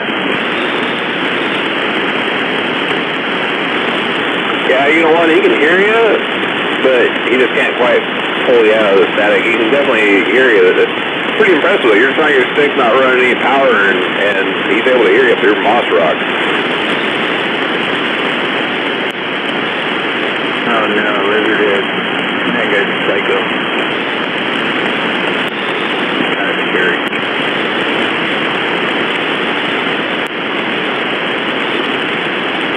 Yeah, I think you guys doubled that time.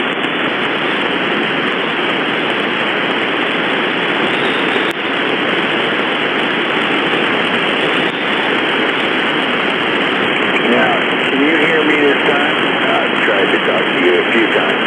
I just need to know. Can you hear me? No. Talking. Yeah, Lizard, he can hear you up from Moss Rock. He's got really good ears. He's up to like 1,100 feet, but you can't hear him. He's tried to talk to you a couple times, but you can't hear him, but he can hear you, no doubt.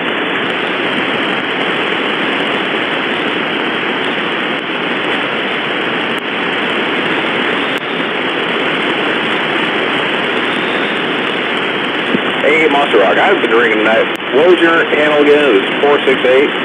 What was your handle? Oscar Mike is either on the move or on mission. Depending on what time of day it is. But I'm always on mission. Say it again, something Mike? Oscar, Mike, it's like on the move, on mission. 468. Magic number for finding out what frequency is in feet and inches. By any frequency, you get 468, and you get halfway feet and inches. Check it out. It works. Let's check it out. Oscar Mike. Okay. Oscar Mike, on the move. Oscar Mike, 468. Well, there, Unit 1. Yeah, Oscar Mike, 468 in Monster Rock. I've heard you multiple times, but he's always trying to get a hold of you, but you can't hear him. But he hears you. So, Mr. Unit 1, you're getting out. You just can't hear them.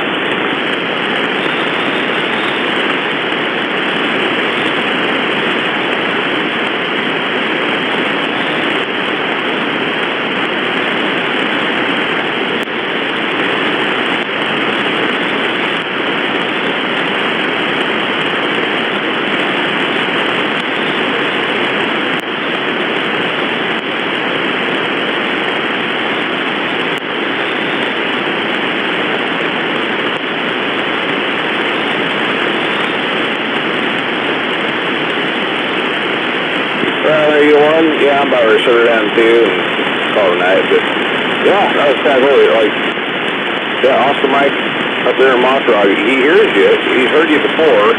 It's like, you just can't quite hear him. But your signal's getting out a long way. I mean, Mossrock, that's been fucking 70 miles from where you're at. Your signal's getting that direction out and every which way, but you're just not able to quite hear him. We gotta get your antenna a little taller.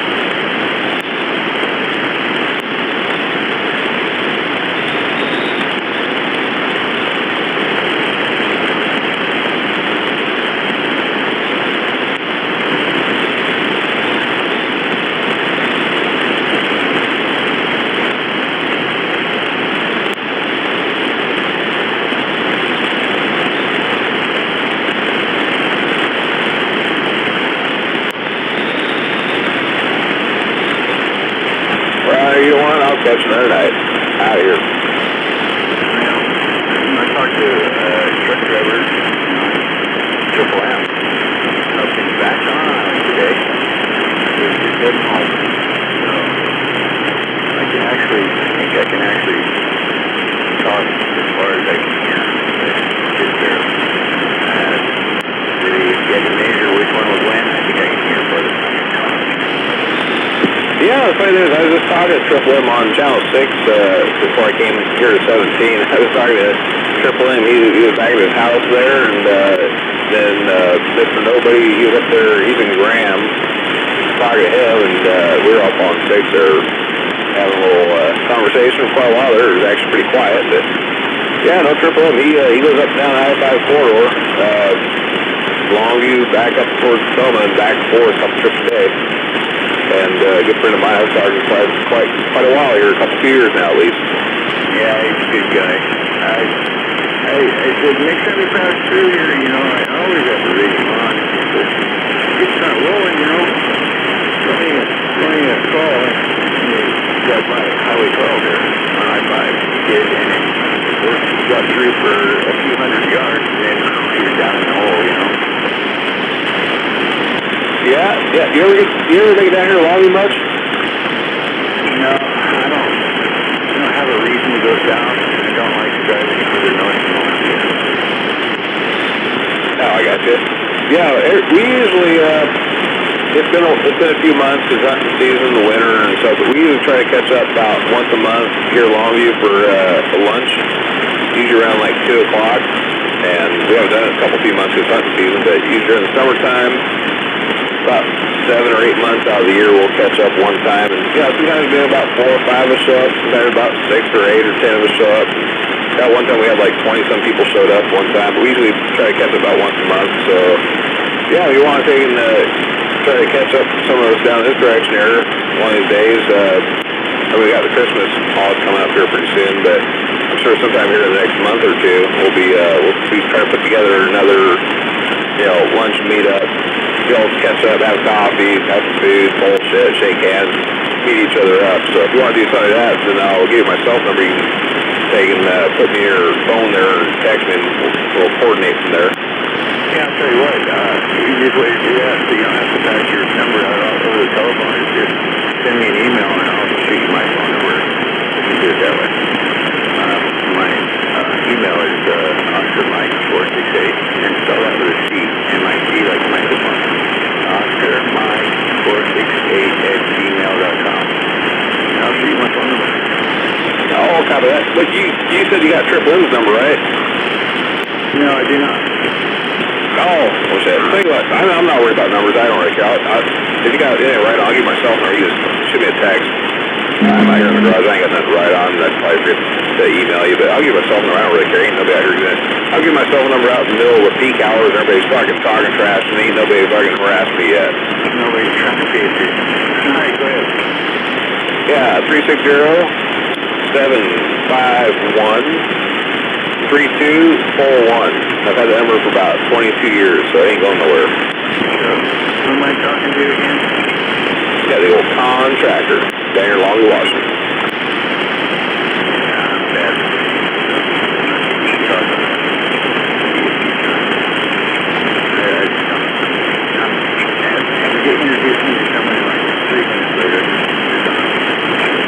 Okay, cool. That would be cool for an handshake on some guys. Be alright. Sure. Why not? Have fun. Yeah, taking like I said, 360-751-3241 is my cell. They can shoot me a text sometime here the next day or two and remind me who you are. So I've been drinking tonight.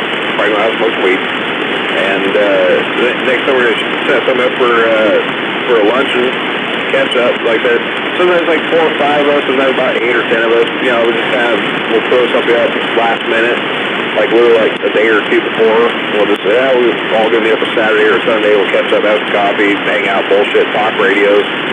You know, every once in a while, somebody will make a deal. Hey, I'll say this, buy that, this and that. So I don't know. It's like it's pretty good to catch up. You know, Triple M, he's made it down, you know, a couple times. A few other folks made it out this direction. And more summertime. Summertime's a lot easier for people who want to just hop in their car and drive. This time you're going to get with the snow and the ice. But yeah, definitely you want to catch up. I'm sure we'll be doing one again. It'll probably be after Christmas, after New Year's. So it'll probably be the first part of January. We'll try to set something up for lunch and meet up, like a TV break. Yeah, that would be cool. Hey, if you're doing any swapping and need I'm looking for either a kicker or a modulator. I'd really like that modulator. I got a little one-pill. It's one of those, like, I have to look. It's a little tiny one-pill modulator. I got one of them on the shelf. I'd probably let go. Yeah, the problem is its final output would have to be,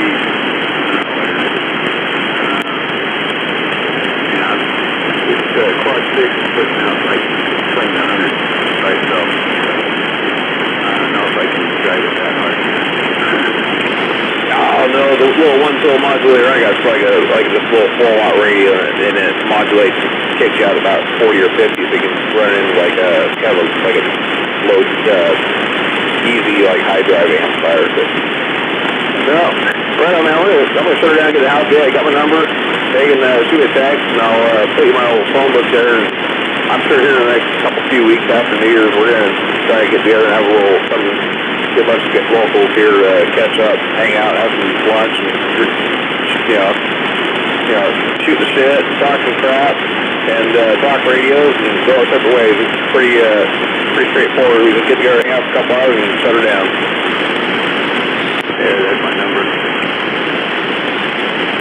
Oh, copy that. I'll put it in the old phone right now. Make contractor. Yay. Go for contractor.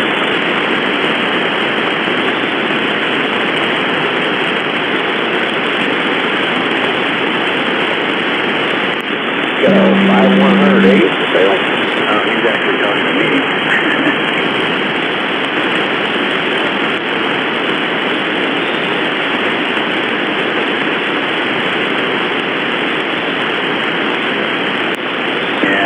I need to go with, I think my low side is not that low, so I got in it and I turned it down, so I could run a 2-pill, and then I just thought, this is crazy, it doesn't sound as good as it did, and I pulled it out of the loop, and I'm swinging a little over 100 bucks on sideband, easy, a little over 100, easy.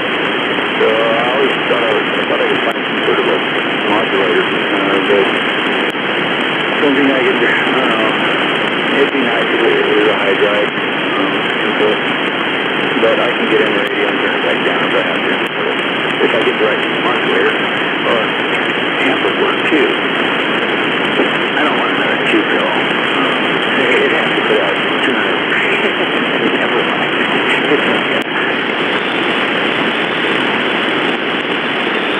No, really, 3 to 5 would be great.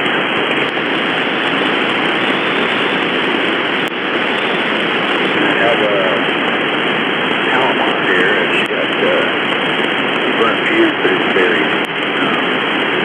way down in there. I have to desaw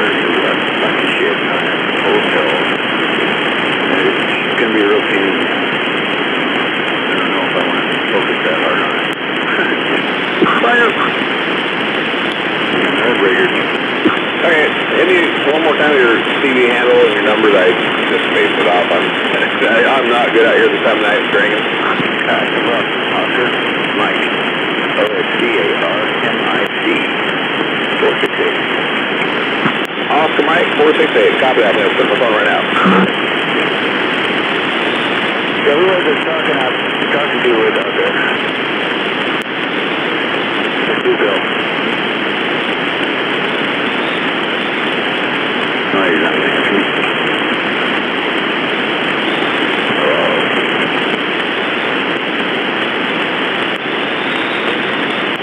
Keep on. Can you hear Oscar Mike?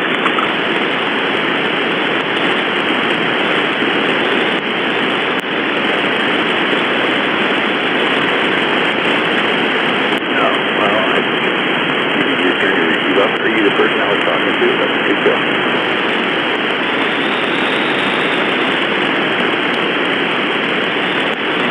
Oh shit! I didn't realize there was a third person here. Yeah, I thought there was a coupon that you were talking to about the two-pill.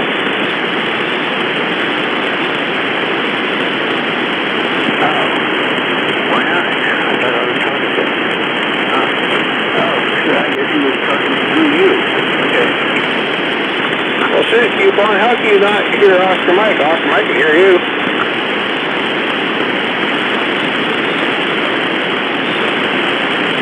Well, shit, Oscar Mike. Yeah, apparently you were talking through me. I didn't realize I was relaying for both of you, but yeah, Oscar Mike. Coupon cannot hear you, but you can hear Oscar Mike. I mean, wait. Coupon cannot hear Oscar Mike, but Oscar Mike can hear Coupon. And Oscar Mike can hear Lizard, but Lizard can't hear Oscar Mike. I am the only one that can hear Oscar Mike in Longview. Is the gate up so that you can use that to talk?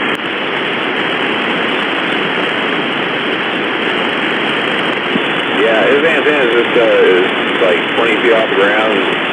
He can't quite hear you. He can't quite pull you out, but you can hear him because everybody down here is running power. They got that long range talking and not quite enough ears. Yeah, tell him to get on the gate. Put the gate on so you can hear me and we can finish this conversation real quick.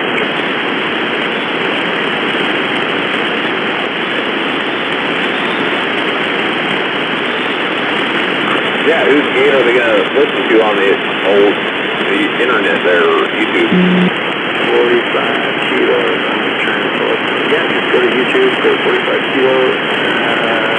Gate. Not even called gate. Go 45 kilos. Look for a pair of weird looking shoes and the word live. Hey, Mr. Coupon, have you ever gotten 45 kilos live gate that he has on YouTube?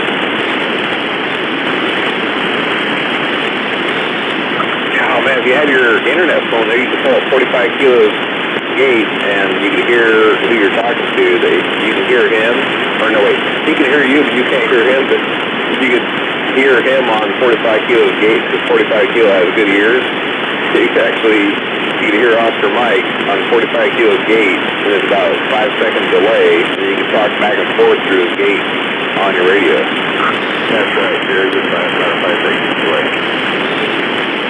Go to YouTube, type in 45 kilo, and then find his live gate. Let me try to find out if there's a link to it.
coupon. I sent you a text message of the YouTube link to 45 Kilos Live Gate.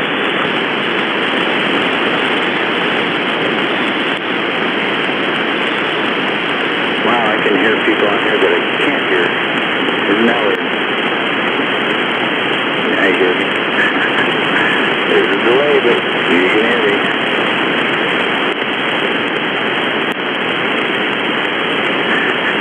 I think this is so cool.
Yeah, I just don't think he's able to quite hear you on the gate and vice versa.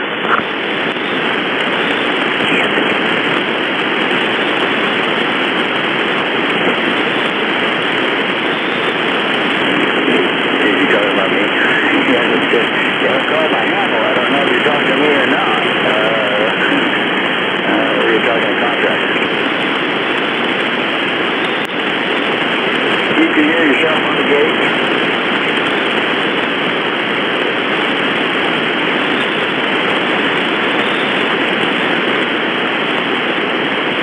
No, he cannot hear me. Wait a minute. If he can hear himself on the gate, he should be able to hear me. Audio, 1, 2, 3. You should be able to hear me.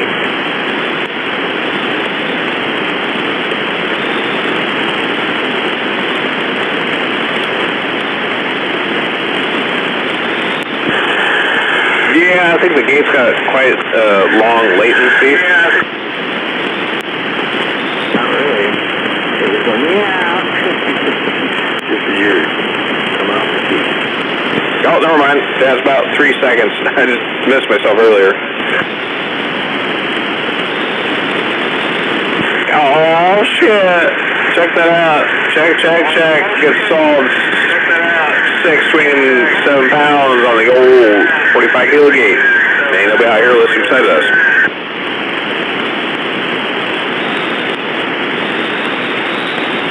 Looks like you're hitting him at 7, too. Wow, that's pretty awesome.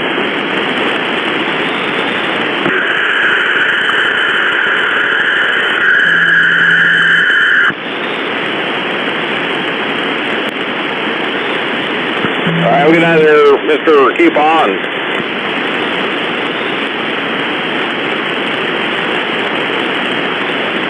Oh, wow. The link went good, didn't it? Oh, shit, I forgot it was all tuned up on Channel 6.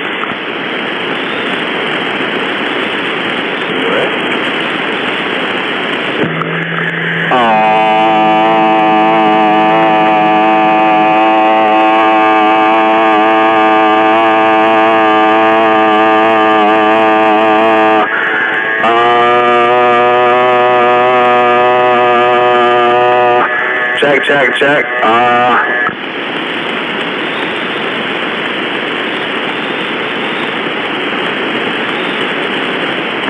Oh, yeah. Check. Look at the waterfall. Yeah, it's all kinds of wild, crazy colors.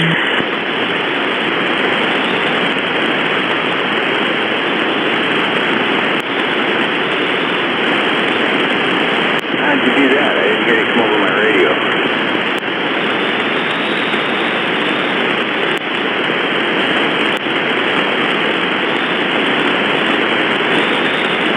I only heard you on the gate. What are you skipping me somehow?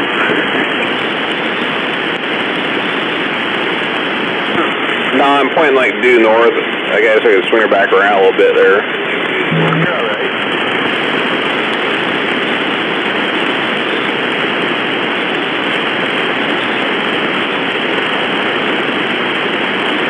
Alright, well, what do they got handled again?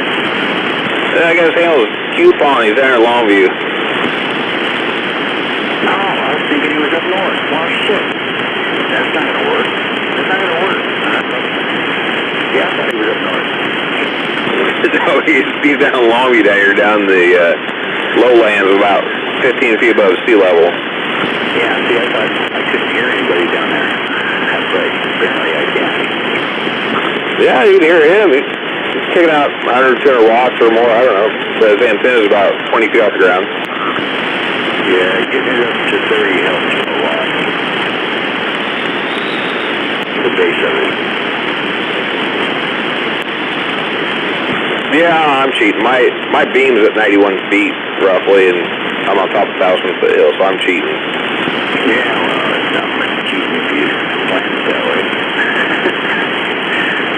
I got a 3-sectional tower, 120 feet section, so it's not going to make it to 60, but I'll put a pole on it, and I'll put guide wires on that, and I'll crank that on up too. Yeah. It'll be, I'm hoping it'll be at least 60. Here, I wasn't even thinking about it. I was tuning my old Henry up on fucking high voltage. I should have been tuning on low voltage.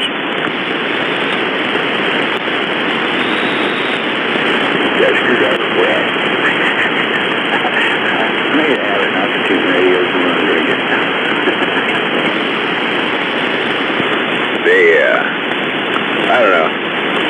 Well, it didn't seem to really bother much. I really never tuned this thing. I just got tuned in. I had it dialed in for 17 for quite a while there. I had it actually dialed in for 20, and I dialed it back in for 17, and I just never really adjusted. It really doesn't really seem like it matters that much as long as I stay about, 5 channels one way or the other. Yeah. I was looking at this unfinished linear that's on basically dirt cheap. 3,000 mark. Wouldn't that be cool? I could get up in the hills and do whatever I want to talk to anywhere, right? Get everything. But it's 50 volts. That's not cheap. I have to have 4 extra batteries. And then how am I going to charge it? How am I going to wire it? And keep it charged. It's getting complicated. It's easy enough to put my quick disconnect on it, pull it out, trim it out, plug it into this one, and have a whole 110 unit, or actually 2 20 units that's running it, because no 110 wire would put up to that. It'd be too many amps to draw. So you'd have to wire 2 power supplies. Yeah, it's like 1 power, I don't want that much near my head, really. Not that much near my head if you're a ragtop. But anything above 500 would be great. One just pump station. Cash me a mile here. If you know of something, I'd really prefer a modulator though. So you got you said like a 3,000 watt linear? Yeah, you put, it doesn't have pills in it. They're not really pills. They're like a rectangle looking. They tell you what you gotta have. You gotta You got to put relays, you got to do all kinds of stuff. I mean, that's how we get where it's going. Oh, so it's running MOSFETs? Yeah, I've heard a few people experiment with MOSFETs. I haven't really talked to a whole lot of people that really have done a whole lot with them. I've heard quite a few guys that have ran like single MOSFET boxes, but like multiple MOSFETs, it's been kind of up in the air whether people actually have got them to actually perform correctly. So I don't know. I haven't really like looked into it too much. No, this is just two volts. It's 2 MOSFETs. So, 3,000 watts. More, you know, can turn down to like 1,000. I don't know. Interesting. Yeah. Well, I'm going to step outside for a second here and get rid of the beer. I'm going to come back up here and get my old Henry tuned back in on 17, and then I'm going to shut her down tonight. But it's good talking to you, Mr. Oscar Mike up there in Monster Rock. No, I believe I talked to you before, and good making the contact again, and good hearing you out there. Yeah, we doubled up there, I believe. Yeah, just shoot me a text, let me know when you're all going to get together, and I'll come down and get a handshake on some of you guys. Yeah, for sure. It sounds good, man. Like I said, it's good to hear you out there. I believe I talked before. Usually come out here in the garage. I'm usually drinking and smoking, so my memory's not the greatest. But yeah, it's good making the contact there. I got your number. I got you saved. And sometime here next, probably a few weeks, maybe probably after New Year's, we'll step into something down here. We'll catch up, shake some hands, and get some grub and bullshit. Sounds good. All right, catch you later.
Check, check, check.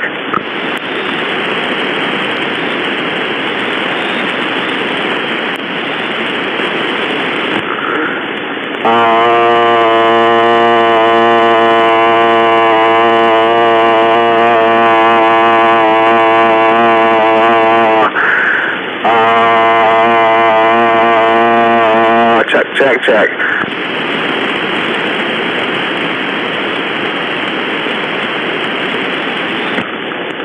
Just trying to get the old glass warmed up there.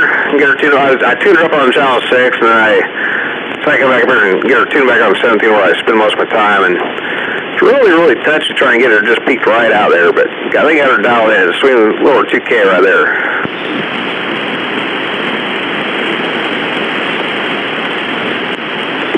Oh, you know it.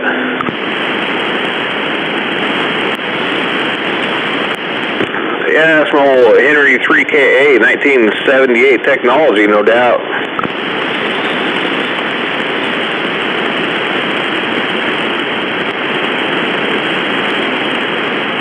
Yeah, no, I hear you loud and clear, that 54. I'm just down here just due west of the 42 up in the hills here.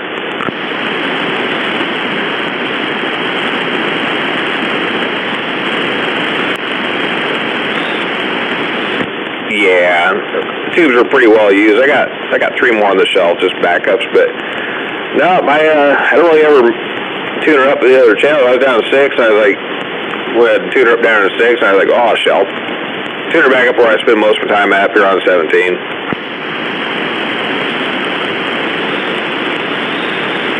Oh, a couple hundred peak maybe at most. I mean, I can throw a bit more at it, and I've had her max on this 3K scale on this MFJ 870, but I really don't like to run that hard. I just, you know, it was a mediocre 200 peak, about 50, swing about 175 is about what I'm actually hitting with most time. But I mean, competitions, back when we used to do competition right here, I'd hit it with good solid about 300 peak, and I'd be swinging.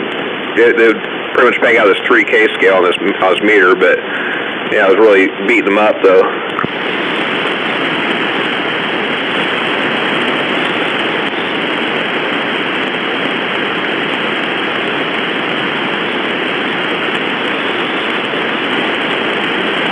Yeah, just because I got spares doesn't mean I should beat them up and wear them out. They're all IMAX, they're all old original OEM IMAX, but I hate just destroy them. All that new stuff I hear from China is garbage.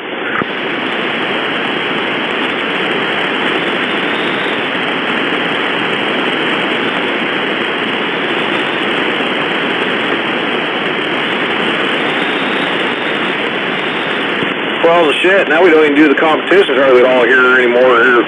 We haven't done that in months. Got this big old gray box sitting here. I don't even ever really warm it up besides about once every 3 months.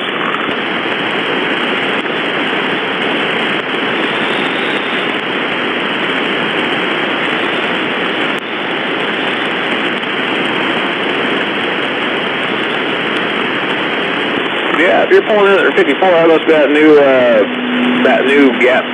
truck stop we got there. Yeah, 57 is the original truck stop for that region, the old GC's truck stop. 54, I believe that's that new, what is that place up there? It's, shit, I can't remember. I've stopped in there a few times before.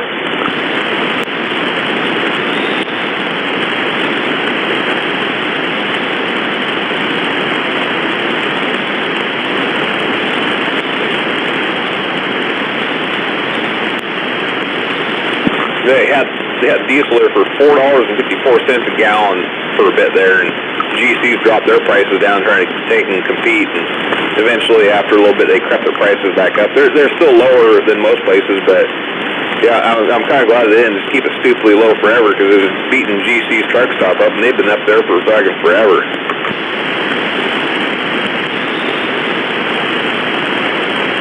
No, 57. GC's truck stop 57. Yeah, no, it's all locally owned up there. I try to swing there wherever wherever I'm getting fuel, I try to swing there and keep throwing down a little cash, get some lunch, wherever. But yeah, old GC's, they're locally owned up there. The Wallace family, they've owned it for a long time, and it's kind of nice to know that it's still actually the money's staying local. It's not just going to some big corporation. No, I stopped at that one at 54, that new one, because they had super cheap prices of fuel, but, that's big corporation owned, that money is not staying local. Whatever profits they're making, it goes out of state.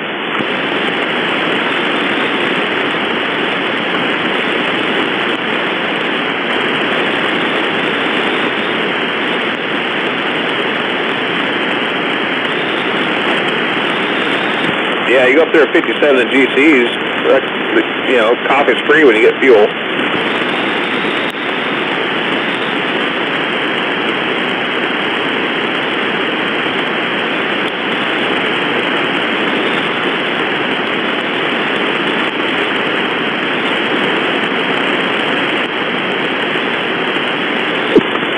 Copy that. Yeah, just to let you know, we'll figure if you do want coffee, GCs, you just roll in there, you only got to buy fuel. It's roll on in, walk in, use the restroom, because they just give you free coffee.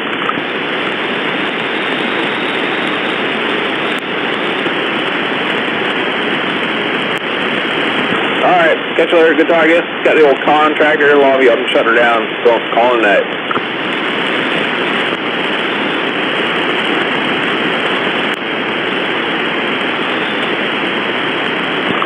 Copy that. I'll probably talk to you before. Like I say, whenever we got any I'm usually drinking and maybe I was smoking, and I was probably talking once before. 357, I believe I talked to you before, but yeah. If we were in Longview, I'd talk to all them guys down south usually.